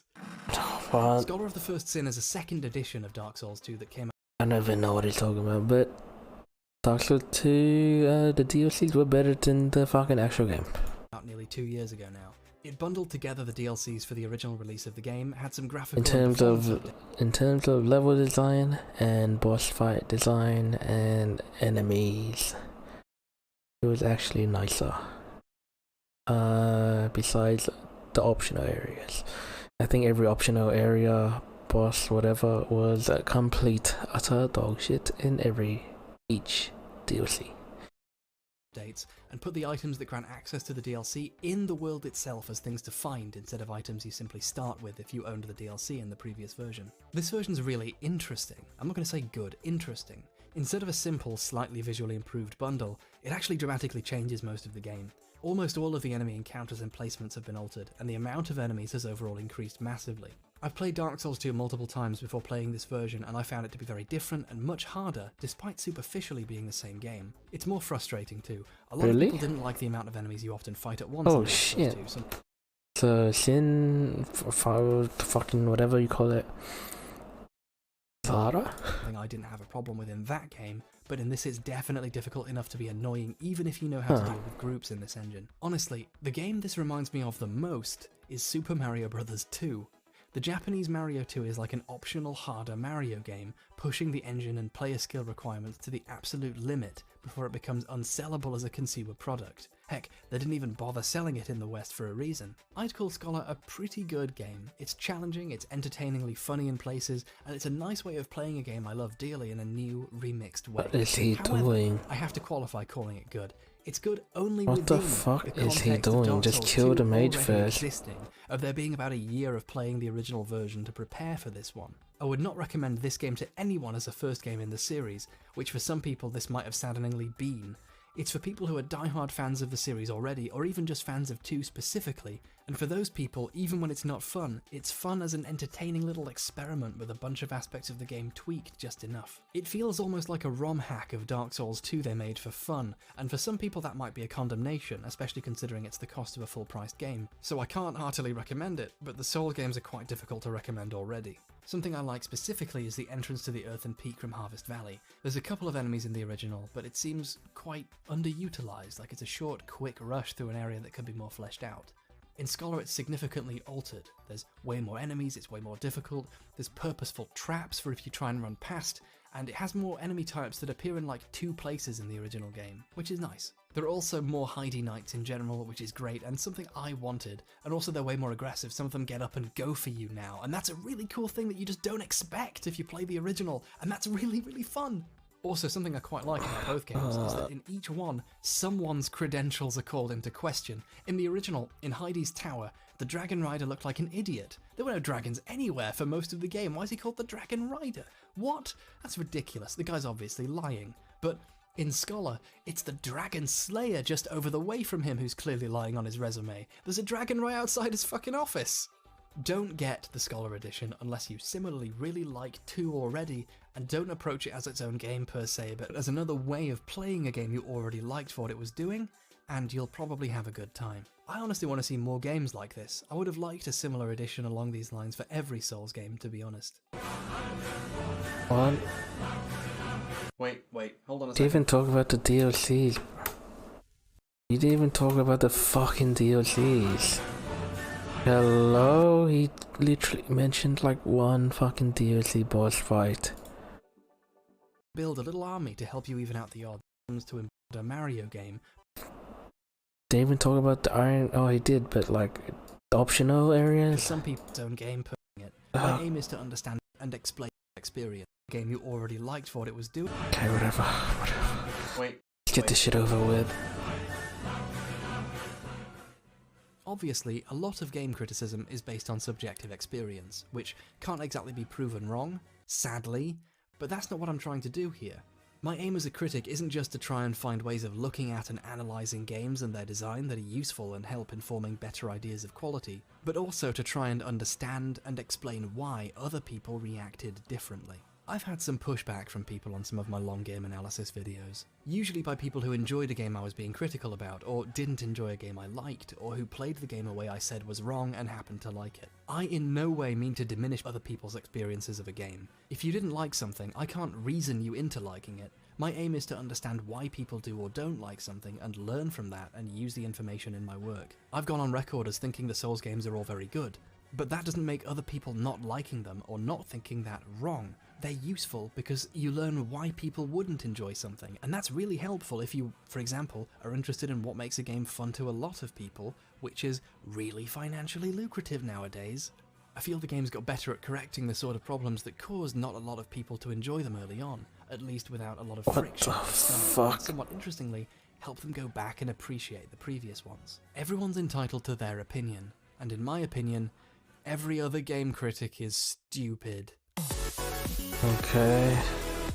Okay, I can't even make that joke here. You see, the overly negative critical response from Souls diehards and some spheres of the internet isn't even accurate to what most game critics said when the game first came out. On the whole, people loved it. The misgivings came specifically from folks like Matthew Matosis, and the popularity of his video, predicated centrally on how the game couldn't possibly be as good as the first because Miyazaki didn't make it, and locking on in some fights isn't a good idea, and the opening cutscene didn't talk about a war that already happened and has no effect on us as a player. Isn't he just talking about how everyone is entitled to their opinion, but okay. He didn't really argue well against the other guy's arguments either, but okay. In Dark Souls 2, there's a similar ancient war in the distant past, but you get to learn about it over the course of the game instead of a pre-rendered cutscene at the beginning, and then you get to actually go fight in it? Critics at the time of release liked it a lot, the exact same way critics liked Demon's Souls a lot back when this whole series was new and strange and not many people played or liked it. People who think about games a lot are more likely to easily get into a new experience than people who just play them as a hobby. Internet critics like Yahtzee wiped their ass all over various aspects of the games that would later say they loved when audiences started to get a hang of the games and it turned out they were talking bollocks. Fuck you, Demon's Souls. A challenge is one thing, but trying to break down a fucking cement wall with your forehead isn't a challenge, it's grounds for getting fucking sectioned. Demon's Souls is one of the most rewarding, challenging games ever to hit the PS3. It may not be for everyone, but I still urge everyone to at least try it. And GameSpot's 2009 Game of the Year is... Demon's Souls. Demon's Souls is like nothing you've ever played. Do you hear that? It was the best and most innovative game of 2009. That's Kevin Van Flipping Ord. That's the thought criminal who was so wrong about Fallout 3 he was found dead in his cell last year, next to an apology written in my blood. Even he has been on the ground floor of the Souls series since day one. It turns out that professional game critics are quite often more ahead of the curve than the average consumer, or the, not to be rude, fanboy types who will dismiss a sequel for being too different to the one they first fell in love with. Mainstream game critics can be wrong, but they've been consistently right about the Souls series from day one. It's only corners of the internet full of rose-tinted fanboyishness towards the first Dark Souls that result in the ridiculous treatment. I think they say that because Demon's Souls was very innovative at its fucking time. However, times have changed. I don't know what he's on about anymore. Game. When it comes down to it, Dark Souls was a fantastic game, even though it's flawed in a lot of ways that are so much more obvious now than ever. I think the sheer surprise. We're gonna watch the video that he was critiquing, and after that we're gonna call it. Made it a hard act to follow, and lots of fans got unrealistic expectations about it. The online response to Dark Souls 3 sounds overall lukewarm but positive, and I think that might be because, at least in regards to this one series, maybe not a couple others, people have cooled and learned to manage their expectations. I'm interested in finally getting to play it after working for so long on videos about the games that preceded it. I'm a little worried that the fan reaction to some aspects of 2 made them walk back on the good ideas in an effort to be more like the first one, but I'm going to play it and judge it on its own merits as its own game before I really consider that. Did he really fucking say that when he fucking compared Dark Souls 1 to Dark Souls 2? I'm Dark and judge it on its own merits as its own game before I really consider that. The first one, but I'm going to play it and judge it on its own merits as its own game before I really consider that. First, that the fan reaction to some aspects of 2 made them walk back on the good ideas in an effort to be more like the first one, but I'm going to play it and judge it on its own merits as its own game before I really consider that. In the meantime, Dark Souls 2... Did he really say that when he has been shitting on Dark Souls 1 and continuously comparing fucking 2 to 1? Is not perfect, but you can have a grand old time with it. The gameplay contains some of the tightest moments in the whole series, and some really fun variations on the formula. It tells a story that, instead of redoing the original or trying to build on it in a straightforward way, these arguments are so fucking bad. Exist in a specific position in gaming and culture. It shows like the things we desire from games say about zero us. evidence. I really enjoyed Dark Souls 2, and just compares it to 1. Good. And if you didn't enjoy it, that's okay. Your different opinions and experiences are equally as valid, and I know I talk authoritatively sometimes, but I hope it's clear I'm just offering my opinion in a way I think is interesting or convincing, and it's okay to disagree with me. For now.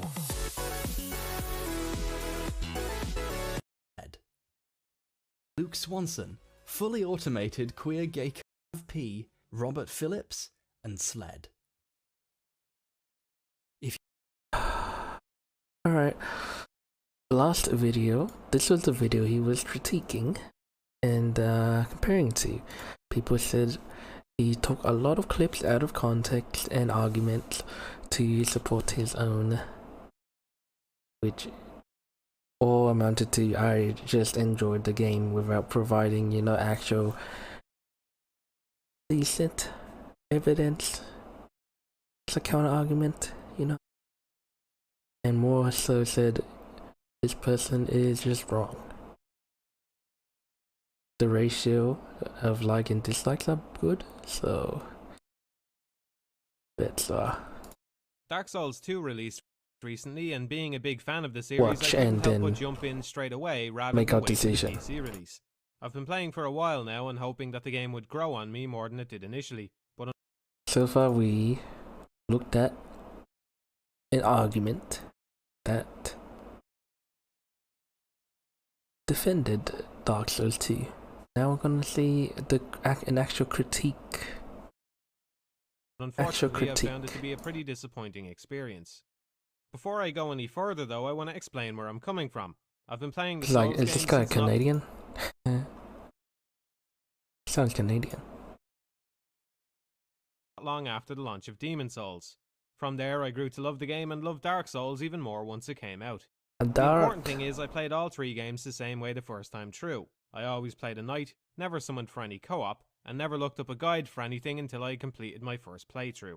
After my first playthrough, I would then go back in and explore the games further with different characters.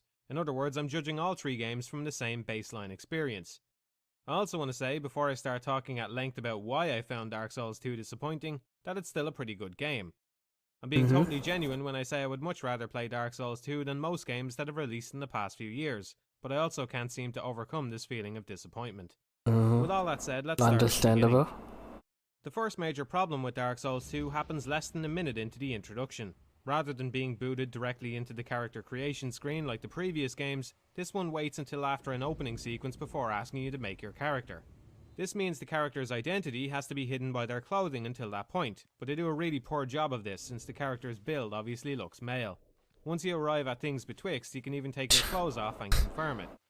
Not only that, but there's an utterly pointless flashback sequence which also indicates the character is a guy I didn't as think well. about that. You could maybe pass this off by saying it's not a flashback of the player character, but in that case it has no reason to exist. It feels tonally I out of assumed it was place a in the Souls flashback, series, right? which has always left the player character to maybe pass this off. Pointless flash betwixt, you can even take your clothes off and confirm it. Not only that, but there's an utterly pointless flashback sequence which also indicates the character is a guy as well.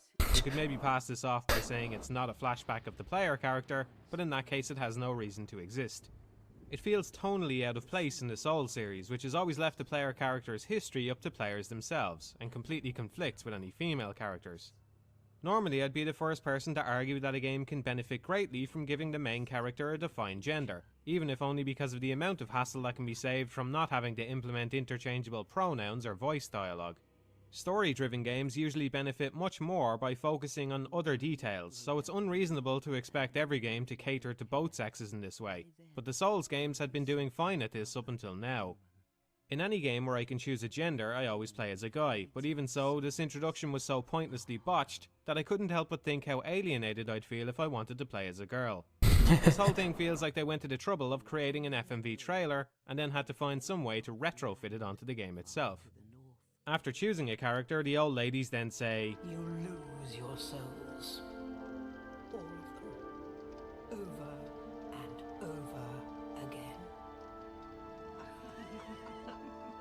You can practically hear the developers laughing at your expense as she says this. They're basically saying, "We made this game really hard. That's what you wanted, right?"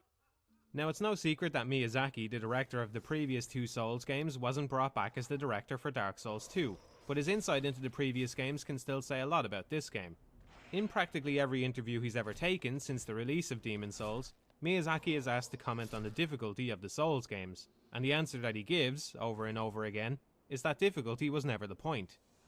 The games weren't designed to be challenging just for the sake of it. It was a way to pull you into the world, and the peaks and dips in difficulty can be used to effectively set up a climactic moment, like the fight with Ornstein and Smough. It feels to me like difficulty was a big focus in Dark Souls 2, which is a crucial misunderstanding on the part of the new directors of this game. That's an interesting Probably helped point. along with some pushing from Namco, who have enjoyed playing the difficulty card for marketing That's a purposes very since before interesting the release point. of Dark. That is extremely interesting. Cause I never in my playthrough of Dark Souls 1, I never thought this is too like that. This is too hard, or this is unnecessarily.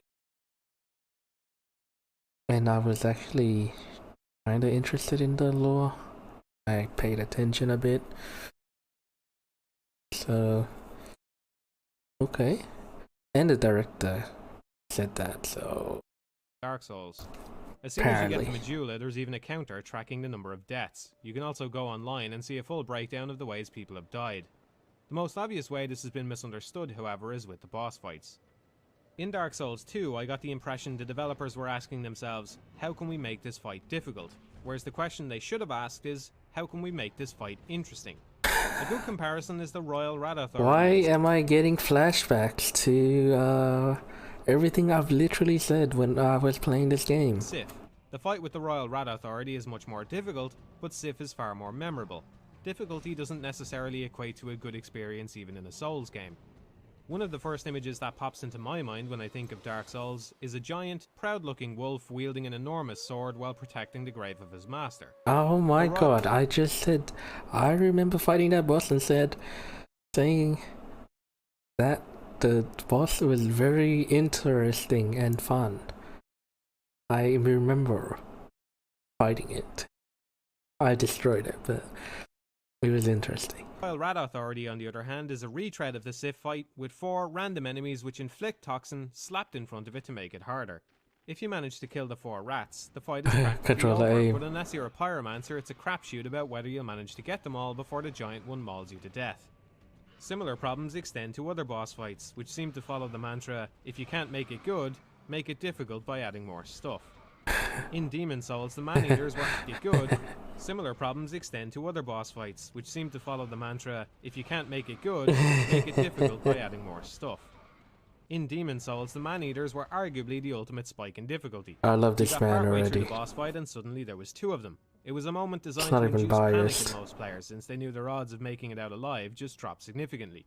In total, there was 4 bosses in Demon Souls, which included multiple enemies, the others being very mild in comparison to the Man-Eaters. In Dark Souls 1, there was 6 bosses with multiple enemies, 7 if we include the Sanctuary Guardians in the DLC. In Dark Souls 2, the number of bosses with multiple enemies jumps to 11, 12 if we include Dark Lurker, most of which feel as lazily designed as the Capra Demon encounter. Rather than make the Freya fight difficult by giving her a challenging moveset, the designers just dropped some random spiders into the battle instead. This boss The was epitome easy. of I this think I lazy first tried mindset it is the or second Belfry tried it. Gargoyles, a copy-pasted setup, except this time there can be more of them active at once. This all might have been fine, except it doesn't play to the series' strengths whatsoever.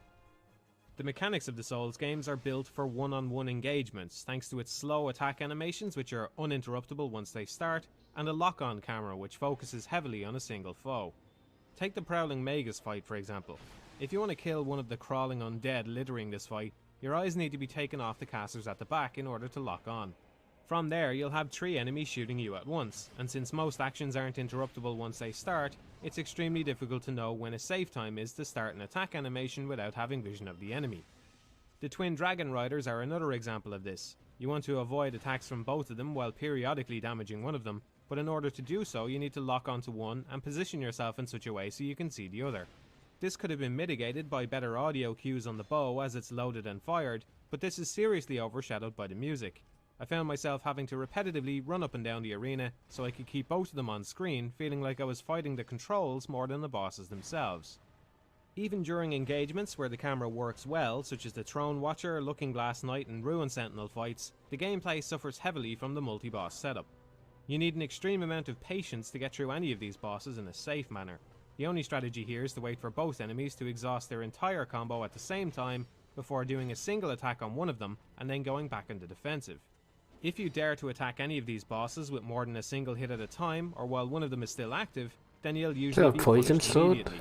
The main challenge in most of these fights is not losing your cool and doing something risky before That's the such end. little So really damage. the reason half of these fights are any difficult at all is because they're so boring you want them to end slightly quicker by seeing if you can maybe get a second attack off before rolling away again. Oh my The god. variety in bosses is severely lacking, with far too many being oversized humanoid figures with giant weapons. They even often have similar movesets, with a slow overhead attack, a gap closer, and a 2 or 3 hit swiping combo. Attacks also lock on to an unnecessary degree, far more than in previous installments where enemies usually had movesets with their own weaknesses and strengths. When a boss goes to do an overhead attack, it will usually track the player up until the very last moment before impact, even if this means the boss has to spin around like they're standing on top of a record player. I can only speak for myself, but I was hoping to see less of this kind of stuff, not more. Bosses should have movesets which don't rely on tracking the player in such a cheap, simplistic way, and it's notable that big bosses in Demon's Souls and Dark Souls 1 usually lack this kind of lock-on, or only used it during part of the wind-up in order to Exactly. compensate for their powerful moves. That is my point. If the enemy is so fucking big, why the fuck did they track you like they're fucking Shroud playing an FPS game? Fucking holy fucking aiming at your head, no matter fucking his size. What the fuck? Like if you gotta design it so that it's unavoidable, but it's not unavoidable from tracking. This was one of the things that set the previous Souls games apart from other titles, and gave the combat a better sense of fairness. It was also less problematic in those games since the boss designs were more varied. After my 6th fight with a giant armoured enemy with a giant weapon and the same basic moveset, I was getting pretty bored. Regular enemy attacks do this excessive amount of tracking as well, even when it's completely unnecessary. Take the turtle armoured enemies for instance. Despite their massive suit of armour, they'll follow the player 360 degrees on any of their attacks. The sad thing is, these enemies have a built-in countermeasure for any player who gets behind them, so there's no excuse for them to be constantly facing the player. The challenge here should have been to try staying to the side of the enemy without getting too close to the front or the back. Instead, they just require the same tactics as every other enemy in the game. It's not just bosses that suffer from the mentality that more enemies somehow makes the gameplay better. The regular enemy placements fall into this trap as well. There's far more groups in Dark Souls 2 which automatically aggro together in clumps, forcing the player to fight against 2 or 3 difficult enemies at a time. Dark Souls 1 had a lot of mobs as well, but they were balanced around this idea. Mob enemies would have low health, Exactly. shield, or do comparatively little damage. Sometimes Exactly.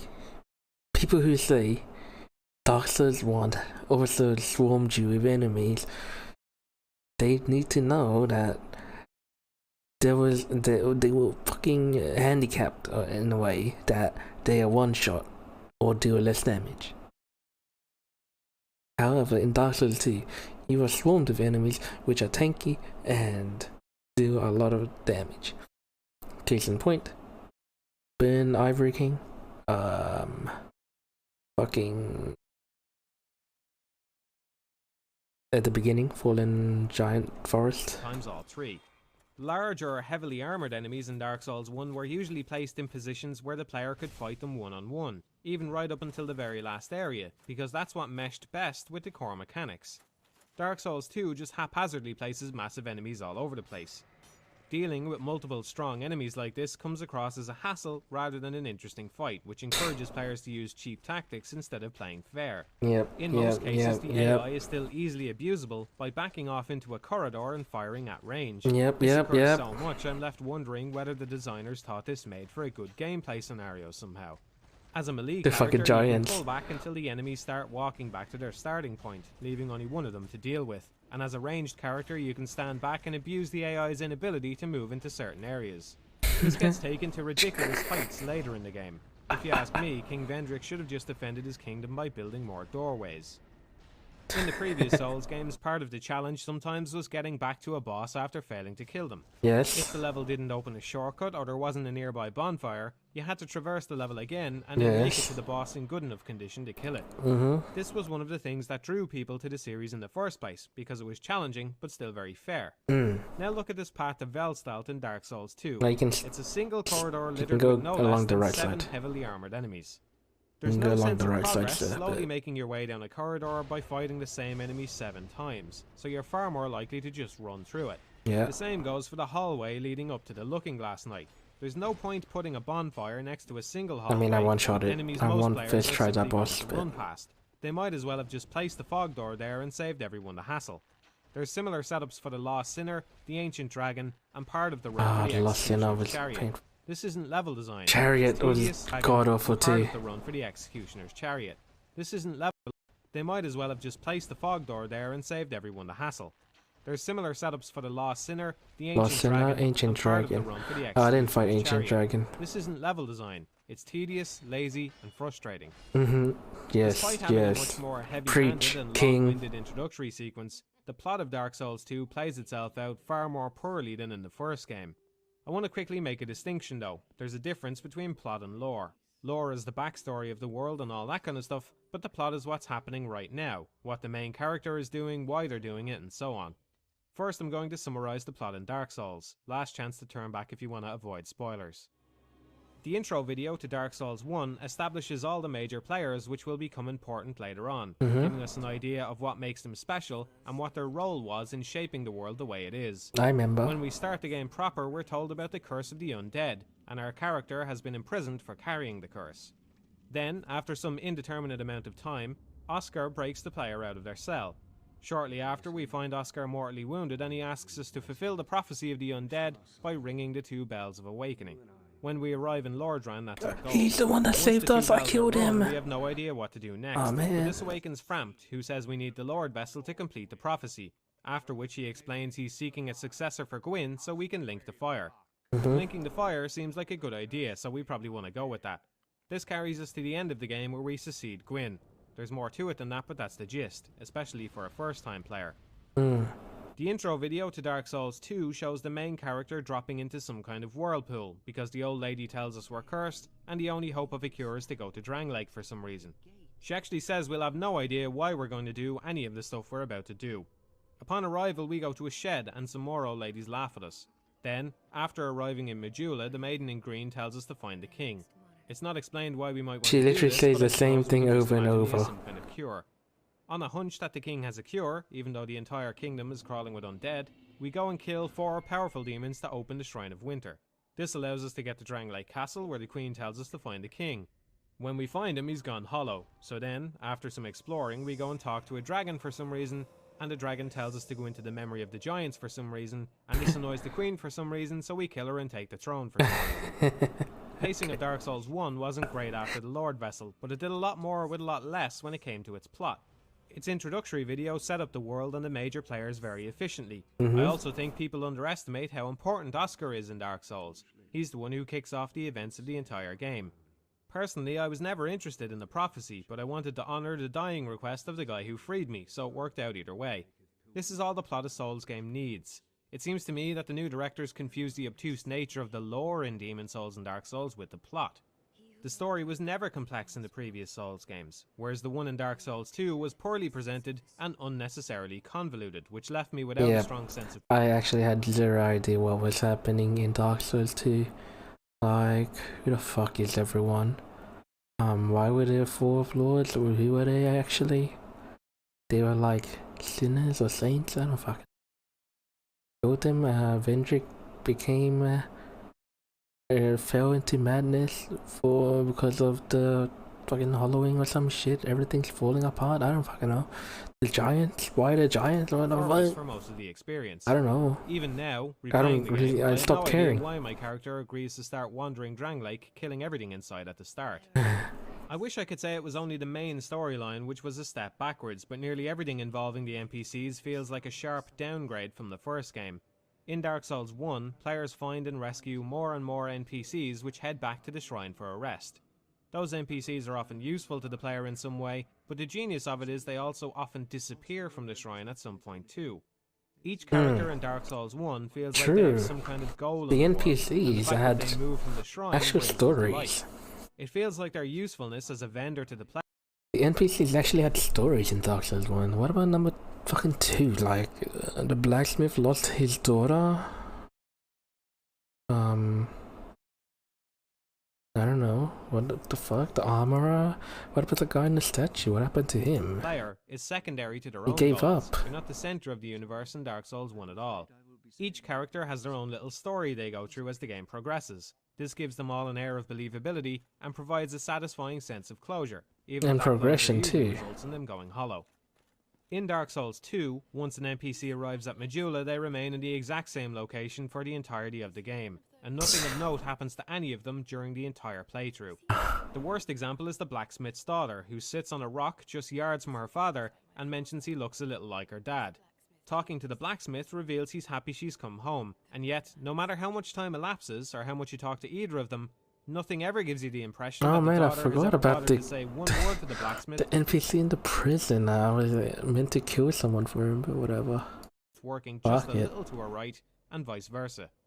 The most original thing the game does with any of its NPCs is turn Yeah, the who's story this of guy? Patches Where and did he Lothric go? on its head by making it more ambiguous and pitting them against one another instead of the player. This had me intrigued to begin with, but ultimately ends up disappointing too. Since they're busy with each other, it's hard to feel involved, and neither of them does anything interesting with you until the end of their story. I feel like this I could have missed been their great story, if the other actually. NPCs had been able to compensate for this lack of interaction.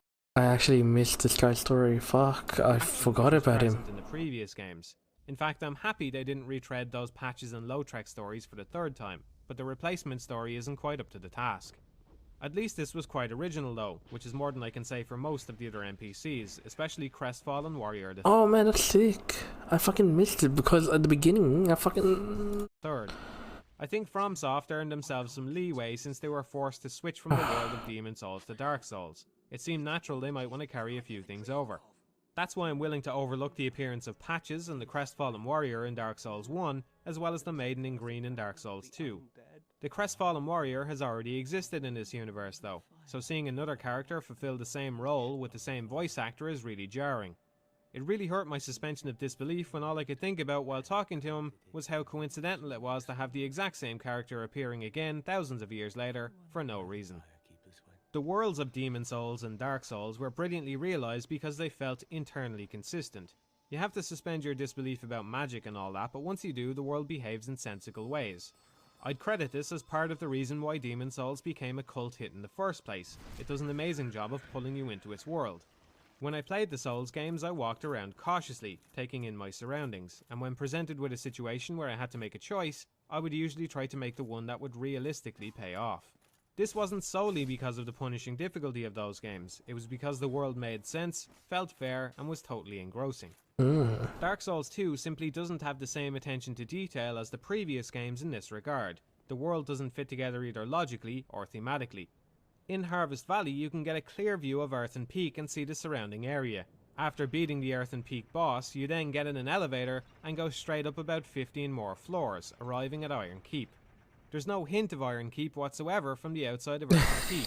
From Harvest Valley, I thought it went downwards. What? It's overcast, but in Iron Keep it has a red glow and the surrounding area is suddenly an enormous wasteland of lava. Similar transitions exist elsewhere. Going from the Tower of Flame down to No Man's Wharf makes no sense, as this places the wharf somewhere below sea level. Going to the boss in Aldia's Keep reveals the landscape I never thought of that. Fuck. What? to be far below, but in reality the player should be more or less at the same altitude as Majula here, since they've only walked up a few stairs. Even worse then, transitioning to the Dragon Eyrie reveals an obviously impossible set of outcrops in the sky which weren't visible just moments before.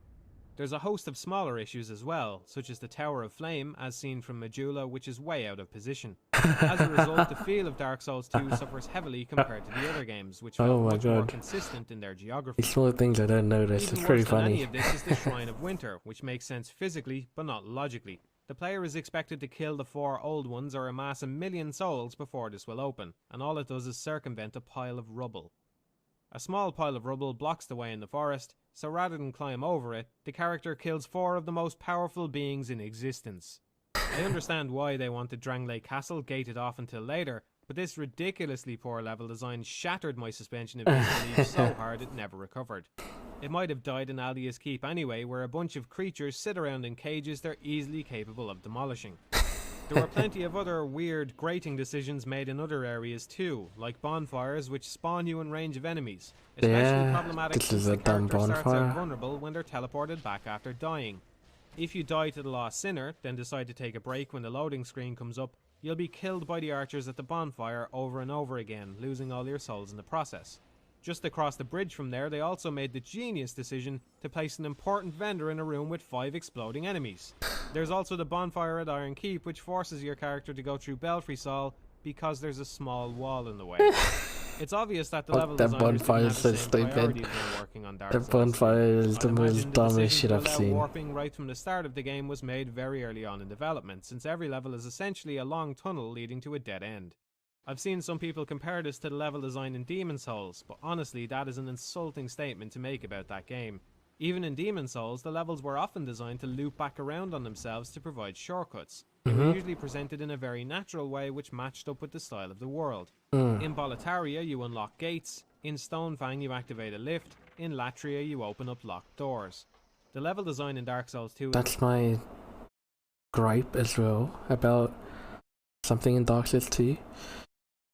Exploration is not really rewarded. You don't get a shortcut, you get like items, sure, but you don't get a shortcut or like a bonfire. It makes like exploration not satisfying and fun.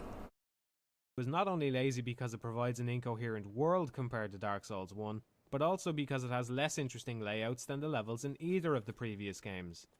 Many of the areas look interesting and large from the outside, only to be totally underwhelming when you actually go through them. The Tower of Flame is a small path with one short divergence leading to an optional boss. Aldia's Keep has a nice entryway, then turns into a single long corridor with a few small side rooms.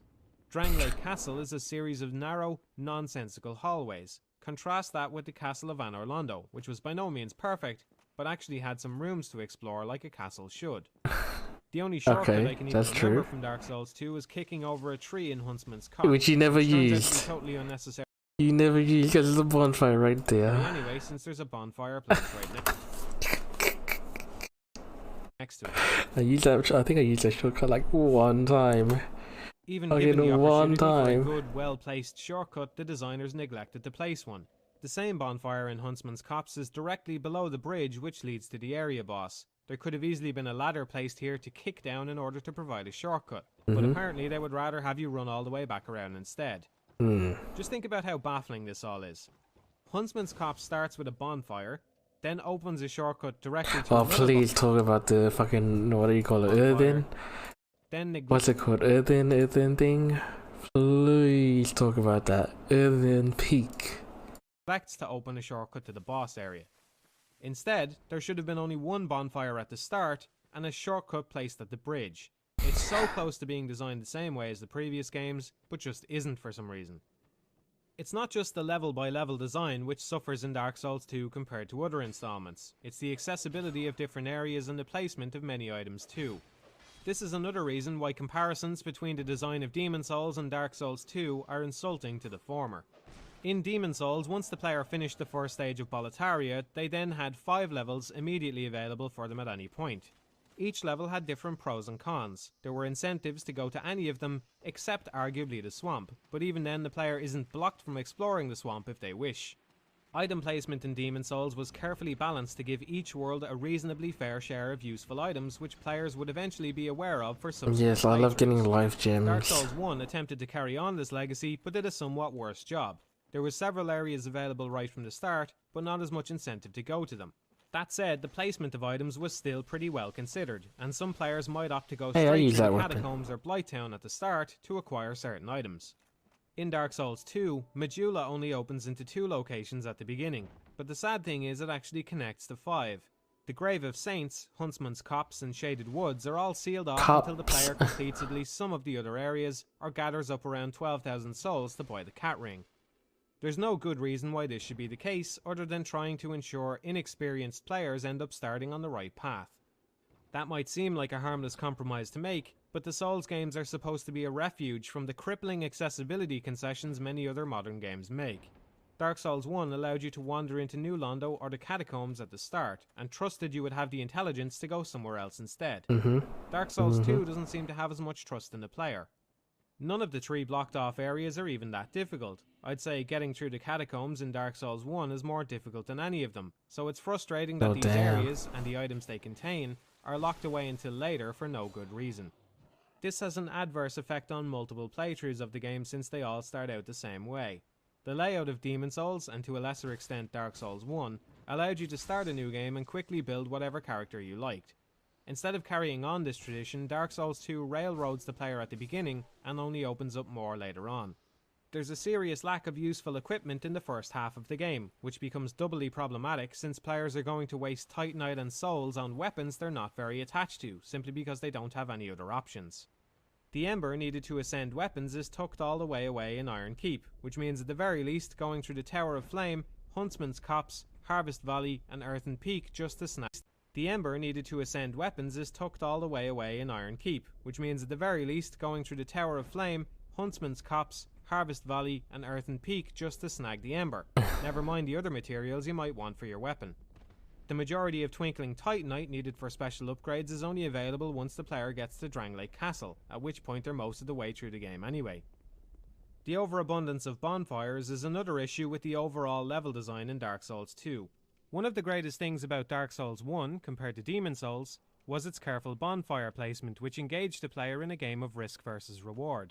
If you got far into a new area, you could usually make your way back to the previous bonfire easily to use your souls for leveling up, but that would waste more time than pressing onwards. So you were left with a dilemma: push yourself to go on, or go back and play it safe. True. This could lead to some very tense situations with a lot of souls on the line, and personally I can recall at least a few occasions on my first playthrough where the relief of finding a new bonfire was immense. That same feeling is hard to reclaim in Dark Souls 2 when all the bonfires are so close to one another. The Lost Bastille, one of the only complexly woven levels in Dark Souls 2, has 5 bonfires, 6 if we include Sinner's Rise, whereas places like the Painted World and Undead Burg only had 1 each. Not only this, but the way health in general is handled in Dark Souls 2 removes even more of the tension from the first game.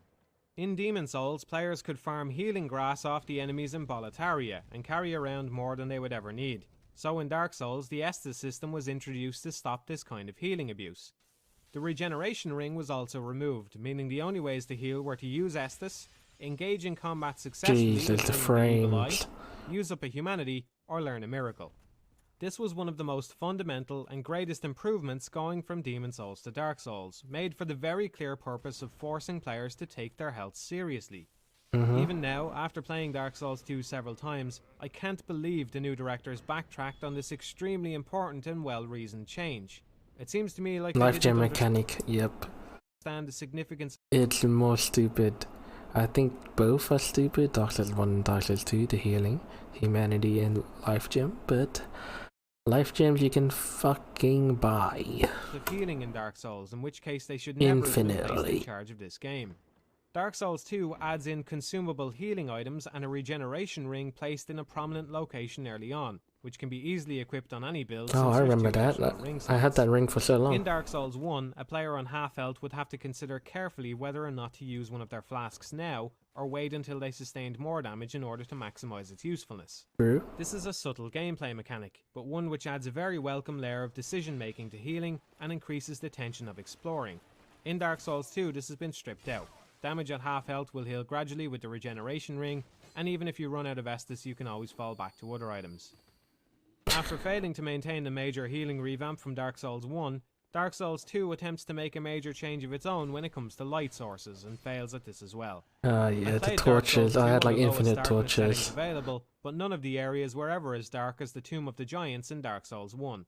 On paper, it's an interesting idea, asking players Yeah, to the forgo a torch shield thing in order is to pretty light cool. the surrounding area. But it seems, at some point in development, possibly not long before It's so release, the design was useless. backpedaled on the torch system. You can literally This is walk evident by around the sheer without number it. of areas with completely useless lamps. The end result is the torch usually works backwards to the way it was intended. It's easier to explore an area in the dark with the benefit of a shield, kill all the enemies, then go back and light the lamps later just to make the place look nice. The few areas where the torch came in handy were a nice change of pace. It would have been interesting to see a few more of these. For every good gameplay change in Dark Souls 2, there's at least one step back. It's great that you can use multiple souls at once in the menu, but it's idiotic that the rewards from the crows are randomized. It's nice that the different rolling speeds aren't in 4 obvious tiers, but the addition of agility messes up rolling in general.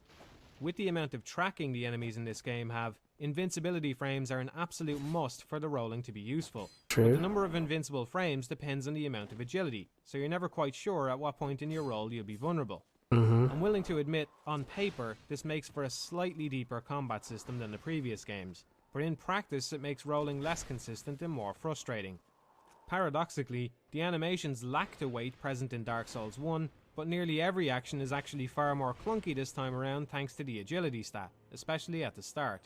The best thing I can say about this is at least it means adaptability is more worthwhile than resistance was. Soul memory is a decent idea, but executed incredibly poorly, making it worse than the I don't really simplistic care level about matching the PvP, previous but games whatever. did. I like that they were at least trying to think of ways to stop twink characters from obliterating new players, but in doing so they made invasions even more rare, and now players can't do novelty builds just to play in certain areas because their soul memory will eventually get too high. All they needed to do here was change soul memory to reflect the total value of the player's level plus currently equipped gear. This would leave twinks out in the cold the way FromSoft obviously wanted, but wouldn't stop invaders from creating novelty builds which could permanently play in certain areas. The schizophrenic design of Dark Souls 2 seems to just change, fix and break things at random. To me, this is all summed up with one minor problem with the Emerald Herald which irritated me to no end. When leveling up in Demon Souls, the Maiden in Black would recite a sort of incantation about souls. Anyone who's played the game for any decent length of time can probably repeat it word for word. The phrase she says appears when the player enters the level up screen, and as they think about their stats it continues to play in the background. The Emerald Herald has a somewhat similar phrase which she recites, but it's all front loaded before the menu instead of playing in the background. Forcing players to get through 4 sentences before they can level up is only going to build resentment towards a character they're clearly supposed to like. The bigger problem though is that this issue was already solved, and yet for some reason it's now implemented in a much worse manner. The way the Maiden in Black recites her incantation is a very elegant solution which had no reason to be changed. It's like This is the a team behind weird Dark Souls argument, tried but to okay. mimic Demon Souls without even bothering to go back and play it. While I'm talking about incomprehensible changes, I just can't avoid mentioning the small tweak they made to boss introductions. This little bloody screen thing that pulses at the start of these cutscenes is incredibly dumb. I have no other words for it. All I can do is point out the absurdity of it. Someone at FromSoft decided what these cutscenes were missing was some kind of bloody overlay at the start for some reason. Because of that decision, someone made or procured a bloody texture from somewhere, then someone else had to animate it to pulse at the start of the video, and someone else had to do the sound effect for it. The end result is a cutscene that looks far worse than it did initially.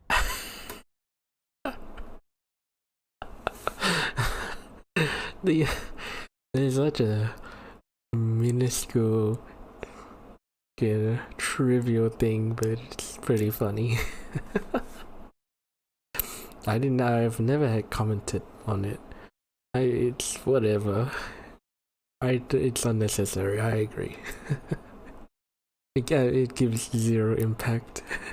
Again, my problem here isn't that I dislike it. I realize it's just zero. It's just the real zero problem impact. is that it was completely fine in the previous games, but got changed for absolutely no reason. When you stop and think about it, it says a lot about the way this game was designed. Nobody was looking for this kind of effect to be added to the cutscenes, but some people like myself would surely dislike it. They only stood to lose out by adding it, and yet they added it anyway, because they just weren't thinking.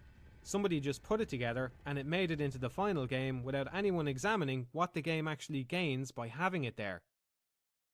If you had asked me before Dark Souls 2 released, knowing that Miyazaki had been replaced in his role as the director, what would be the most likely thing to be fixed in the next game, I'd have guessed the Covenant system. Turns out I would have been wrong. The most obviously half-finished area of Dark Souls 1 remains half-finished in Dark Souls 2, despite there being clear avenues for improvement. The Souls games have, for the most part, valued smart decisions out of players not just with regards to combat, but also in NPC interactions and other choices. This is why it's valuable to try and get into your character's head a bit when playing. For example, when playing my knight, I decided not to attack anyone who wasn't hostile to me first, since that seems like the honourable thing to do and might avoid any nasty repercussions. Similarly, I decided it wouldn't make sense for me to join a covenant without having an understanding of what that covenant was about. I mean, if I came up to you on the street and asked you to join my organization without explaining what it was, it would be a bad idea to accept my proposal. I mean, he This is cares such a about simple piece of covenants, it's just so logic, it's one of the trivial. earliest things It's we like a teach children. PvP thing, I guess. This was my chief problem with the There are covenants in Dark still Souls 1. some Nothing has quests, been but done to whatever. correct it in Dark Souls 2. Take the Company of Champions, for example. The player walks up to a big stone tablet and is immediately prompted to join the Covenant without any explanation. This could That's have what easily I had did. some text on the That's tablet what happened to explaining what the me. Covenant was about. Instead, you only get a vague description after you accept the first prompt. I go into the Souls games knowing as little about them as possible, which I definitely feel is the way they should be played. So for Mhm. all I knew, I might suffer some harsh I didn't penalty even for know. abandoning this covenant, which meant it would be foolish for me to join it without having more information. The same applies to half the other covenants in the game. Now, as I said, this was an issue with Dark Souls 1, I'm not going to ignore that, but the chief benefit of doing a direct sequel like Dark Souls 2 is the ability to fix up areas from the first game, which hasn't happened here. Eventually I would find out there are no consequences for abandoning any of the covenants, which is another problem. The Oh, word covenant has an air of permanence to it which isn't upheld by the game at all. Again, this problem existed in Dark Souls 1, but if anything, Dark Souls 2 practically encourages the player to abandon covenants whenever it seems even mildly convenient to do so, since they can always easily rejoin. Oh If you're my going god, through I one of the Bell didn't know Towers, that. you I may as well never just left join my the Bell covenant. Covenant to get a few Titanite chunks. If you want to go through the doors of Pharos without any hassle, just go back and join the Rat Covenant. I feel like the covenants needed permanency, either by limiting them to one per character, or at least enforcing a strict penalty for abandonment. This would have improved the replayability of the game by giving each character a certain role in the world, and might have improved the longevity of the online as well by giving people a stronger attachment to their covenant. Of course, all of this would be contingent on explaining the covenants better and giving more noticeable long-term rewards, but these aren't demanding goals. As for the covenants themselves, there are some other, more specific issues. One minor detail which has a drastic knock-on effect is the lack of a whole red-eye orb for invaders. Without whole orbs, there are less invasions overall. This means the Way of Blue Covenant will have fewer disciples, which means the Blue Sentinels have no reason to be summoned. I played as a Blue Sentinel for several hours, and was never summoned to protect anyone in the entire time. On the other hand, my time in the Bell Covenant was action-packed, and each kill rewarded me with a Titanite chunk, far more valuable than the rewards for being a blue or red spirit. This imbalance in the reward structure pushes more people to the Bell Covenant, further killing the other three. The way I see it, there are two simple fixes which would drastically increase the amount of activity in those three covenants. First, give the invaders and defenders whole eye orbs early on, maybe at rank 1 in the covenant. Second, change the Way of Blue Covenant so the members don't have to waste a ring slot in order for it to be active. Nobody wants a valuable slot taken up on the off chance they get invaded, so they don't use it. Yeah, Magic If Beard joining looks the Covenant cool. alone allowed the summoning of Blue Sentinels, it would make much more sense. The Covenants in Dark Souls 2 are mostly analogous to the ones in the first game, but one which saw a major overhaul was the Gravelord Covenant, which has been replaced by the Rat one. I always wanted to love the Gravelord Covenant in Dark Souls 1, but found it inherently unsatisfying since you don't get to witness what's happening to the people you Gravelord. This seems to be what the Rat Covenant is rectifying, but it's gone way overboard. The Rat Covenant is a completely unfair and frustrating setup to go against. In the Doors of Pharos, players are immediately assaulted by a huge mammoth creature, a toxin-inflicting rat, and an enemy player, all while wading around in knee-deep water which restricts movement. This isn't a PvP exchange, it's a meat grinder designed for the amusement of the rat. Some people defend this by saying the victim loses nothing in the engagement even if they die, but this is a weak excuse. I don't judge my enjoyment of a game based on how much stuff I have in my inventory, I judge it by the things happening to me. Being pulled out of a level into a load screen only to be slaughtered by impossible odds, taunted by an enemy player and then kicked back into a load screen is a waste of time at best. Invasions have always tilted the scales in the favour of the invader, but this is going way too far. Demon Souls did this best by giving invaders reduced health compared to their targets and changing their character tendency with every kill, which pushed them more towards being a glass cannon. This covenant was almost a great idea though. The mistake was allowing players to directly attack the people they pull into their domain. Instead, the Grave of Saints and Doors of Pharos should have been loaded up with more interesting traps, and the rat should have had to kill the victim by triggering the traps intelligently. This would have made the covenant 10 times more interesting and fair. Fairness is something which is lacking a bit in Dark Souls 2 compared to previous installments. On the whole, it plays like the other two games, but there's less care taken to ensure each death is the fault of the player.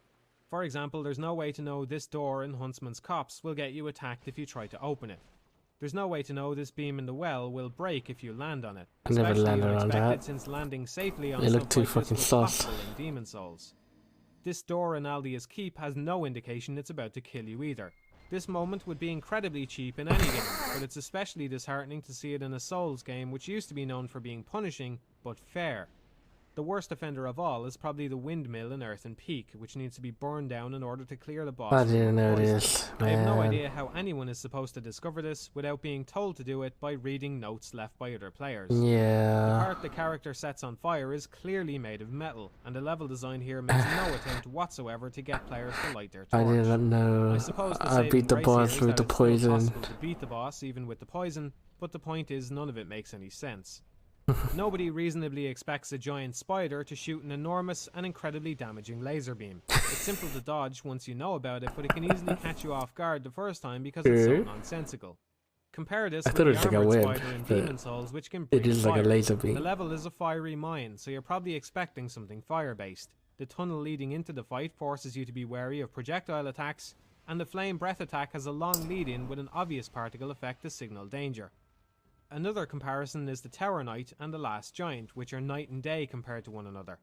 For the Tower Knight, the arena is incredibly spacious, and players are lured up to deal with the archers first, giving them time and space to learn the Tower Knight's attacks before having to deal with him directly. For the Last Giant, there's no such prep time. The arena is far more cramped, and his moveset consists of haphazard flailing which can catch you the wrong way for seemingly no reason. The Tower Knight fight is about as challenging as the Last Giant. I mean, I first the only tried him, difference but being you're less likely to suffer a cheap death the first time you face him. It's not just bosses which suffer from these kind of problems. The mace-wielding knights in the Dragon area are perhaps the worst enemies in the entire series, thanks to how stupidly unfair their moveset is. Yes, they seem to these just reset guys. their animations constantly without any kind of stamina. Mhm. Even after dropping their mace on the ground, they have no recovery time before they're swinging all over the place again. Trivial for a magic-wielding character, but insanely unfair for melee characters since there's no safe time to attack them. Yep. This is to say nothing of the sometimes type is wildly the inaccurate worst. hitboxes on bosses and enemies, Oh which my sometimes God. teleported me into a grab from several feet away. True. Some overhead attacks from the bosses leave me with the impression that the hitbox on some of their weapons is Bro, this guy made so many fucking arguments. Whereas fucking what's his name? The other guy fucking cherry picked his fucking arguments. Holy shit. 5 times wider than the actual blade itself. Hitbox on some of their weapons Ah, is 5 man. times wider than the actual Yeah, but I feel blade like itself. I've been hit by that so many Perhaps I should give times. FromSoft the benefit of the doubt on this. Dark Souls 1 suffered from some awful lock-on issues pre-patch. I'd like to assume a similar patch might sort some of these issues out, but the cynic in me says they're here to stay. They're here to stay. Enemy Stay. designs They in general are a big stayed. step down from Dark Souls 1. Nearly all of them are humanoids with similar movesets. The vast majority that don't conform to that style were all present in Dark Souls 1.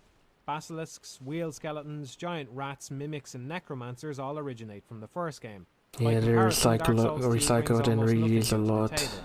Even the exploding enemies are inexplicably human, when it would have made far more sense for them to be some weird type of fauna like the basilisk, especially considering the number of strange locations they end up in. Yeah, why are they here? I imagine the team have a lot of respect for Miyazaki, and it feels to me that crippled them from creating a more original experience. They probably didn't want to trample on the legacy of the previous games, so Dark Souls 2 ends up playing it very safe. I As a questioned result, that too. too Why much the of this game fuck were feels there too prisoners linear. up here? The Gutter is effectively the 3rd time this kind of area has been done in the Souls games, and other areas like the Tower of Flame and Earthen Peak feel very reminiscent. Some of the bosses are outright lifted from Dark Souls 1, and the soundtrack pales in comparison. After beating the game, one of the first things I did was look up who the composer was, and I was completely shocked to find out it was the same person. The music in Dark Souls 2 feels so phoned in, with nearly every track feeling like an imitation of the Ornstein and Smough theme. That track in Dark Souls 1 The was music great, mostly because of the several different phases it morphed through, which lent energy None and of a the sense of music progression were. to the None of the music for boss fights were memorable for me. fight, but it's hardly representative of that game's music as a whole. Some of the other tracks were similarly I bombastic. may remember ONS. I do remember Gwyn. But lots Gwyn of was others good. went for a more sorrowful sort of tone, like the battles with Sif, Artorias, Gwyn, Priscilla, the Moonlight Butterfly and Dark Oh, Souls the Moonlight Gwendolyn. Butterfly, I remember that By too. comparison, Dark Souls 2 almost never breaks out of the mold. Velstalt They is all had, obviously like, the same designed to theme. mirror the appearance and role of Garl Vinland from Demon Souls, but their tracks are worlds apart. I suppose this is all going to come down to taste, but I know which one I think is far more memorable. I'd say the same is true for the other music in general. Even the lesser tracks from Dark Souls had more personality to them, like Pinwheel and Seath. With the exception of the end boss theme, I found the soundtrack of Dark Souls 2 to be completely interchangeable. It's all perfectly serviceable, but if you ask me, that's a big step down. True, that is also another point. But that's nothing compared to the completely rehashed story, which is once again about linking the fire. There's a few reasons why they shouldn't have gone down this road for the second time. First of all, there's the fact that the ending to Dark Souls 1 has been trampled on by the mere existence of Dark Souls 2. In Dark Souls 1, you got the impression that the two different endings you could choose from were in complete juxtaposition. Thanks to Dark Souls 2, we have to admit that, at best, the Link to Fire ending to Dark Souls 1 is canon. Or, at worst, the ending to Dark Souls 1 makes no difference. There's another ending? I didn't even know. If anything, Dark Souls 2 seems to hint at the latter with its talk of cycles, which is a transparent attempt to create an excuse for the inevitable Dark Souls 3. Blindly reusing the same ideas has also resulted in a game where the story and the world don't match the theme. In the intro and NPC dialogue, there's lots of talk of forgetting, people losing their grip on their pasts as they hollow. This could have made for a really compelling theme, but the game itself does little to back it up. Dark Souls 1 was about the end of an age, which was possibly the end of the world altogether. They drove this home with the theme of fire that clearly encapsulates the message. Eventually, every flame burns itself out. The bonfires in Estus are obviously designed to evoke this theme, and pyromancy was spun off into its own branch of magic, giving them a reason to include more fire spells. The introductory video starts by talking about fire, and the game itself ends at the kiln of the first flame. There's no equivalence in Dark Souls 2 apart from the giant memories, which are extremely brief and come right at the end of the story. This game could have easily just taken place very far away from Lordran and had nothing to do with linking the fire or the undead curse. All the team had to do was get a bit more creative. Alternatively, they could have just not linked it to Dark Souls 1 at all. I mean, who's to say the Dark Souls games need to take place in the same world? Of course, all this means they ended up retreading the lore of the first game as well as the story. If you're anywhere as cynical as I am, you might have seen this coming. One of the earliest questions I asked myself after they announced Dark Souls 2 was how much Solaire pandering there was going to be. I can't even begin to tell you how hard my eyes rolled once I read the description for the Great Lightning Spear and saw it talk about a grossly incandescent father. Solaire is one of my favourite characters in any of the Souls games, but he has absolutely no place in Dark Souls 2. We're talking about a time frame where nearly everything from the time of Lordran has been forgotten, but the one covenant which happens to survive intact just happens to be the same one the community won't shut up about. It makes no sense, and it's clearly just playing into the attachment people have to Solaire. You can even leave praise the sun messages if you want to run it even further into the ground. The last thing I ever wanted a Souls game to do was pander to people in this kind of way, especially since the games are known for their bleak atmospheres. Miyazaki fully expected people to like Solaire, but for the vast majority of players, he died a horrible death down in Lost Izalith. I might be giving him too much credit, but I always got the impression that Miyazaki had a lot more answers about the worlds of Demon Souls and Dark Souls than he ever gave anyone. Even if he didn't understand everything, he probably had a good idea what the backstory was for many of the elements which ended up being presented to players as mysteries. I got that impression because that's his style. He developed it to recreate a feeling he had from reading Western fantasy books when he was younger, and his English comprehension left him speculating about many of the details he couldn't understand. This seems like something the Dark Souls 2 team tried to replicate and simply weren't able. There's a big difference between having an idea, then ripping out a few chunks so that it looks incomplete, and building an idea to be incomplete in the first place. It's designed to bait people into drawing connections to Dark Souls 1 based on flimsy evidence. At best, I can say this slightly reinforces that theme of forgetting I mentioned a moment ago, but it left me inherently uninterested in the world of Dark Souls 2 itself, since it seemed too preoccupied with forming connections to the original. It's bad enough that Nashandra is connected to Manus, but New Game Plus reveals that the 4 old ones are connected to Nito, Gwyn, Seath, and the Witch of Izalith. Without Miyazaki directing, this game may as well be fanfiction, the difference being some fanfiction writers would have the good sense not to bring back the spirit of every major boss from the last game. So far, I haven't even mentioned the misleading advertising Namco participated in before the game's release. Personally, as someone living in Europe who ignored the pre-release info, this affected me a lot less than most people, since I was in the dark anyway, and the controversy started before I even had a chance to buy my copy. Many in America weren't quite so lucky, and discovered the graphical downgrade the day of the game's release, after they had already bought it. The speculation about why exactly the visuals don't match up in the final release still runs rampant, and we may never have a definitive answer, but really the why doesn't matter much. How the game is presented to the public is the responsibility of Namco, and even if they did initially plan for the demo graphics to represent the final version, they should have had plenty of time to inform people before release by showing more accurate footage. Misrepresenting the product isn't an acceptable way to treat potential customers. I hope they learn their lesson for next time, and I certainly hope for more skepticism from the community until Namco earns that trust back. All that said, top-notch graphics were never a priority for the Souls games. The controversy surrounding the visuals has dramatically overshadowed the conversation about the game's other, more disappointing design decisions. The gameplay The way is I garbage. see it, the bait-and-switch Namco pulled is just the cherry on top of the heap of disappointment I felt with Dark Souls 2, not the other way around. Forgive the massive incoming pun, but honestly my biggest problem with Dark Souls 2 is that it has no soul. The gameplay takes one step back for every step forward. The atmosphere just isn't there, the story has the same outcome, and the lore is designed to be as ambiguous as possible. I'd have been happier had the team struck out with their own vision a bit more, or adhered more closely to the feel of the world in Dark Souls 1, but instead we're left with something stuck in the middle. Sometimes they tried to imitate the feel of Miyazaki's games, and at other times they went the opposite direction. On the whole, it ends up being nothing more than a bland, disjointed iteration on Dark Souls 1, which might have been forgivable had they fixed more of the issues from the first game. Instead, some of them are fixed, but new problems are introduced in their place, like going through 2 load screens just to level up. I'm not sure I've ever tried so hard to love a game and just been completely unable. I wanted to love Dark Souls 2 so much, but when I wasn't bored by the bland level design, I found myself frustrated by the repetitive, anticlimactic bosses. There were so many points where I asked myself why I wasn't just playing one of the other games instead. If you ask me, it doesn't even come close to being a worthy successor to Demon's Souls or Dark Souls. The series has always had flaws, and Dark Souls 2 is no exception. Only this time around, the redeeming qualities are harder to see than ever. One of the central themes of Dark Souls 2 is forgetting. It's ironic, and quite sad, that I found the game itself to be very forgettable. Damn. He definitely put up a lot of fucking solid arguments here.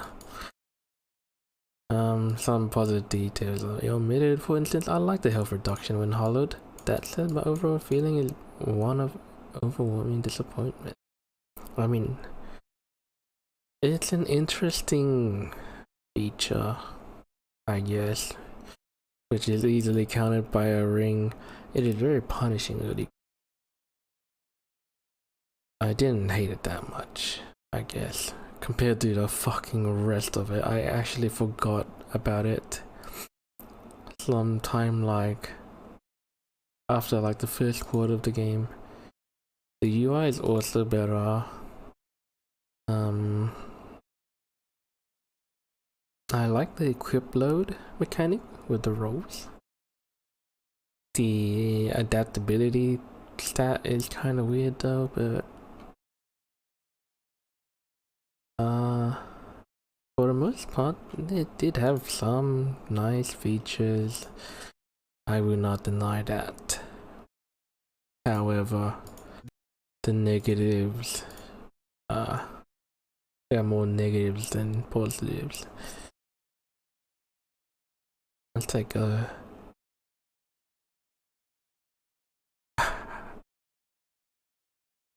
negatives outweigh the positives here. Acrimonious? What is this word? Acrimonious. Acrimonious.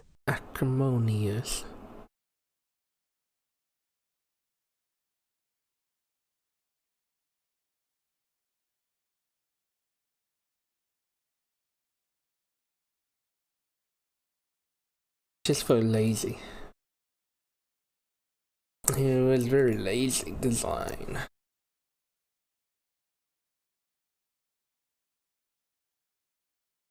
Some bosses were good, I won't fucking lie. There were good fucking bosses.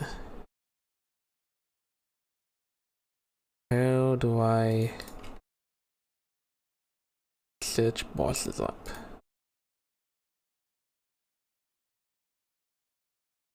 I can list a few good bosses, like the Lost Sinner, Doom Knight, the Alone,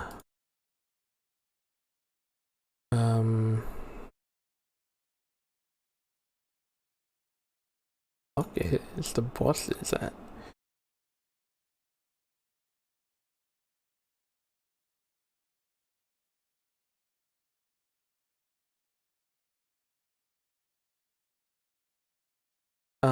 The Smelter Demon.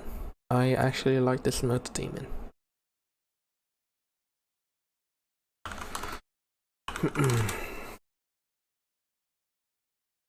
Believe it or not, Lost Giant was decent, Pursuer was easy, but learning to parry was fun.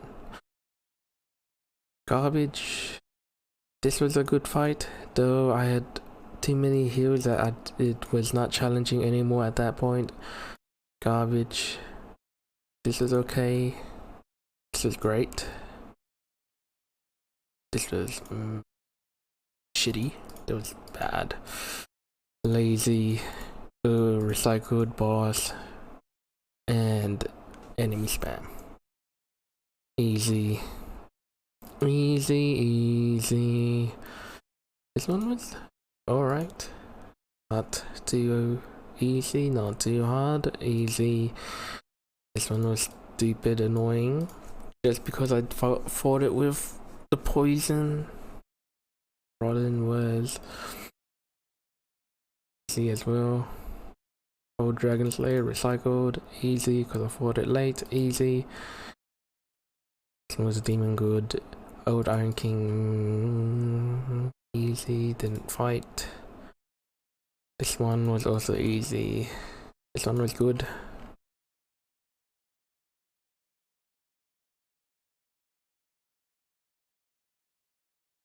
Now that I look at it, there were like fucking 5 bosses or some shit that I enjoyed.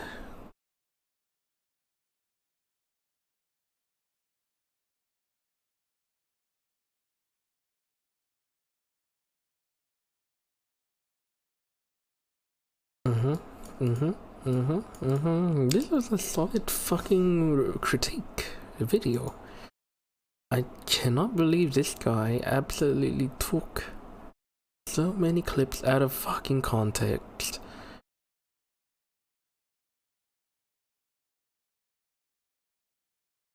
And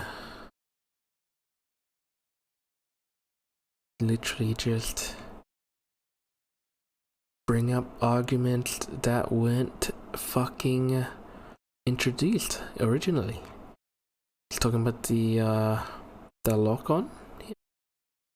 No, he wasn't talking about the lock-on, but he was talking about how making it more difficult. They made it more difficult by so I could keep both of them on screen. Your eyes need to be taken off the cat. Making it more difficult by adding more enemies, whereas he took it as you keep locking on. Took it out of context. Back in order to lock on. From there, you'll have 3 enemies. The epitome of this lazy mindset is the Belfry. It's very lazy, yep. Panic in most players, since they knew their odds of making it out alive. Just 7 if we include the Sanctuary Guardians, and 12 if we include Dark Lurker. A fight difficult by giving her a challenging moveset. The designers just drop some random spiders to make this fight interesting. A good comparison is you get to Medulla, there's even side. The most obvious way this has been misunderstood, however, is with the boss fights. In Dark Souls 2, I got the impression the developers were asking themselves, how can we make this fight difficult? Whereas the question they should have asked is, how can we make this fight interesting? A good comparison is the Royal Rat Authority and Sif. The fight with the Royal Rat Authority is much more difficult, but Sif is far more memorable. Difficulty doesn't necessarily equate to a good experience even in a Souls game. One of the first images that pops into my mind when I think of Dark Souls is a giant, proud-looking wolf wheeling at them all before the giant one mauls you to death. significantly. In the DLC. His argument here was basically they were lazy with the difficulty in boss fights, and wherein they just added more enemies to fight and charge at you. This guy took it out of context by saying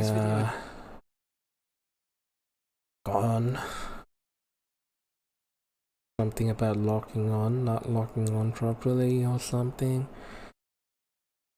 And like that there are other ways to fight enemies, but that wasn't the original argument. He was talking about how boss fights were made more difficult through enemy spam. Anyway, with that I am fucking done. Alright, we are finally done with Dark Souls 2. Fuck that garbage piece of shit game. I give it a solid 4 out of 10.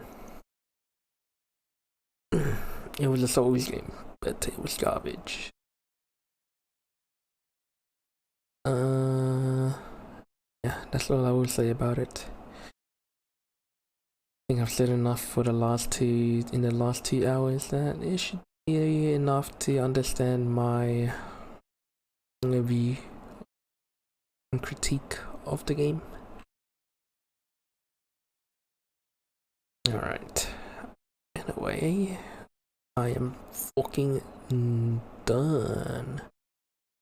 We can listen to some nice old